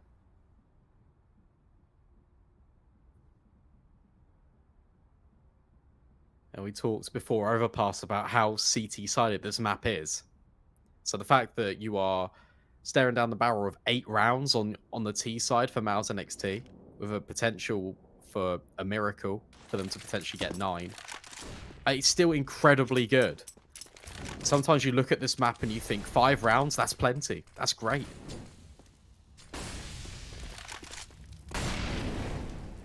So they can do in the closing moments of this half. Dementor is tucked in along with Sounds. They have 2 players here to deal. This bomb plant feels like it's going to be very difficult for them to get it down, but the smoke is providing cover. But Awaken drops the bomb planter and he drops Shield. Nice double to close it out. And it's going to be 7 for OG out. is MOUZ NXT. 8 rounds at the half. They take the lead on their map pick going into the CT side. Yeah, Awaken heard me talking smack, so had to critically correct that one. Does take out Shield. But alright. 8-7. This definitely favours MOUZ NXT. Obviously because they got the lead, but just the fact that they recover that situation of being down such a deficit on this CT side, as you mentioned. But look, let's head into the team speaks. I want to hear from OG as they look to bounce back and tie up the game. I do the sandbag guy. Let's go, guys. Let's go.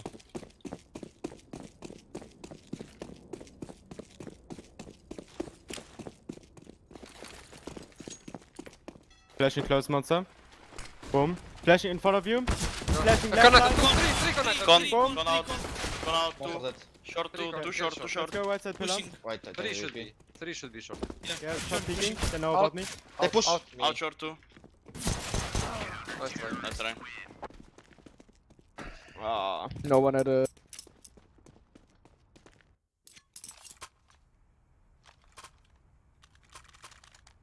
Tell you what a crunch from Connector from MOUZ NXT to get the pistol. That was quite an overwhelming number of players streaming down. You could hear the chaos in the comms as soon as that came through. They tried to recover, but simply just too many players. At least they're all positive, though. There's no, like, angst in the communication, and then as soon as they lose, just go, nice try. We'll just focus on the next. It's good to see. Very good mentality. That's a consistent theme for all teams at the Academy League. It's always nice to hop on board and listen to what they've got, what ideas they're plotting. Quick one up towards Connector, it might seem. OG, this is a Vega Squadron classic, a flashbang over the top, trying to overwhelm A. The difference you've got is that MOUZ NXT is sat all the way back in sight. Just gonna try and charge them down with the Tech 9s. Has dropped a nice incendiary, standing up with the FAMAS. Can't quite connect the shots though. An Oxygen has come around the corner. Shield with the scout can't connect the shot. Yimfat though, he's found 3. Awaken does trade him out. That bomb is out in the open, and Nexius has dealt with him. Sound the only one remaining. He's picked up an M4. He's got no bullets. Has to go back to the Tech 9. Gets a dink, but that's going to be all he can find. So unfortunate there's no bullets in that magazine. Tell you what, though, you get a couple of kills at the start there. It looked pretty promising, but Yimfat just tucked in that entire time, unravels that attack, and allows the rotations to come in and be so much more effective. Here's this hero, the consistent just pillar for MOUZ NXT. Always leading from the front. Trying to command respect, and well, he definitely deserves it. A fast play now for OG out towards short. That flashbang's missed. Gonna matter. Nexius standing behind the pillars, has a teammate by his side in QQ, and they are farming them up. Dropping like flies. QQ gets another. And Marix, he was just sitting back. He is gonna go down any second now. Nexius does the job between the two of them. They get 5 kills. They shut down the eco rush towards B. Yeah, pretty standard stuff, but I'm more interested in seeing this gun round because OG Academy can now invest. Can Awaken get an AWP, or is he just going to be reduced to having this AK? A little bit of concern on Marix's face. And it's going to be straight AK-47s, not enough investment, and need to prioritize the utility on the gun round. Shield does have a sniper, and he's been extremely effective with it. Oh. Third time's the charm. Yes, he is going to get up there. You get about 3 chances to make that jump before the T's can make the timing. So he does make it up in time to be able to hold from the flowers. OG Academy are putting pressure over towards A. Look at this flash through. Nexius doesn't spot anything. That's false info because there are 3 OG Academy players here. That's actually caused a rotation for MOUZ NXT. They've taken a 3rd player over towards A. OG, they also applied pressure at the correct moment, but QQ just swings out. Oxygen with the immediate trade. Nexius now can step in at Monster, dodging all of these flashbangs. But it's not actually going to scurry the rotations. The Infat is still here in towards toilets. Awaken could be in for a rude awakening because Yimfat is so close here and they're just going to walk by him. They're making noise. Yimfat is right behind them, caught with the knife out. Sound will trade at the very least, but guess what? Shield's been here this entire time, really close, and they nearly line up. Only gets the one though, and that's going to enable MOUZ to maybe have a chance here, get another oxygen. Only one remaining, 1 versus 2 spots. The first cannot connect it. Krizian saving the day after what looked like a potential opening for OG Academy, but MOUZ NXT flawless on the CT side so far. MOUZ as close as it's come. They can buy here, OG. I'm not sure if they want to, though. No, partial investment. They want to make sure they have the utility to execute onto one of these bomb sites. But yeah, as you mentioned, it's been an incredible start for MOUZ NXT. It's looked pretty comfortable as well. There's been a couple of good kills in the mix for OG. But MOUZ, their rotations have been perfect. It always feels like they're in the right spots as well. This spam isn't going to find anything. So OG escape that. Get a moment of temporary respite. Flash over again, but Yimfat, well, he's in the back lines, and he can literally just flank right here. On sound, he can hear them running, and he's gone. He's only going to get one, though, because they're now already on the A-bomb side, but Shield is here with the AWP. Nice shot onto Marek, trying to just jump around and overwhelm the AWP, but he's got support. The rifles are here. Oxygen is forced back, trying to run away. That smoke has a gap in it, but it doesn't matter. He can get through. And they have planted the bomb, which is a big win here. Problem is, Yimfat is coming through on that flank, and they have to try and take this ground through. Can't quite connect the shot. Awaken gets one. Dementor is the only one remaining. Well, they know exactly where he is. He cannot even get to this bomb to try and deny the defuse. So maybe an exit. Something here. Some damage would suffice, but no, not even going to get that. Can hold on to his armor. That'll be all he can take. Awaken can have an AWP now. So that could be a difference maker. You come out with the AKs. But for OG Academy, you need a round on this T side. And they need to start falling into place right now. Because MOUZ NXT, they've got the momentum. They've swapped over to the CT side, and the pressure is just unrelenting. These extremity pushes, especially from Yimfat out towards long, is doing so much damage. And OG, they currently don't have an answer. As you mentioned, the AWP might be that answer. He's taking it in towards connector to try and punish any sort of aggressive peek, but there's nothing coming through at the moment. Back to short where the aggression is taking place. That's where Shield is. Misses a shot. Oxygen's able to sling out and punish, taking down Nexius. That's a good opener going the way of OG Academy. That's something they've been sorely lacking, so they'll be happy to have found that early on. I mean, by taking the AWP into connector, it means that Awaken could potentially just post up over towards short, and he is currently holding for this, and they're looking to re-aggress in, but Krizian just completely removes him. Oxygen will now step up, find another, so that man advantage is still with OG, but look at the rotations. Everyone from MOUZ NXT is over towards B, and Sound is coming back to pick up this bomb. Yeah, the fact they found 2 openers over here is giving them a false sense of security that it's a bit more lightly enforced. In fact, it is the only bomb site with any defense. 3 players here on the defense. AWP as well from Shoot. He's even got a smoke he can throw down at a critical time if he wants to do that. At the moment, he's not. Here comes that hit. Utility rains through, being thrown out. That smoke, it might even give Yimfat something to work with. Shield can play around the killer. It's a good defense from MOUZ NXT, but can they hold against the numbers? QQ gets one, almost a second. Shield finishes the job, cannot trade though. Yimfat is still here, and he can still shut this all down. The spray transfer, Yimfat on the defense. MOUZ find all of them. The transfer is unbelievable. And OG Academy, they just walk straight in to the Lion's Den. And while the MOUZes, they just survive. It's absolutely unbelievable. Shield takes the contact. Yimfat does not fire at all until the last possible moment. And he just lines them up. 14-7. They keep this one under lock and key. There is no round for OG Academy yet on this T side. Now Shield is just aggressively peeking in towards connector. But look at Monster.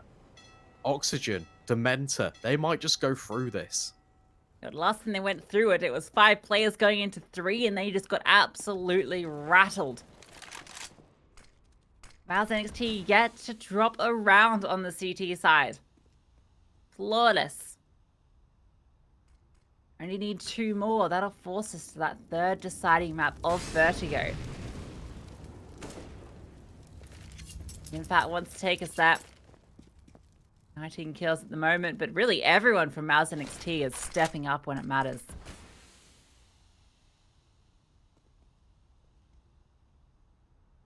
Minute left, no contact anywhere on the map. OG Academy begin their ascent up towards long. And look at this push from Yimfat. He's all the way in toilets, being supported by Shield, who's peeking in down deep, and then Yimfat will swing.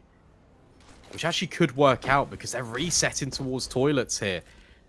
This setup is going to come into play. Yeah, the smoke is perfectly timed as well. Slows OG down, who have been so slow on these T-sides on both this map and on Inferno. Might just be to their detriment. They're going to make their way through now. Yimfat has still not been revealed. He's going to swing out. They've all got their backs turned. He gets 2. Can't quite get a 3rd, but that might have been enough. 13 seconds. They need to get this bomb down. They can't even get onto the bomb side, trying to get their hands onto the side, and it's not going to happen. Crimson and Nexus, they find everyone pushing through, and they get up to map point. There's just no contact. There's no contact for over a minute. And the fact that OG Academy walk through that divided smoke and they do not clear toilets, it's unfortunate, but it should be accounted for. They should be clearing toilets there. Yimfat gets away with a lot. It feels like he always does. And now MOUZ NXT are potentially just 5 kills away. They just need to stop 1 B rush, and we see this decider map of Vertigo. Here we go, straight in. Nexius with the spray. Marix does actually find 2. No, it's a team kill. Nexius is still surviving, and they're just burning alive. There's a player in from Connector. Dementor with the MAC-10 is removed, and MOUZ NXT win out Overpass again against OG. And in such a dominant fashion on their CT side. They got 8 rounds on their T side, but at the switch, I mean, they didn't drop a single round. That's unbelievable. That final round, Nexius has 2 bullets left, takes the second to micro adjust and re-aim and still finds that kill. I mean, this is just a tale of 2 halves. There was nothing to be had for OG Academy on the T side. Everything they did, they just couldn't make it work. The round that they had the most advantage, when they had a 5v3, they just got run over. They walk into the bomb site. We can see that again shortly. And Yimfat just shut everything down.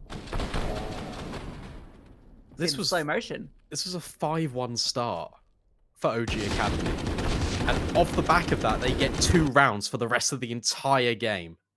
Let's take a look at the stats. Yimfat right at the top, as expected. I am looking at Marix. I don't want to single him out, but comparatively to Inferno, it was not the same performance. It's night and day. Yeah, and in these sort of matches, when going to playoffs on the line, you need everybody to be firing off, and Marix is definitely a key part of the team. But I mean, really, I don't know if that was even the issue here. It just felt like they had no ideas on this T side, no sort of ways to overcome the defense of MOUZ NXT. And I mean, even on their CT side, there was holes in it that MOUZ NXT were able to find as that half progressed, which set them up for a really good position going into that half. And also, it was just the Shield versus Awaken battle. It was Shield finding the opener onto Awaken with the AWP nearly every single time. And that created the space for MOUZ to exploit and amount these rounds on the T side. But look, it's all to play for. It's going to be Vertigo, that decider map. One of these 2 teams will make it through to the playoff stage and survive the gauntlet. Who will it be? Well, we'll find out just after the break.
Welcome back, everyone. After each team has now taken their map pick, with MOUZ NXT winning out Overpass in a dominant fashion, we go to Vertigo, the third decider map.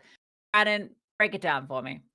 All right. Well, look, this map is going to be interesting because both these teams have had very limited success on Vertigo. However, when these two teams matched off against each other in the group stages, it was a brawl. It was 25-22.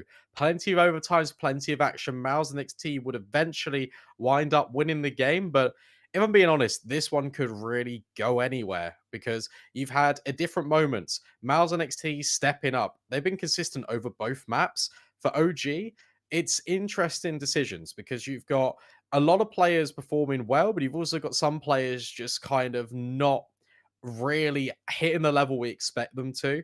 And that Shield versus Awaken AWP debate, well, that firmly was in Shield's favor on Overpass. You now look to Vertigo.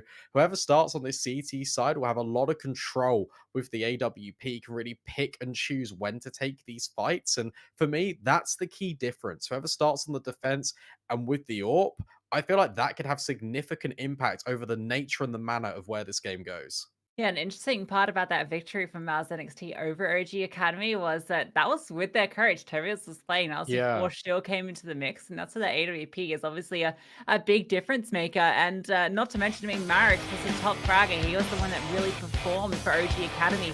He was looking a little bit absent on Overpass. So a few win conditions that seem to favor MOUZ NXT on paper. The interesting thing will be, as you mentioned, who starts on which side. Very cool graphic as we get into this one. Vertigo, one of these two teams will be at the playoffs. The other will be going home. And this knife round, oh, it's all coming up OG. So they're going to be starting on that CT side. And we have to see how this one plays out. So it's an interesting statistic for OG on this map is that they've only played it 4 times so far in this sort of season. Well, 3 times this season, once in WePlay Academy Season 5. And they only had 1 win. That was against Na'Vi Jr. But the interesting stat is that their T round win percent is actually significantly higher than their CT round. It's 57.8%. Whereas their CT round it's sub 40, which is kind of interesting when we talk about Vertigo. Also, in that game, you actually had both coaches playing. Crispy came in for a couple of rounds and went 1 and 2. So a lot of chaos happened last time these two teams faced off. But Awaken, he's getting so aggressive, but he's been traded. And suddenly all the kills, they come in for MOUZ NXT in a blink of an eye. And they're not even going off this. The rotations, they're already over here for Marek's Dementors sat up in Elevator. But for MOUZ NXT, there is so much time left on the clock. They could take this anywhere. Yeah, all those kills happened in the first 20 seconds of the game. So now this one looks really good for MOUZ NXT. They have everything they need. They're going to the empty bomb side as well. They can start to accelerate now. They're at ramp. Marek is going to rotate over. It's been heard out by Dementor, but it's an absolute long shot. We need to be some incredible P2K bullets to make it work, but that bomb is going to go down for free. The smoke enabling the cross. Marek's looking for the tap, hits it. Now it's on. There's a kit. There's a smoke. There's a way for OG Academy to find their way into it. Dementor, that's it. Finds the kill, puts it back into the 2 versus 2. And now it starts to look like OG Academy are in a great position. Smoke kit. Smoke thrown forward. Dementor finds Crizzen. And now he can fake out the bomb. Nexius gets close, but Marek hits the shot. OG Academy survive, and they win out a 4 versus 2. That's unbelievable. Just perfectly played by OG Academy. The sort of heaven position to find the player out towards the sandbags, maybe over peeking a little bit because they have that advantage. They give up that kill. And then the smoke that the T's deployed actually works out against them because it enables Dementor to get up close and to trade out short as well. And then with that smoke and kit, as mentioned, they're in a perfect position to win out the 2v2 from that point. Obviously, Dementor takes some nice shots.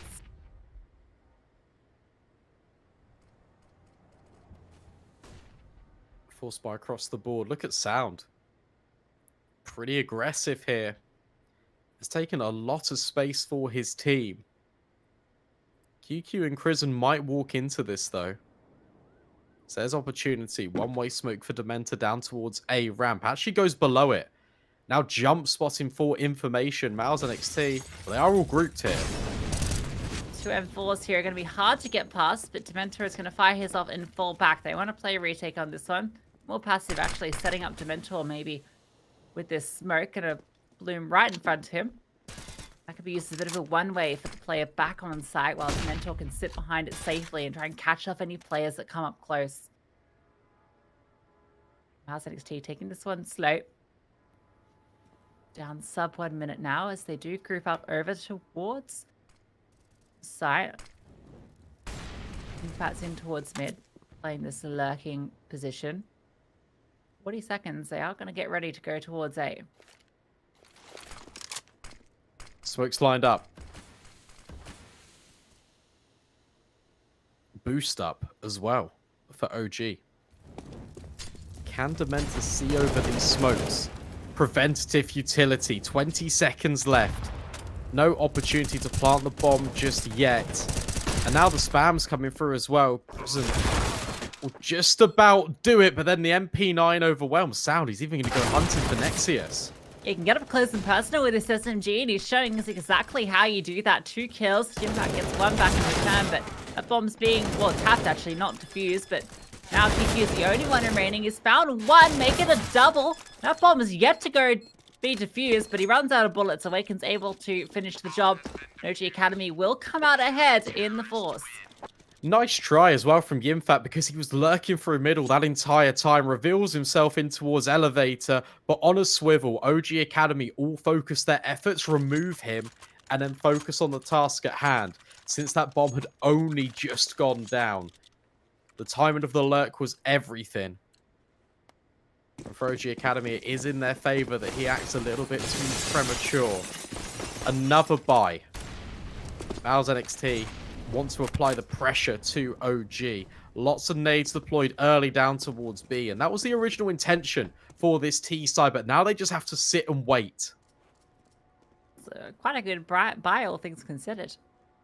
And if they do win this out, it will reset OG Academy, so I do like the idea.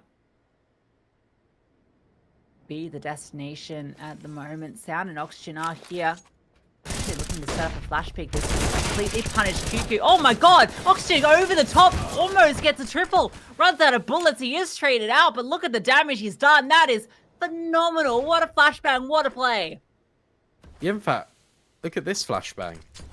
This is cool. I've not seen that one before. That's going to go deep in towards B. That's going to try and allow MOUZ a way back in. A potential avenue. Prison lining up the Molotov for deep. There's no one home. Another flashbang. A really good molly. It completely splits up the attack. Shield does find 1 on the Galil. Can he get the second? Not at the moment. Yimfat is still here. 2 versus 3. 40 seconds left. MOUZ NXT firmly committed to this B bomb site. They need to flush out the player over at default. Shield rings out some shots, but he's still so low. 1 bullet. That would do the damage. 25 seconds left. MOUZ NXT still no way in. Do you have a smoke on Yimfat that can be deployed? He's got that one ready to go. It's going to be deployed now. It's actually just to enable him to walk out. Yimfat's found that kill as well. But now he's in the 1 versus 2. Bomb has to be recovered. 10 seconds left. He has to get it down. Just trying to maybe take the fight to them, pushing all the way forward. Marix has heard him, getting around behind him. Dementor finishes the job, and OG Academy hold towards B. That's a really smart play by Marix, just running away from the fight, and it just naturally baits in Dementor. There's a lot of confusion going on, and the sound cues. I like the initiative. Yimfat just wants to try and take the fight because he knows as soon as he tries to plant the bomb, they're just going to swing on him anyway. Tries to close the gap to no avail. And now, finally, the economy's broken. No bomb plant means no money. So MOUZ NXT, they've just got the pistols.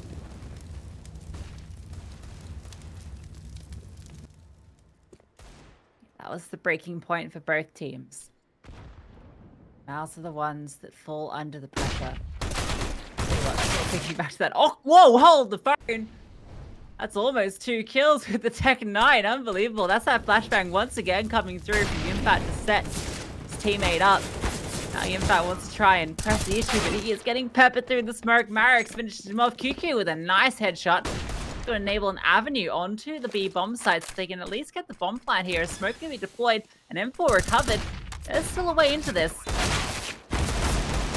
Oh, there was. QQ does find another deagle shot, but can't quite adjust to Marek's being so vertically elevated on top of default.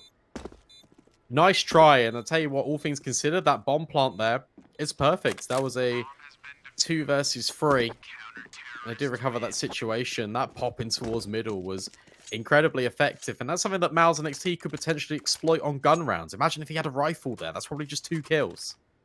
Yeah, that's outrageous, but I suppose the Tech9, you do feel a little bit more empowered to go for those sort of plays that can be so dangerous close combat with those headshots, and we saw exactly why. But the bomb plant at least gives MOUZ NXT plenty to work with. See, Shield's got out the AWP. It's going to have the only one in the server who get to see an AWP on Vertigo.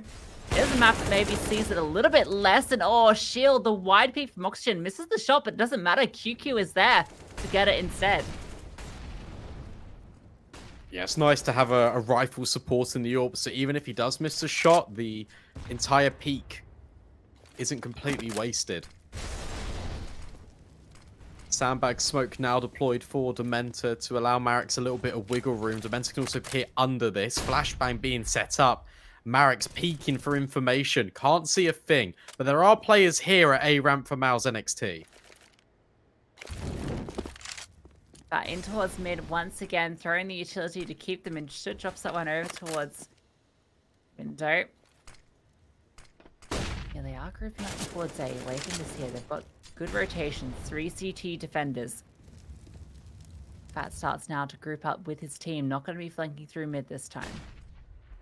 In fact, they're actually going to go back towards B, and particularly with Nexius going down, that's the time to go. It's been equalized. The rotation now coming over as well from Marek's sound. He has to come up big, playing a bit more passive, and Dementor in the back lines. He could just unravel everything unless his teammates just finish the job on the side. Dementor coming through the back lines alongside Awaken.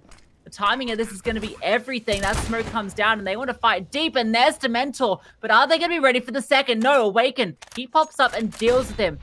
Now it's on to Tristan and QQ. They found one. They know where both these players are, fighting between them, trying to find a safe avenue to be able to set up in this post line. And there it is. Prison removes sound, putting it all now onto Awaken, jumping over, and Prison finishes the job. What a hold. The fact that QQ is taking the contact more over towards CT means that Prison can just creep up the entire time, and they just run completely past him. Then they just swing in tandem off the back of Awaken's contacts that came all the way down towards B stairs. A nice layered approach from OG on the retake, but it's just not enough. MOUZ NXT, it's a very strong hold, and they get that one done. They finally get a round on Vertigo, and look what it's done. These rounds have been so close this entire decided game. The double HEs do not connect, but that Molotov will force Marek's back. It's only pistols for the CT side. Arix just wants to peek, and it's just being denied. Nades at his feet constantly. Kristen is in a very dangerous position. He's looking for a boost, and well, he is going to find Marek's at the very least. And back to Marek's peek forward, he's actually not going to spot the rest of these players here, and he can start to clean up. Eventually, Awaken does find him, but Awaken's got 8 HP. He's going to go down. Down's the only remaining player for OG Academy, and he just has a Desert Eagle. He's got to get himself an AK here. Yeah. Okay. No. Guess not. You got a kill. Yeah. That's all right. MOUZ NXT, they do clean up. Kristen just does so much work there. He's being shot at with 2 USPs, and he just doesn't care. He's just face tanking the damage and just running through like a Terminator, just killing them all towards a ramp. But OG, they can buy. There's no AWP, so Shield has that one uncontested. He's going to peek in towards B again. Are they going to offer him the same opportunity to try and find an opener?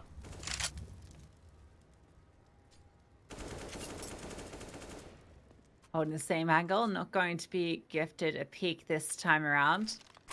And make his way back over towards A ramp, a very common position for the AWP player to post up. But Oxygen has found QQ. That was over towards B, and so now they can start to rotate. Oxygen can make his way back to support mid, and they can reinforce A a little bit more solidly. Marcus gets tagged through the smoke. It's unconfirmed damage. Yimfat on his lurk is being held in by Oxygen. Mid to B smoke deployed just to apply a little bit of pressure. But it might not even matter because Sound has got a lot of coverage down towards B stairs. Will even be flashed forward by Oxygen. So the presence of that smoke alone has actually moved the mid rotate. The Yimfat doesn't know that. He said he's going to regroup with his team. And now OG Academy, it's the perfect moment for them to try and find success down towards A, an even trade, but it's information. And look at Oxygen on this flank. MOUZ NXT, they're being penned in. 30 seconds left. Marix, oh my god, he's almost caught out in transition. In fact, he does go down. Nexius just runs in and kills two. Rotation does come through. Sound is able to try and even things back up, but he goes down. Now it's all onto Oxygen, but this timing at this flank could be everything. It's going to be walking up at a time they least expected. As they're backing off, Shield spots him, but it's too late. Goes down. Yimfat has 10 health points, and he's just sitting tucked down, not spotted yet, but the flick over from Oxygen. The flank comes through and saves the day for OG Academy. It's really nice, but I'm a little bit confused why they're being caught off in transition, why they're moving back, because Oxygen's got all the information. He's pushed down towards B. I guess he's the mid player and there's a gap in towards mid. So maybe that's what they're trying to recover. But, I mean, what a timing for Nexius. He nearly hits the spray onto all three and that would have been round done. But what a clutch. Oxygen in the back lines completely locks it in. And OG, by the skin of their teeth, get another round back on Vertigo. Close rounds. The instant Vertigo ramp smoke that's come into the fold over the last week and a half, because everyone needs an instant smoke, every single map. Yeah, we like to smoke out. And we like to burn our enemies in the flames. And Sentry deployed, deep control towards ramp taken by Dementor. It's going to fall off, forced back by the utility. And because of how close that round is, you can see 2 MP9s in the mix. Utility is also light, so MOUZ NXT can try and break OG once again. Actually, it's just crawling up the ramp, head down, tucked in. Doesn't want to reveal his little noggin. Sitting below a smoke at the moment. Flashbang being primed. Going to be going through so that they can take control towards top ramp. Nexius peering over, not spotting anybody just yet. 45 seconds. Awaken is thinking about peering in. This is quite a dangerous angle here. But he does find Crizzen. That's a really nice opener. And there's still 2 more defenders with him in support. Dementor is at the back of this bomb site. Nexius has found good entries before, but this time gets completely drive-by'd. Shield finds Awaken, but Marix, he's here with the M4 this entire time. Oxygen rotating, but QQ finds Dementor. There is that 3rd layer on this bomb site. Sound finds another with the MP9, and Shield needs to just hold on to his AWP. Watertight defense gets OG a 6th round. Yeah, they had that flank from Yimfat the whole time, but it could never activate either. He got caught out trying to make his way through this sort of setup. We have 4 going ramp, 1 flanking mid. It's very standard, and they've got the read on where Yimfat's playing that. So that was the other part of that attack coming through that we didn't get to see take place. But yeah, interesting. The holding out towards short with the AWP. You're absolutely right. It can be such a difficult position because it's very frequently you'll see the rifler wide swing it, and that would catch you off guard. But Crizzen just walks into the crosshair. That allows him to just continue fighting with the AWP. Even though Shield finds him, the rest of the team falls around him. Now the timeout comes through from MOUZ NXT because they have a saved AWP. They have 2 players that can get a full buy, so I suspect we might see something around this. Oh, okay, keeping it with the loss bonus. In fact, this actually works out okay. Yeah, it's not too bad. But all eyes on Shield in round number 9. Because he saved the AWP, and now he has to find opportunity. Has to create it. Awaken peeks down ramp, doesn't see anything initially. And QQ and Yimfat In fact, basically the entirety of MOUZ NXT. They're going to try and find success out mid. And Nexius is now the flank or the lurk. Boost up. It's a default boost though. Marix is holding for it, so that's an easy kill. You know what? Didn't work the first time. Why don't we try it again? Get naded in the process. It's a bit of a off-angle boost, so you can swing. You can see that exactly and play a little bit of a nicer one if you ever want to boost up at home. Marix, this is a favorite angle of yours, Brandon. Out in the open, and it's going to be rewarded with a kill. Can't quite get the second because he falls down as he tries to adjust and then runs out of bullet. So. Oh, Nexius. Oh, nearly found the timing. But no, Dementor is lying in wait. Took his soul. Now QQ and Yimfat in this 2 versus 4. They know that A ramp is open because of the control that the Tech 9 found. So they're going to try and creep forward, but it is being reinforced. Awaken's now moved over here with the AWP.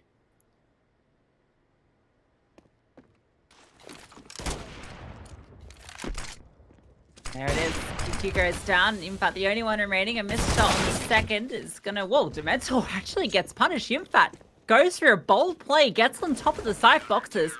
He doesn't have enough time. Can't even get the bomb down. Sound is there as the smoke fades. And OG get their 7th. Yeah, nice work. In towards middle, just repositioning. Holding for the boost, repositioning. Perfect. Easy stuff. But that was just the partial buy around the AWP. It does find 1 kill. But it's not really instrumental to MOUZ NXT's successes. So we have the AKs out instead. I'd like to see some pace out towards A ramp. We've not really seen MOUZ NXT just really go pedal to the metal and try and take the fights direct. It's always been favorable to OG, who can just spam through these smokes continuously without any tracers because of the M4s.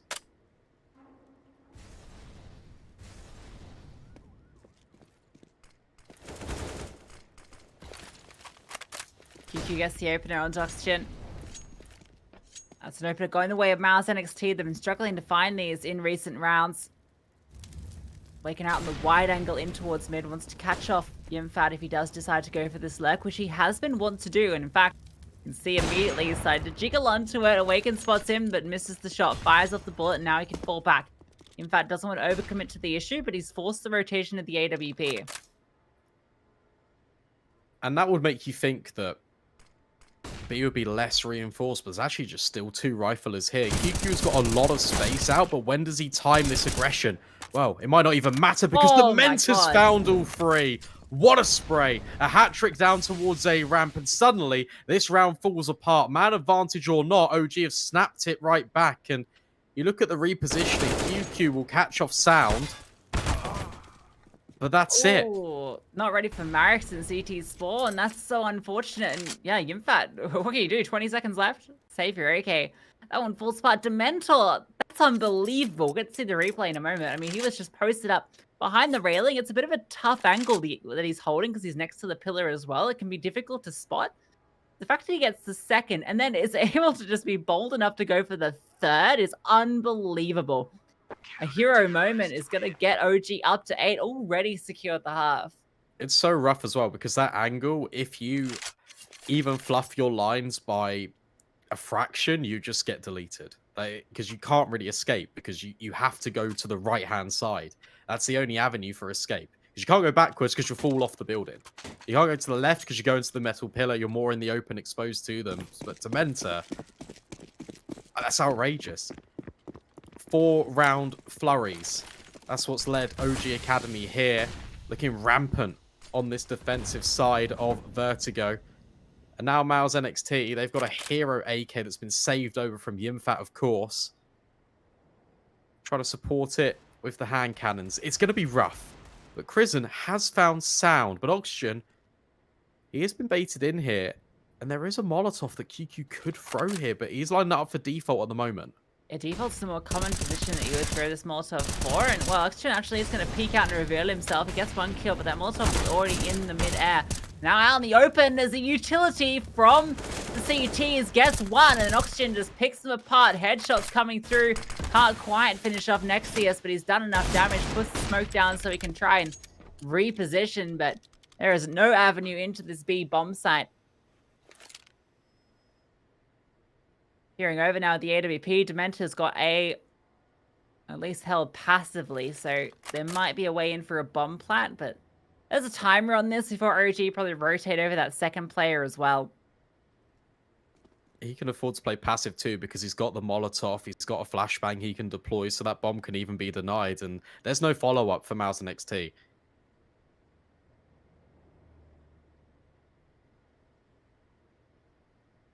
Creep their way onto the site. Nexius is going to be able to get this bomb plan off. Cemental's not holding the incendiary, so he's going to throw it late, but he's going to be able to get away. And, oh, nice aggressive peek from QQ. But Awaken is there to get the kill. Puts it now all into Nexius. Has to find two with the Desert Eagle. And he's worried about a flank that's not coming quite yet. Both these players coming from the side. They don't have a smoke, but they've just picked one up on their way through. So that changes everything here. Nexius spotted out, and now Awaken can try and take this fight while the bomb gets defused. And that's going to be 9 on the board for OG Academy. And Brandon, I want to cast your mind back to the pregame. There's still 4 rounds left to play here, and the T-round win percent for OG is their big stat. That's where they got 57.8% win. The CT is where they've struggled historically. And they are not struggling here against MOUZ NXT. No, they're not at all. And we didn't need that smoke, but the fact that Dementor dropped his incendiary, deployed it over towards default, meant when he died, he dropped the smoke. So a little minor detail, but doesn't matter, because Shield has finally got a kill with the AWP, but it might not even matter because Sound has just pushed B and found 2. So the impact, it's kind of quashed. But Yimfat has found Oxygen in middle, so now the round gets a little bit interesting. Shield nearly adjusts on towards Sound, but he's done everything.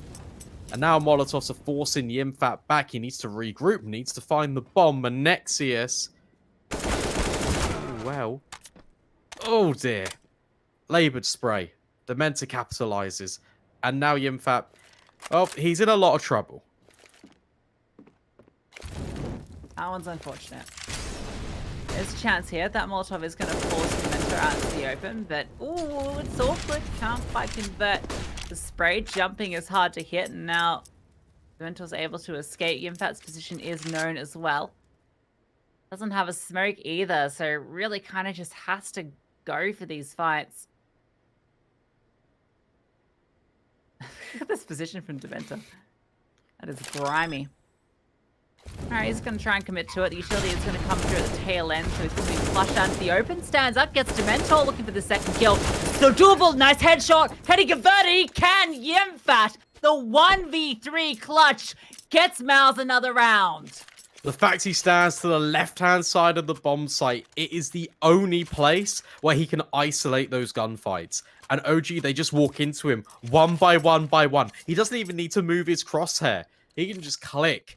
What a recovery from Yimfat. Let's look at this one again. Takes the first kill. Dementor brought down low. Nice adjustment on the spray. Marek swings and Sound cannot get there. What a hold. MOUZ NXT desperately needed that. Look at this aggression. 20 seconds in, and the CTs are in CT spawn. T-spawn. Sound has found a kill. Awaken here, ready to support. And this early info, well, actually, it's maybe false because they've all fallen back now. One thing that was interesting about that last round also is Yimfat actually took that initial fight out towards mid. He's been very passive on these lurks, but he changed it up. Now there's no passiveness here over towards B. Marek's, he's tucked in with this deagle, drops the bomb, but can't get any more. That might be enough, although QQ in this advanced position can get 2. Looking for the third, but not even needed. Shield burns out Awaken as MOUZ get 2 consecutive.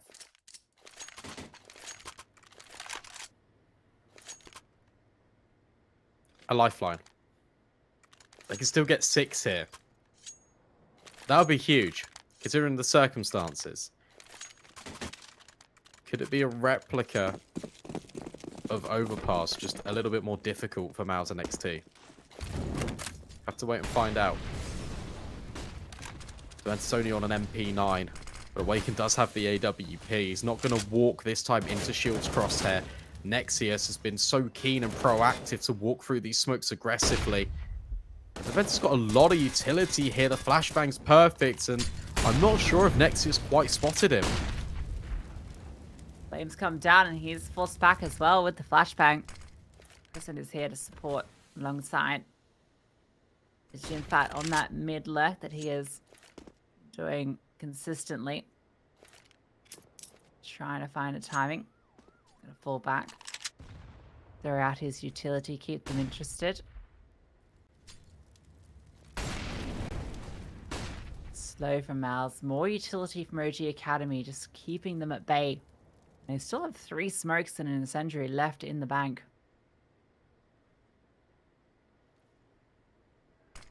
This fight's crucial. Yimfat on towards Oxygen. The flashbang, but Shield is holding short. That's huge. That's the first contact with 40 seconds left. The spam, well, it goes both ways. Marek's tickled just a little bit, but he's going to sit in this smoke. That could be huge. He could be flashed forward here. Well-timed smoke out towards short, though. And a sound is found in Yimfat. That's that lurk coming into play, and it is absolutely removed. Not even getting himself an AK. 20 seconds left. Gonna have to start committing to this soon. It has to be the A bomb side. They're all here. Utility starts to come out. Prison pushing himself forward. Oxygen's the only one out in the open, and Shield has found Awaken as well. He was deep in towards CT, but still drops, and they're just trying to fight. The transfer from Prison. That is unbelievable, and it gets MOUZ another round. Just when you think MOUZ NXT have just wound the clock down too much, they just go. Prison just goes aggressive, goes through all of the utility, and the spray is unbelievable. OG wants to try and take the fight, deny that bomb plant, and then they get 10, but not quite. And now look at what they're working with. 4 MP9s. If MOUZ NXT gets 6 here, then it's an incredible recovery in this first half. Considering the state of affairs, the 6 would be fantastic, and they look good to do it. 4 MP9s, Desert Eagle. Not what OG Academy ordered. Now Yimfat's going a bit more aggressive in mid. This man has got his control key on toggle rather than hold, it feels like. I've never not seen him head to the floor. And he's crawling his way into the back of the B bomb site.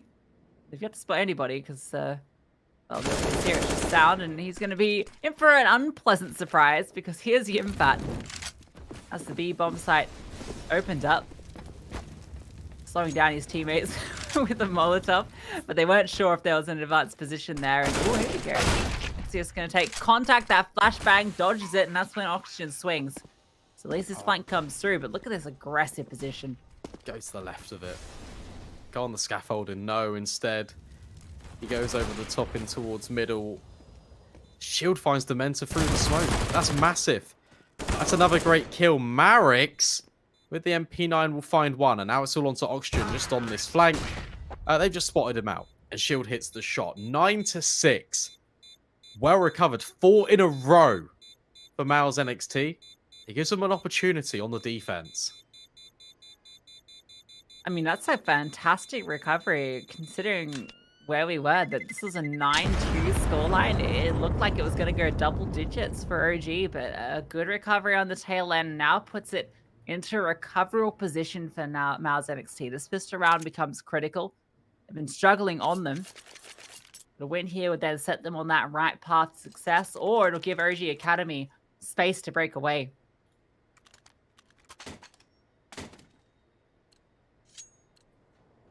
Well, let's jump into the team speak. OG, what have you got? With me. You're going B, guys. You're going B. Go B. Don't step, please. I'm ready. Smoking now. I'm all there. Flashing. Flash entry. I push. Go on, Flashing. guys. Oh god. Boom! Flashing next time. Do it. Boom. He's next Default, time. default. No, one more next time. No, next time. Nexus, you. Next time, there's- NAC. Nice try. Let's try. Oh, if the flashes are coming. Well, they walked into the stack, and that goes exactly as you would expect, and they could not deal with that player out towards Nexo. It's always interesting when they have these calls the based on players. But yeah, it was a nice setup, but there's just too many players. They weren't ready for four to be on the site.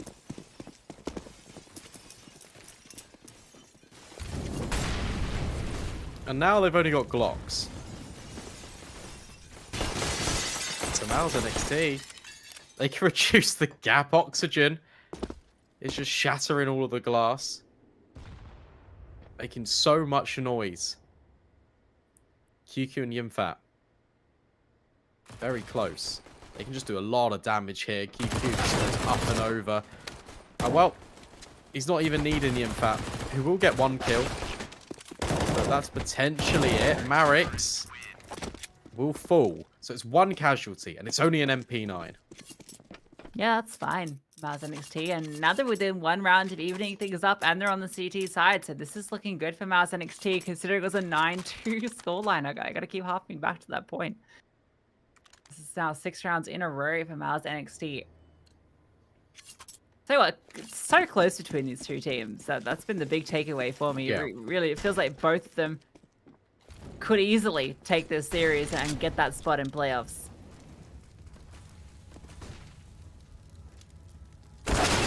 Sound.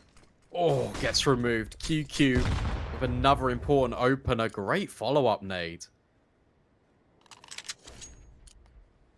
And Nexius started off very aggressive. He's now fallen back. Marik's so worried about these close positions of where QQ has gotten off to. But more defensive utility just being primed at the ready. OG Academy, they haven't really got inroads anywhere.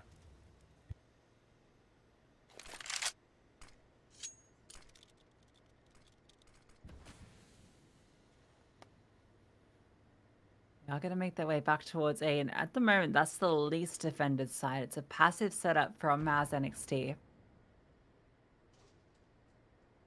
So if OG Academy can find the opening, they have a single smoke, single Molotov to set up this site take. So that's too perfect. Working and getting ready to throw that smoke to enable them to make their way onto the site. The Molotov coming through as well. Flashbang to support.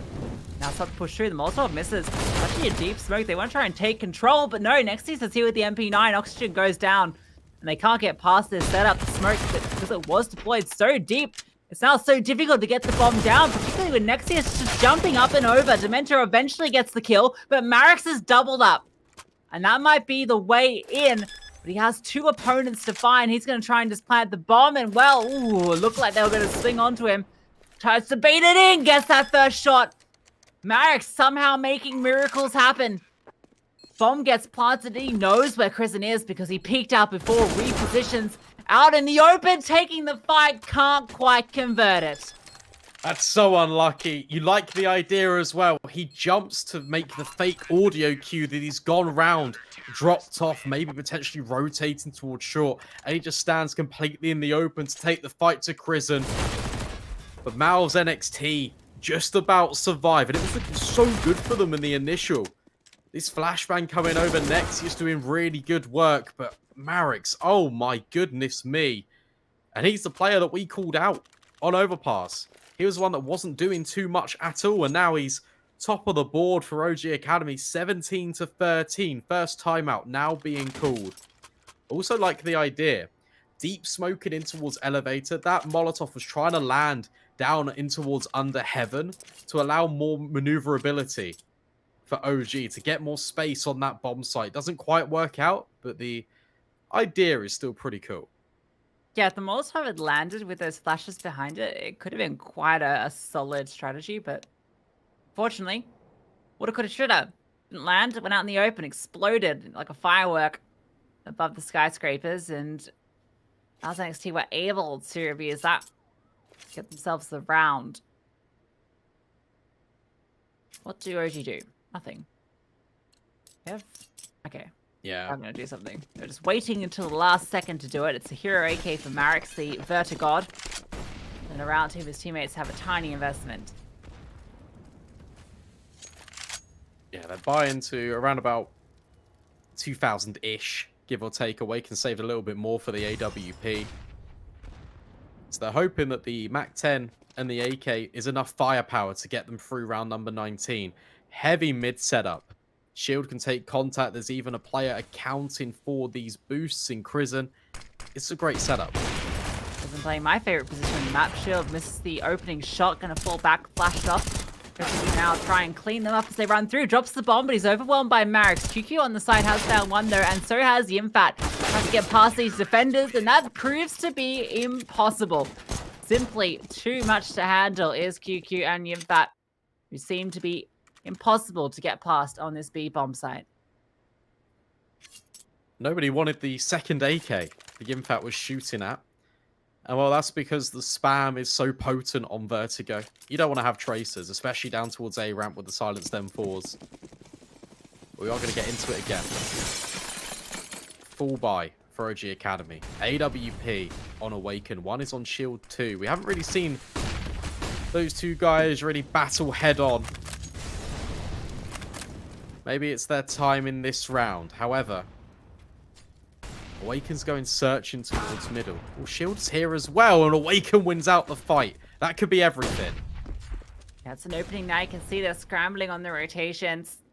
Person's making his way over. He's got Yimfat's M4A4. Drops down the incendiary. Well timed after the smoke comes through, but he's forced back by the flash. Marix is standing up, boosted. Yimfat looking to try and nice something here. Well timed on the jump through. Yimfat gets two. Awaken trades him out. Now Sound has found a kill as well. Awaken misses the flick shot, but now he can reposition and hold this in. They have the man advantage. Sound trying to get this kill, but Awaken is there to do it anyway. Does trade out. Prison is there, but Oxygen finishes the job. And OG bounce back, evening things up once again. Really nice round. You think it's going to fall apart when Yimfat gets aggressively fast forward and just finds 2 kills again. He is unstoppable.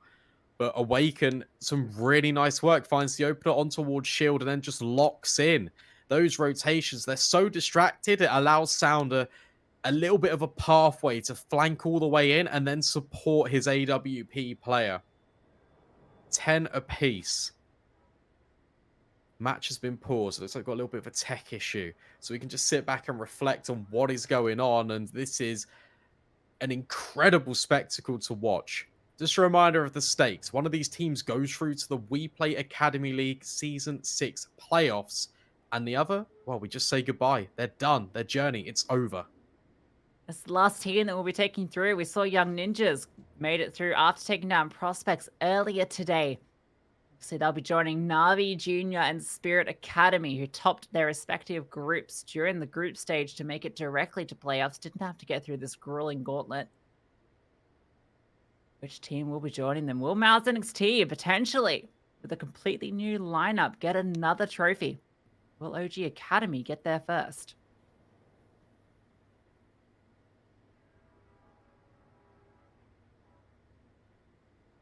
It's so close. The economies are basically even as well. MOUZ NXT.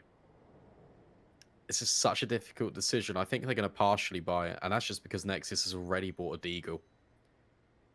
So OG, they could potentially pull the rope closer to them in this tug of war, take the advantage, and suddenly the pressure could be on MOUZ NXT. Chris, that we almost didn't even see 3 maps. OG Academy only just got Inferno across the Rhine. That was a full 30 rounder. It's not looking like it might do the same. Let's see. OG Academy now can try and wrestle back this lead. After MOUZ NXT fought so hard to take it initially. Juggling smokes. It's to set up a fake over towards A while the rest of the team goes towards B. But look at the CTs. It's a strong lead here. Awaken peering through the grating with the toes that he can shave off. Shave toes. What a pleasant thought. Found, just charging through. Gets 1, gets 2. Looking for more, but no. Nexus with a Deagle is able to trade him out. Flashbang over the top is going to blind him. Yimfat's found one as well. Dementor getting a trade, but there's still so many players here. And they are falling. Dementor with a triple saves the day and takes the round for OG Academy. Fair play to OG Academy, who know that the stack is there, and they just go, okay, let's just fight them anyway, demoralizing the opponents. That could have got very scary indeed, but not quite. And OG will take the lead. Reinvestment, it's here for the CT. Shield once again on the AWP, and he's got the spawn to peek down into short. So maybe we will see that.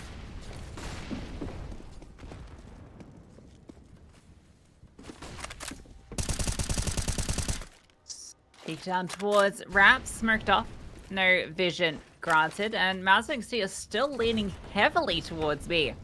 3 defenders here on the site that they're not even defending mid at the moment. They've got a rotation coming over from A. Sound has found Crizzen. Trade immediately from QQ. In fact, they have got so many players here, enables this advanced position where the trade can be taken immediately. Still 2 players here. Nexius, here's the only one over towards A, and he's playing around this smoke that he's deployed. It's a bit of a one-way. Allows him to see their feet before they see him. Now it's going to fade, and he has to reposition.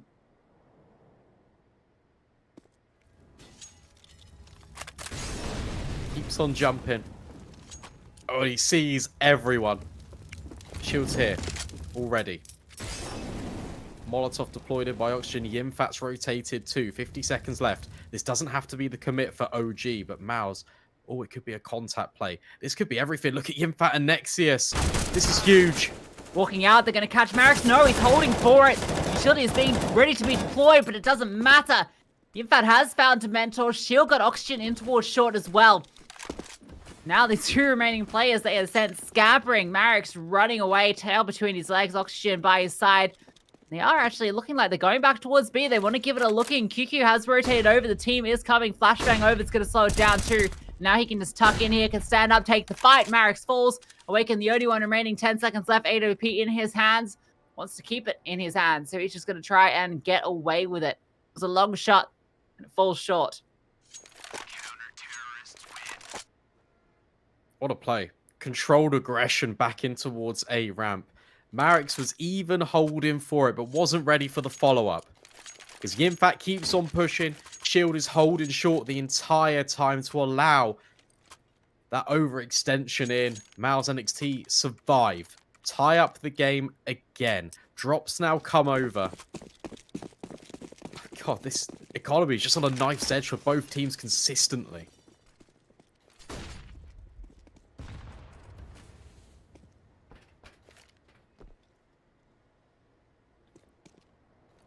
Eleven apiece. Well, that utility rating out from MOUZ NXT towards B, and while they once again focusing their attentions here, it's like an inverse vertigo. Everything is being put towards B early rather than A.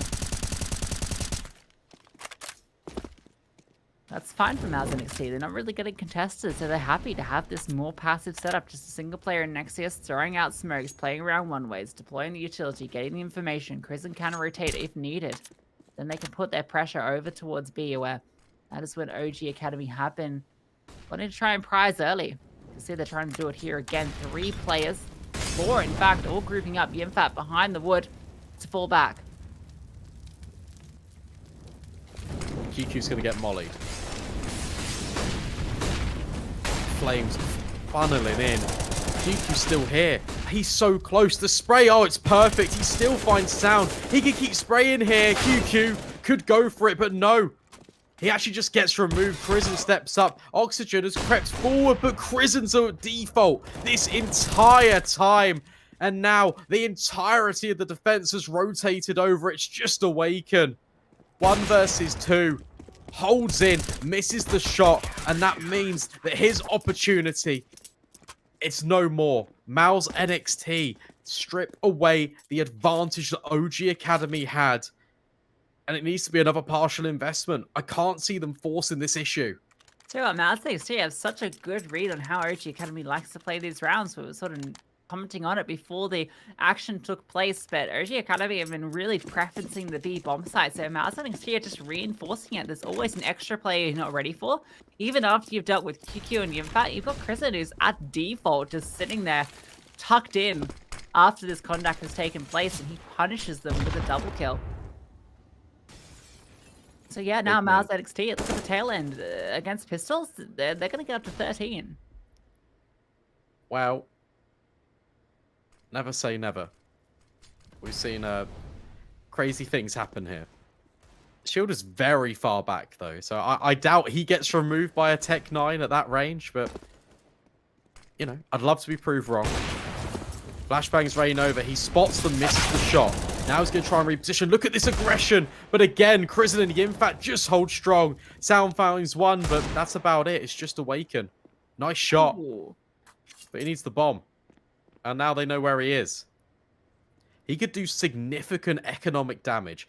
That's the best case scenario, but they are holding his position right now. Yeah, another kill would have been a win, but unfortunately cannot make it connect. So the forecasted 13 does take place. MOUZ NXT 2 rounds now in the lead. 3 rounds to go to secure themselves a spot in the playoffs. They've got everything to work with. OG Academy can get out the full buy once again. We're in that seesaw yo-yo moment for the T-side economy. Look at the AWP out. Awaken has the money for it. He's been preferencing it on the T side. So I suspect we will see it. That's enough for armor and an AWP. Gold AA.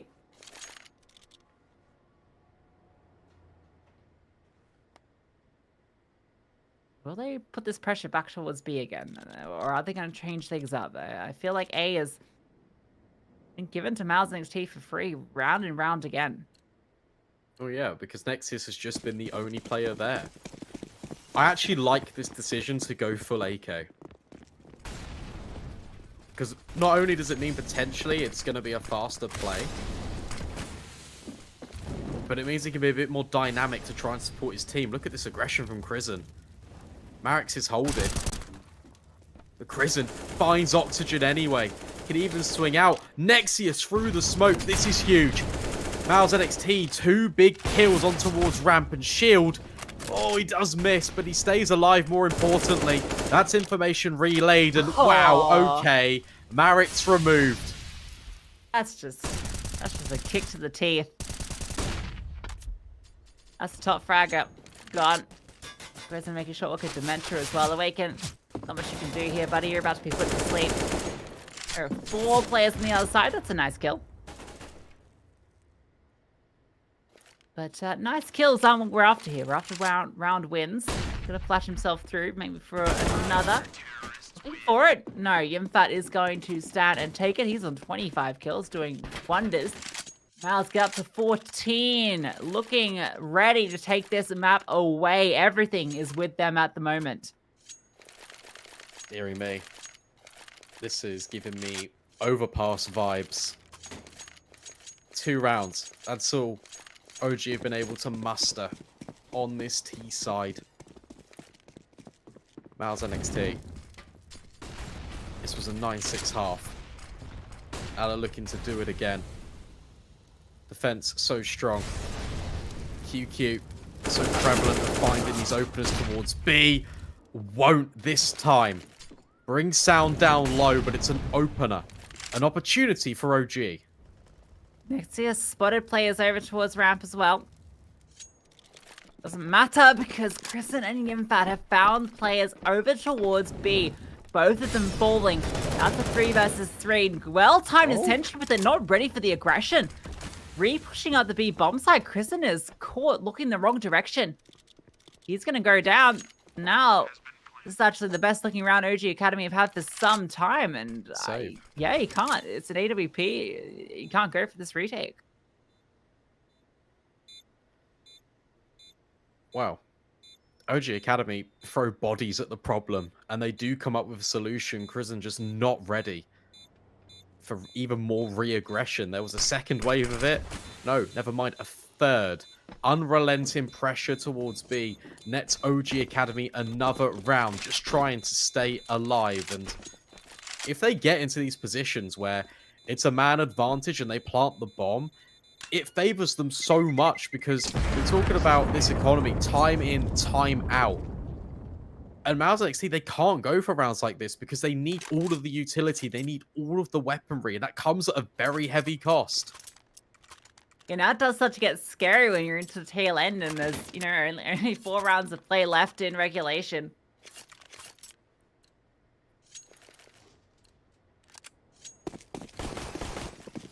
You still have everything into this, courtesy of those saved weapons, as mentioned. OG Academy, a couple of signs of life here. What else can they do? Nexius peering on in. Both of those night vision. That's that lurk smoke we're seeing drop so much good in sentry. Actually, on the other side of it, doesn't get put out. Now he's going to fall back. As a flashbang, he can set up for Crimson to take a peek. The thing is with OG Academy is they've never really pushed the issue up towards a ramp, so they have no idea that Nexius does this same utility set every single round. So they can't really punish him for it. Prison's now rotating back. Nexius now on the jump. Flashbang feels the pressure. He falls back. Perfect. So control's been established. Look at the molly. It takes a rogue bounce and it completely stops OG pushing. Oh, that is so unfortunate. Now they've fully announced their presence. Nexius has fallen back, spamming through. A bit of damage onto Sound. Not going to do the damage. He's actually going to get up behind the pillar. It's a tricky position to clear, but it is a one and done. 5v5 retake. Sound tucked in, trying to get the spray. Oh my god, that transfer. He even gets a third. Sound. Supersonic is going to get OG their third. There is no way they can even give this a look in. One and done. Proves you wrong. Echolocation. What a round. That's unbelievable. That's literally just one player doing all of the damage. And now MOUZ NXT need to save again. It's what we're talking about. An AWP brought over with one M4. But it's second stage loss bonus. They're not going to invest anything behind this. They can't. OG can tie up the scoreline with this next round. Provided they don't walk into the AWP. It's giving me Inferno vibes more like now. Oh my lord. Well, well, well. That was OG Academy 11 as well. Yeah, exactly. A timeout from MOUZ NXT. Space to breathe after conceding these last couple of rounds. Yeah, you're right. That buy, it's with the loss bonus they have, it's a little funky. Yimfat and Nexius can get out something good. Okay, here we go. We get to see this beautiful display again. This first spray is like a little messy, but check out that transfer. And then he swings out a bit further to the left, so he's not in the same position, but he's still behind the railing and gets another kill.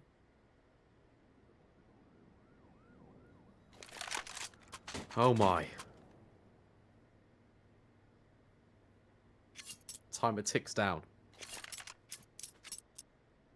We get into this. Guaranteed the full 30, I think. Aggressive flashbangs being thrown in. Yimfat, that's not part of the plan. Shield finds another. Hang on a second. This is starting to fall apart. 2-player advantage, and a rifle's been recovered. How's this happened then? AK in the hands of Yimfat, that's the worst player you want to have their hands on it if you're OG Academy.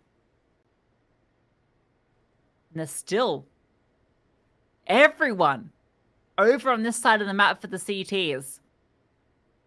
No one anywhere near A at all.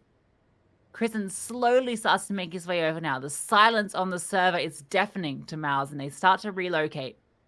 Awaken looking in towards mid, trying to find something. B is the destination. They're still set up here at the moment. Bomb is here. Utility to be deployed. Awaken can come through on this flank.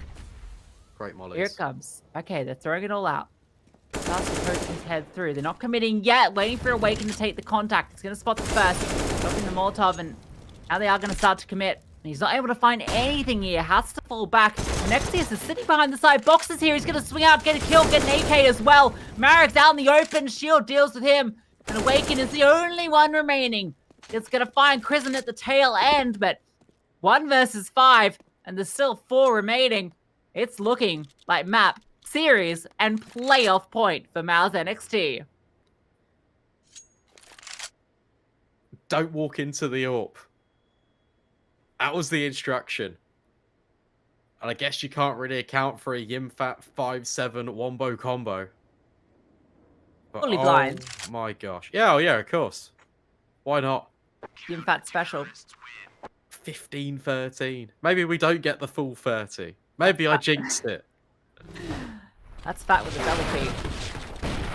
Look at that. Thick. Daddy from Nexius here. I mean, it's just perfectly played. Every I aspect fully of got that, but no. The shield just bangs him through the smoke. Yeah, talk about shield on the defense. Living up to his namesake. Oshi Academy, what can you do? You've got all the guns out. Enough to invest into this round. Backs up against the wall. Has to force this to overtime to make the playoffs. More pressure. This is different. Kristen taking the aggressive peek. And Nexus is just spamming too. Delicate taps. Trying to find oxygen through this smoke. Here comes the pressure. The defensive utility deployed. Another smoke about to come in. It's a Nexius special. That allows Kristen to go up and over, being supported by a flashbang. Marek's actually nades. It's a double stack. They're not ready for Kristen. Oh, he's just in the smoke. He goes for it, the spray. Oh, it's completely fumbled. Kristen falls. Marek gets another. How has this happened? Oh, Demento and Demidus found one as well. Yimfat is able to at least deal with him. And they're actually going to start to rotate towards B. And that's what OG Academy are doing as well. So they might just walk straight into this rotation. Yimfat and Shield are both here. These are the big players in the round prior. The smoke's even getting deployed to slow things down. And they're not going to swing out yet. OG Academy, off the back of that utility, have decided not to commit yet. Because Marex is in the back lines. He's just going to walk through. He's found a completely open sound. Finds Yimfat. Shield goes down. And we are going the full 30. Alright, I didn't jinx it. That's fine. Everyone can buy. It's going to be an explosive way to end out regulation. A MOUZ NXT going to break OG Academy's hearts. Or OG Academy going to force us into overtime on this decider. For the last playoff spot of Season 6. Flashbangs raining out again. OG very keen to try and take this control quite proactively over towards B. They've shown time and time again they love the B side of the map. Tell you what, Dementor in towards mid is starting to find a lot of impact on these lurks.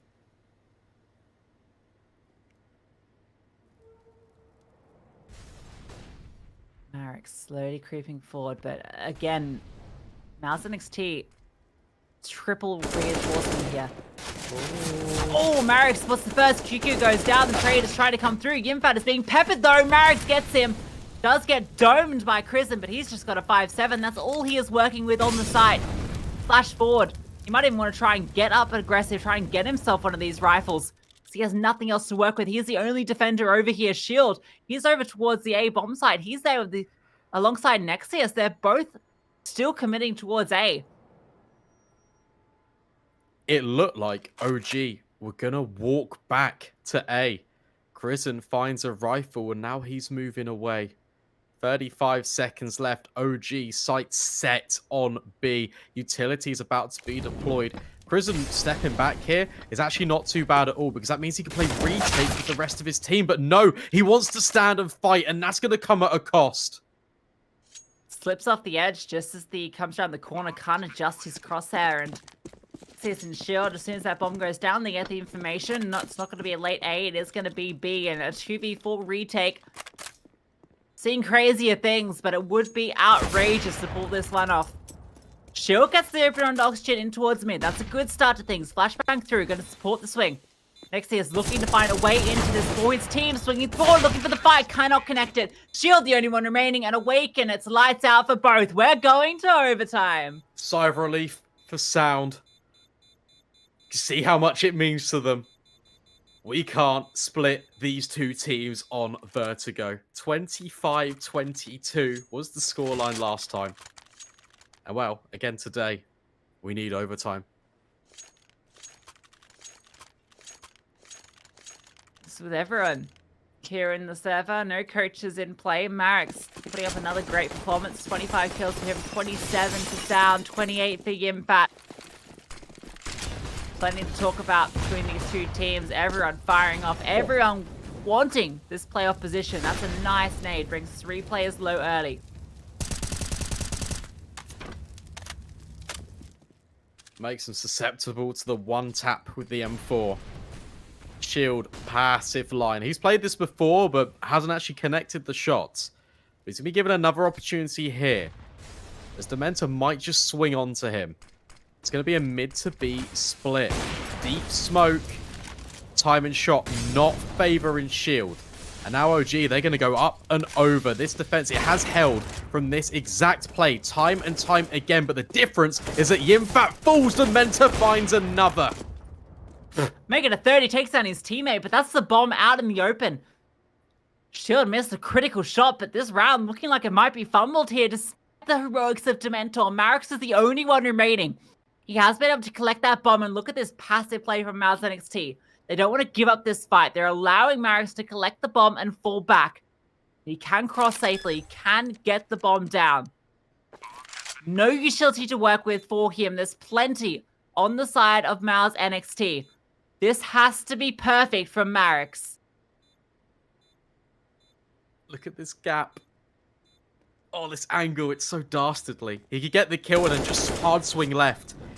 Gun barrel spotted. Bullets do not rain out into a kill conversion. He still finds one to spray. Oh my goodness me. Nexius is just sticking the bomb this entire time. He finds him afterwards, but MOUZ NXT steal the round away. And that team kill. How important is that in the grand scheme?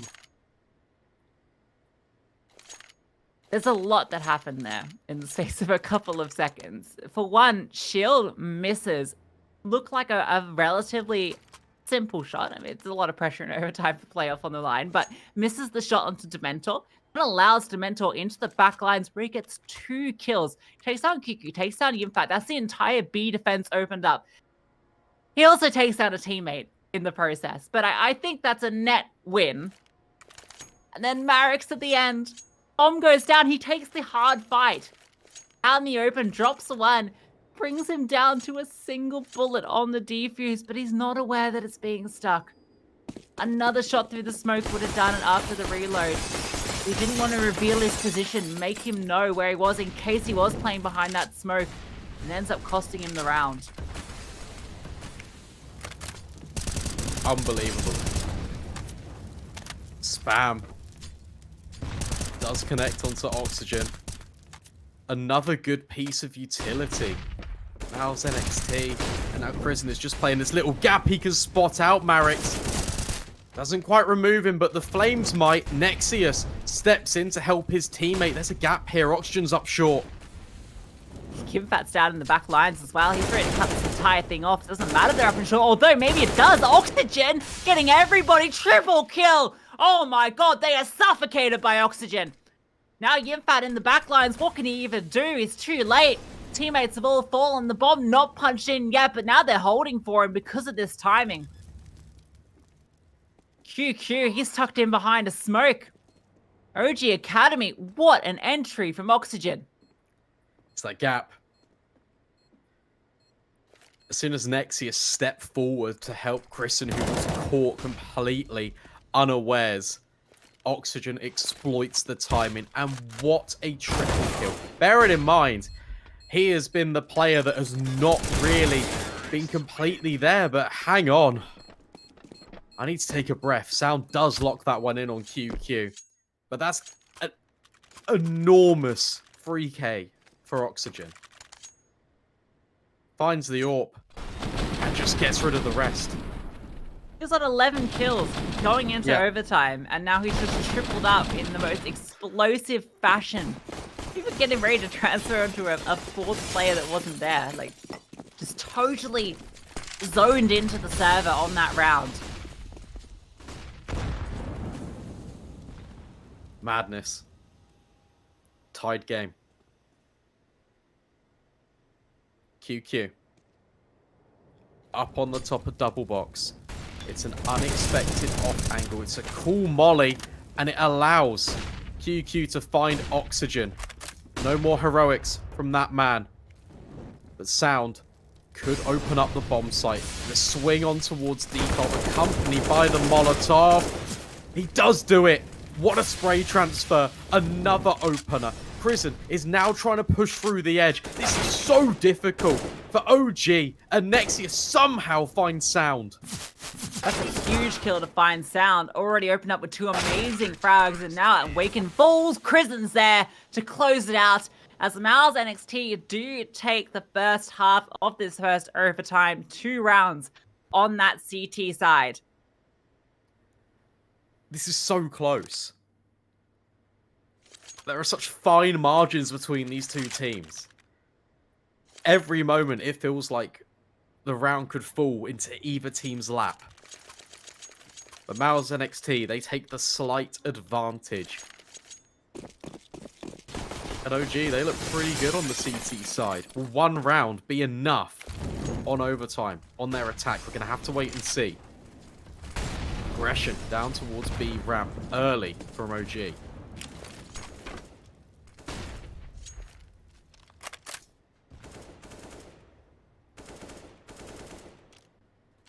You got to cast your minds back to how this played out in regulation. OG looked good. At the start on that CT side was 9-2. That's gotten to the tail end. That's where they started to fall short. MOUZ NXT playing with rotations, throwing out the utility, give out in towards me. Standard part of their attacks. It's keeping a lot of interest here. Awaken is occupied trying to spot out if anyone is behind this. MOUZ NXT are just playing with it at the moment. They're not committing anywhere just yet.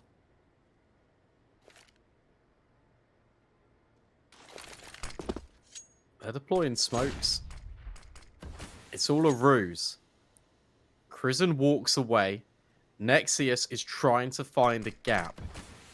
Using the smoke as a little bit of a safety net. Ever so closer onto this bomb site. Marek is not ready. And he's even spotted out Dementor, but Dementor wins out that engagement. Sound.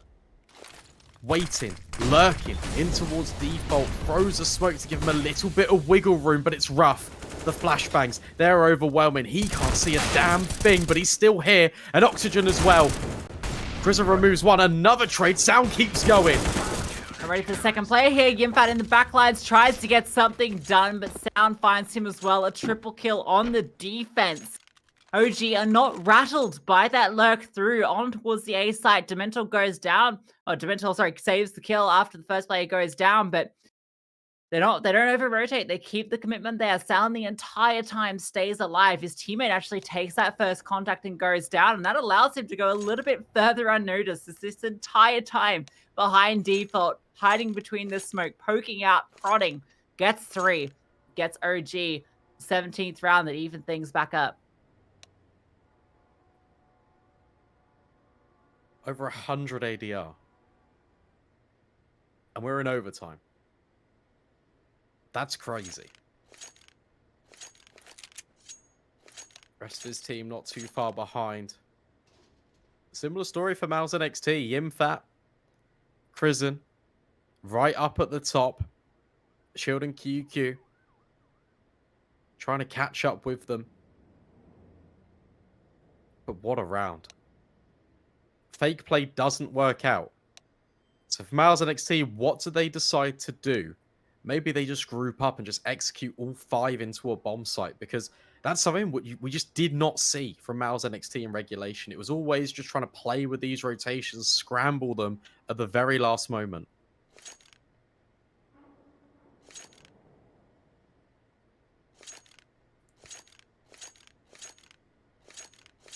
If a tech pause coming through, and a moment for all these players to breathe.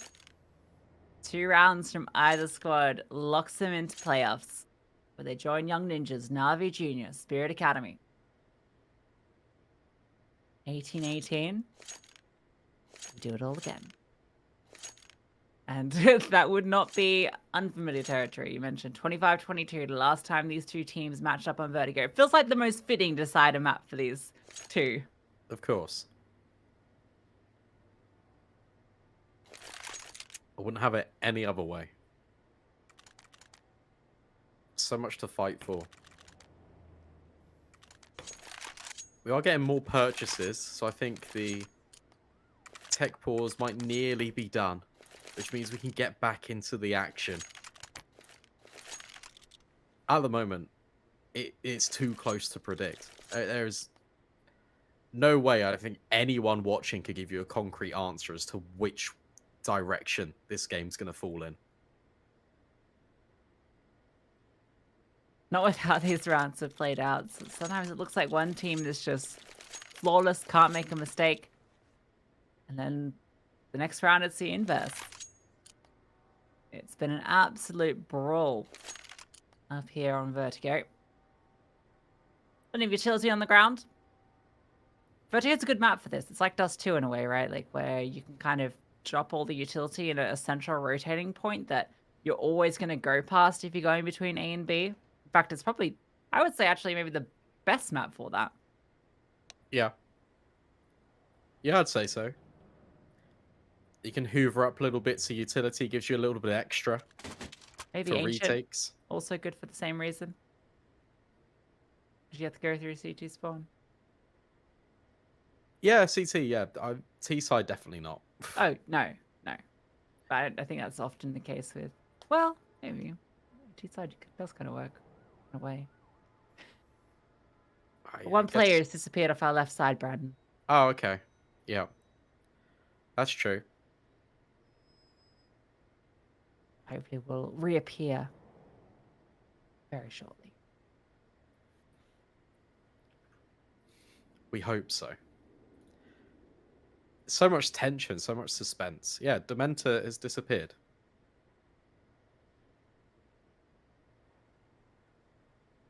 Someone's Patronus appeared and dealt with him. That's Dementors, right? That's a Harry Potter reference. Well, that's... It is Dementors, yes. Yeah. You know about that. You're British. I do. Harry Potter, water bottle. God's sake. As a P. We love him. Yeah, we love Dementor too. Putting up some incredible rounds. Mine goes back to that triple kill over towards Rat. We're seeing some incredible multi-kills on both sides of the server. It's just been ridiculous. I think that's one of my favorite parts about the Academy League in a lot of ways, is we do get to see just some crazy highlight moments that are just unbelievable. I think what's incredible as well is just the, and I will say this almost every single broadcast. I feel like people who listen to me on the Academy League probably get sick and tired of me saying it, but I'm going to say it again. The level of competition each and every season is elevated. It just keeps getting better and better. And that's just emphasized by the fact that MOUZ NXT, the previous iteration of this roster, dominated the Academy League. They won it 4 times in a row. And then they've moved on to bigger and better things, right? MOUZ and the ex-MOUZ NXT roster, they're basically all at the major. Yeah, right literally now, all of them. Competing, well, apart from Shane. But okay. You got Shuey at Gamer Legion, who won against 9Z earlier. You've got MOUZ, who've got 3 of them from MOUZ NXT who beat Outsiders on Inferno at the Rio Major. So they've disappeared. And then you've got all of these talents. Also, new rosters constantly coming into the limelight. The roster changes coming over as well. You've got players that have got a plethora of tier 3 and some tier 2 experience. Like Era, who was on Gamer Legion, is now on Young Ninjas. You've got the likes of Shield, who's played on Wolfsung, this Latvian team that has been grinding through the European ranks. Oxygen, ex-Skade player. The level has gone up so consistently, and that is why we've got this brawl right now, and we're going to get straight back into it. 17-17. Who is going to the playoffs? Well, we are going to find out very shortly. Let's go double overtime, which is certainly on the cards of how this has taken place so far. Closest can be between them, can barely separate. Shield, he is made aware of. Oh, nice flashbang. The actual orb shot fires off and tags Prison down, but It's forced off the angle. So OG will take that as a win. It is, I think, unconfirmed. Even it was fully blinded. Does make him a lot more susceptible to the utility. Reinforcement in towards mid too. Look at this focus. Oxygen sitting here has sound in towards the window elevated. That's a lot of focus to deal with one player here at the moment. They might start to rotate back because A is where MOUZ NXT are interested in heading. Creepy cruel. Marek sliding up a spam. Potentially. Could deploy it as soon as the smokes get dropped, which would be very cool. QQ's holding for it as well. Oh, this is weird. He's holding for a boost, though. And he's on the other side of the sandbags. This spam, it's not going to connect at all. Yeah, that's for the left side smoke. Often a lot of other utility gets deployed from that position as well. Nice place to tuck yourself in. Shield, look for this first contact. Gets a leg of his own. And in fact, Kristen's going to burn out Dementor. That's the opener going the way of MOUZ NXT. Finally found 25 seconds left. They start to commit through a well-timed incendiary. But Shield with another. The smoke comes down as well to enable that bomb to go. No! It's the HE from above. Denies it. Yimfat in the back lines gets the kill. Nexia scrambling just to get the bomb down. And he will be able to do it. Yimfat's still in middle. This is difficult. Another grenade. All the HE's doing the damage on the server. Awaken is limping forward. Sound is here. And guess what? Yimfat's still in middle. Smoke goes down. It's actually a little bit too shallow as well. And here's Yimfat in the back line. Sound does get a nice kill. Looking for Yimfat. Almost hits the shot. But he's running out of time. Trying to find the bomb. He's just going to try and stick on it. Right-clicking the flashbang just to blind them. But it doesn't matter. They know exactly where he is. Yimfat slams him through the smoke. And MOUZ NXT once again up to map and series point. So much pressure in towards middle. Allowed MOUZ just a free passageway all the way up to A. They can just drop their utility and waltz in the site. Then OG, they try their best to deny the bomb, but they run out of HEs and the smokes put out the fire. And Yimfat, who's made all the noise initially in mid, just walks through the back lines, wins the round for MOUZ NXT. And now they're on the cusp of making it through, sending OG Academy out of WePlay Academy League.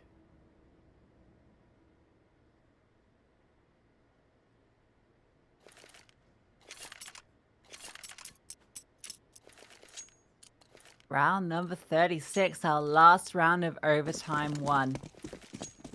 MOUZ NXT can close it out here, or OG Academy can make us roll it back once again. That's a double setup in towards mid.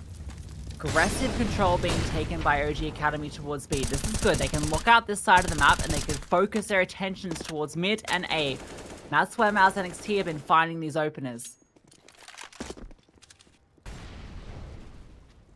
Awaken repositions. Is he going to be ready if Krisen swings on over towards elevator? I don't think he will be, but Krisen doesn't line up the shots anyway. There's a slight gap in this smoke. Very small for Awaken to try and work, peeking through, but it's information that no one's there. Oh! QQ removes oxygen, takes him out of the server. Now MOUZ NXT have the man advantage in this final round. Marek's up close in towards short, looking to see if he can spot any players pushing up, and he might even want to give this one a look in. Swings out, is able to remove Nexius. Even things back out once again. He can get away. Look at the time. It's getting down. 40 seconds left. It goes late out towards the sandbags as well. That could unravel everything. Awaken's holding. Because I got this player in sandbags. The Mentor's going unchecked shield. It's going to be a freebie. Krisen's found sound over at B. That bomb, it's rotated and Yimfat in middle finds 2. It's just a Mentor. And now he needs to clutch for OG.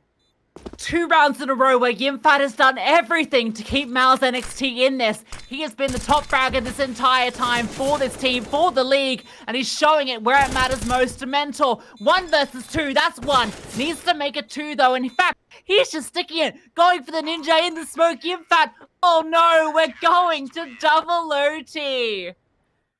Fist pump, what a clutch, what a moment. Finds the first player and then just sticks the bomb. Yimfat thinks he's going to get off it, give him an even fight. No chance. Pros don't fake. And we're running it right back. Double OT. Took triple. First time around these 2 teams met up on Vertigo. Will it go there again? Or will one of these teams sort it out here? I mean, it looked like Yimfat had saved that round. Yeah. Doing everything. Oh. Nice tag. Shield limping, but it is the AWP. It's not the worst case scenario. The one-way deploy by MOUZ doesn't work out. Dementor finds Nexius. Marix gets forced back by the flames, allows Crizzen to scale up towards ramp. Flashbang, he goes for the fight. But again, it's important information. Marix is now being brought down low. Both A anchors, incredibly weak. Good damage. But they are still a player down. Shield is limping. Shields are being juggled over. MOUZ are getting ready to go to A. They are committing to this. Smoke's gonna come down. There comes... Oh, look at those HEs raining through. Dementor is blown out of the server. Evening things back up to 4 apiece. Marix deploying an incendiary just to slow this down. Picks up the smoke from his comrade. MOUZ NXT still aren't committing. Not quite yet. They're getting ready. Can redeploy these smokes. Here comes Christian. Oh, that's the bomb dropped. Option spots it. This one's looking good for OG. That bomb has to be recovered. Another HE. QQ again. Unbelievable. These nades coming out of the sky, falling like shrapnel, taking everyone down. But that's a shot from Awaken. And that's Oxygen with 2. And that's OG taking the lead in double OT. We talk about Oxygen's impact. That's a second round he single-handedly won in overtime for OG. MOUZ, they're getting techie with it. 2 HE kills after bringing down both of those A players so incredibly low. But OG survive. Another important multi-kill for Oxygen keeps them afloat. She'll get the open onto Awaken. That's big. Coming out ahead in the AWP duel over towards B. Flash comes through, forces sound down. Dementor trying to fight above this smoke once again. Has support by his side. Keeping them at bay. What's the response going to be here from OG Academy? They have this player disadvantage. Do they want to push the issue anywhere? Sound's going to recover the AWP so he can hold back and just hold this solo. I like this. For that Molotov. It's going to make things difficult. No, he's going to keep going. Extinguishing it and goes up and over. Just keeps locking this one in. He actually has a rotation here. Max has shuffled the grenade a little bit forward, more over towards B. But MOUZ NXT, I think they're going back towards A. They're grouping.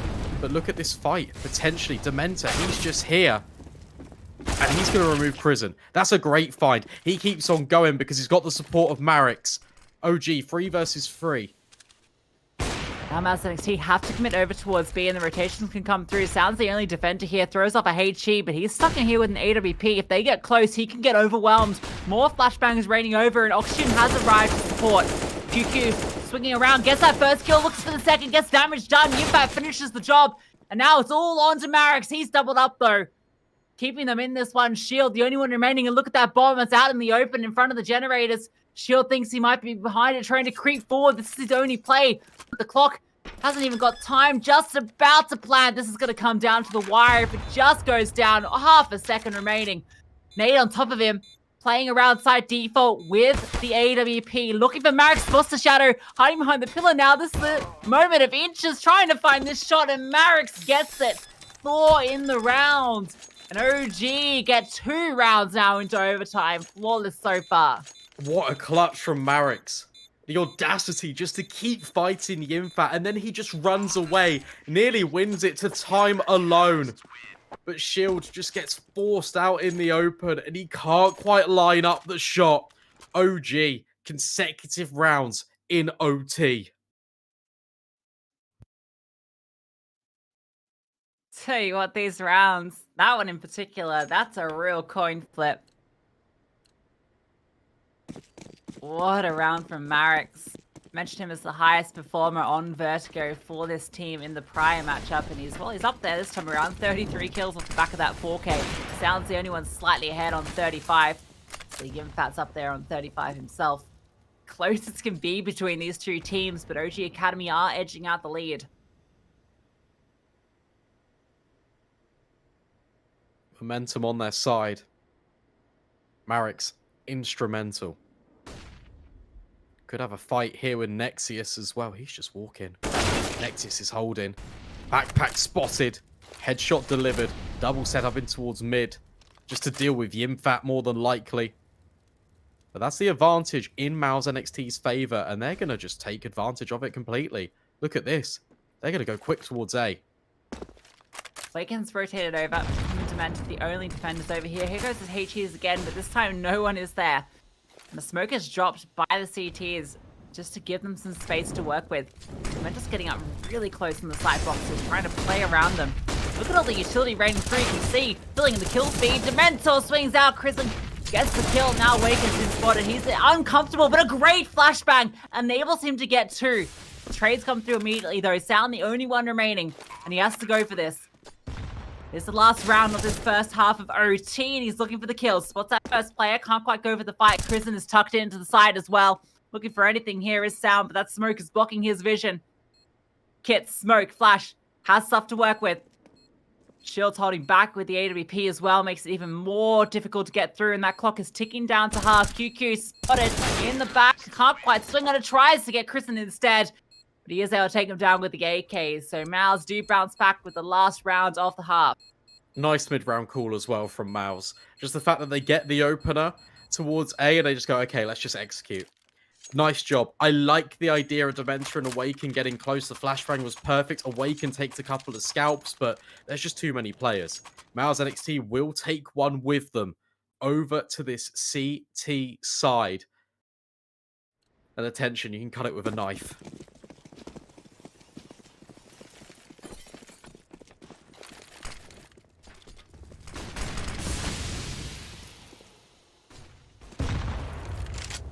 And Marix, they're in charge of the B stairs.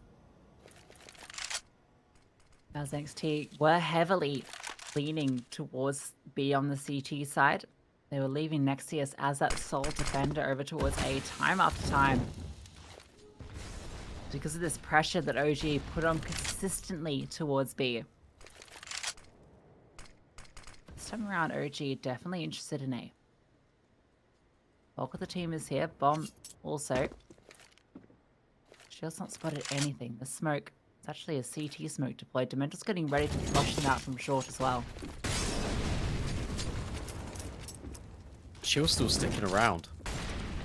He wants to fight. Will eventually concede, but drops an incendiary on the way forward. But OG, they can still scale. Flushing out the sandbags.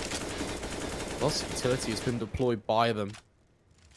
There are a couple of smokes. That's just to get them in. Shield now re-aggressing the issue up towards short. And Nexius, he's so close with this smoke. It's now been deployed. Shield finds first contact. Yeah, and Kristen up on high is able to get one on Cementer as well. Now he can just play behind the smoke. Sound does remove him, but Nexius is still tucked in here. And the AWP player is as well. Everyone is here, spamming through the smoke. Yimfat drops Awaken.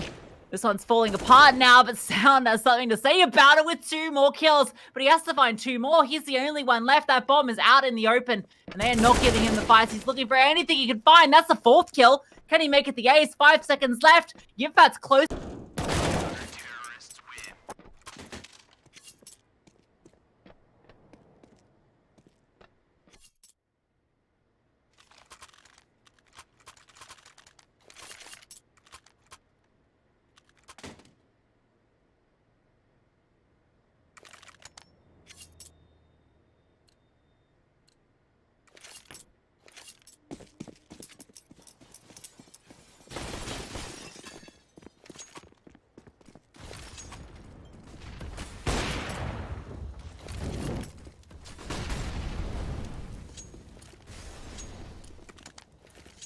way this one has been going. OG grouping up over towards ramp again. Actually, no, they move back towards B. Smoke down. It's going to fade. Shield up on high. He's in this elevated position. Actually, no, he's all sound. He's in this elevated position that long ago. See if Shield can find similar success. Sees all the utility. This is going to be quick. Needs to fall back. There is a player still here, tucked out over towards QQ. Actually finds an opener. Somehow he's still alive and he's kicking. He might even swing. Shield's found another. Yimfat's close. So much pressure here. 5 versus 2. OG, they're being shut out. Dementa's trying to find anything desperately. They know QQ is still tucked in towards the pillar and they cannot deal with him spraying desperately. But he's still standing 12 HP. It's a desperate swing from Awaken and it's punished. Dementa goes down as well. QQ finishing it off. And MOUZ NXT for the 3rd time up onto map and series and playoffs point. It's been a shutout so far on the defense. OG Academy take their 3rd timeout of the game. How are they going to address this? The plays in towards A shut down by just tricky players hiding in the bomb site. That round, a play over towards B shut down again by tricky players hiding in the bomb site with all the utility just being completely extinguished and nullified. If you're OG, what can you do?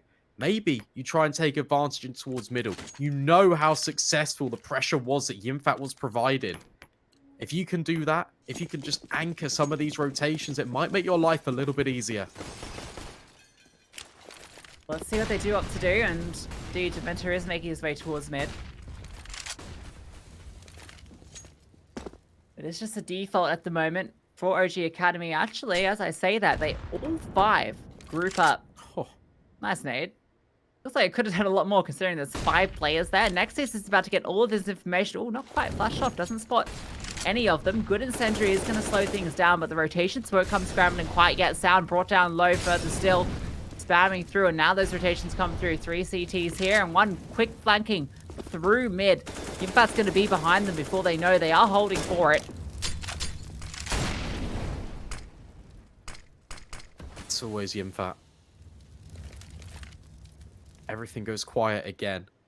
Dementa is holding for this position, but look at Yimfat. He's not pushing. He's just waiting. He's even holding a B rotate, even if they cross on over. This layered peak, Crimson and Nexius.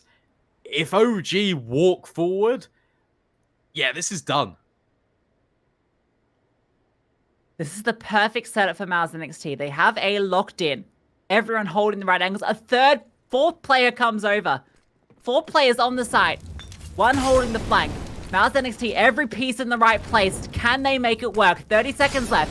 OG Academy start to throw out their utility. They're going to commit through, and here's that double setup. Crimson getting 1. Nexius getting the other. Crimson can't quite get that one, but Nexius is here. Dementa eventually trades out.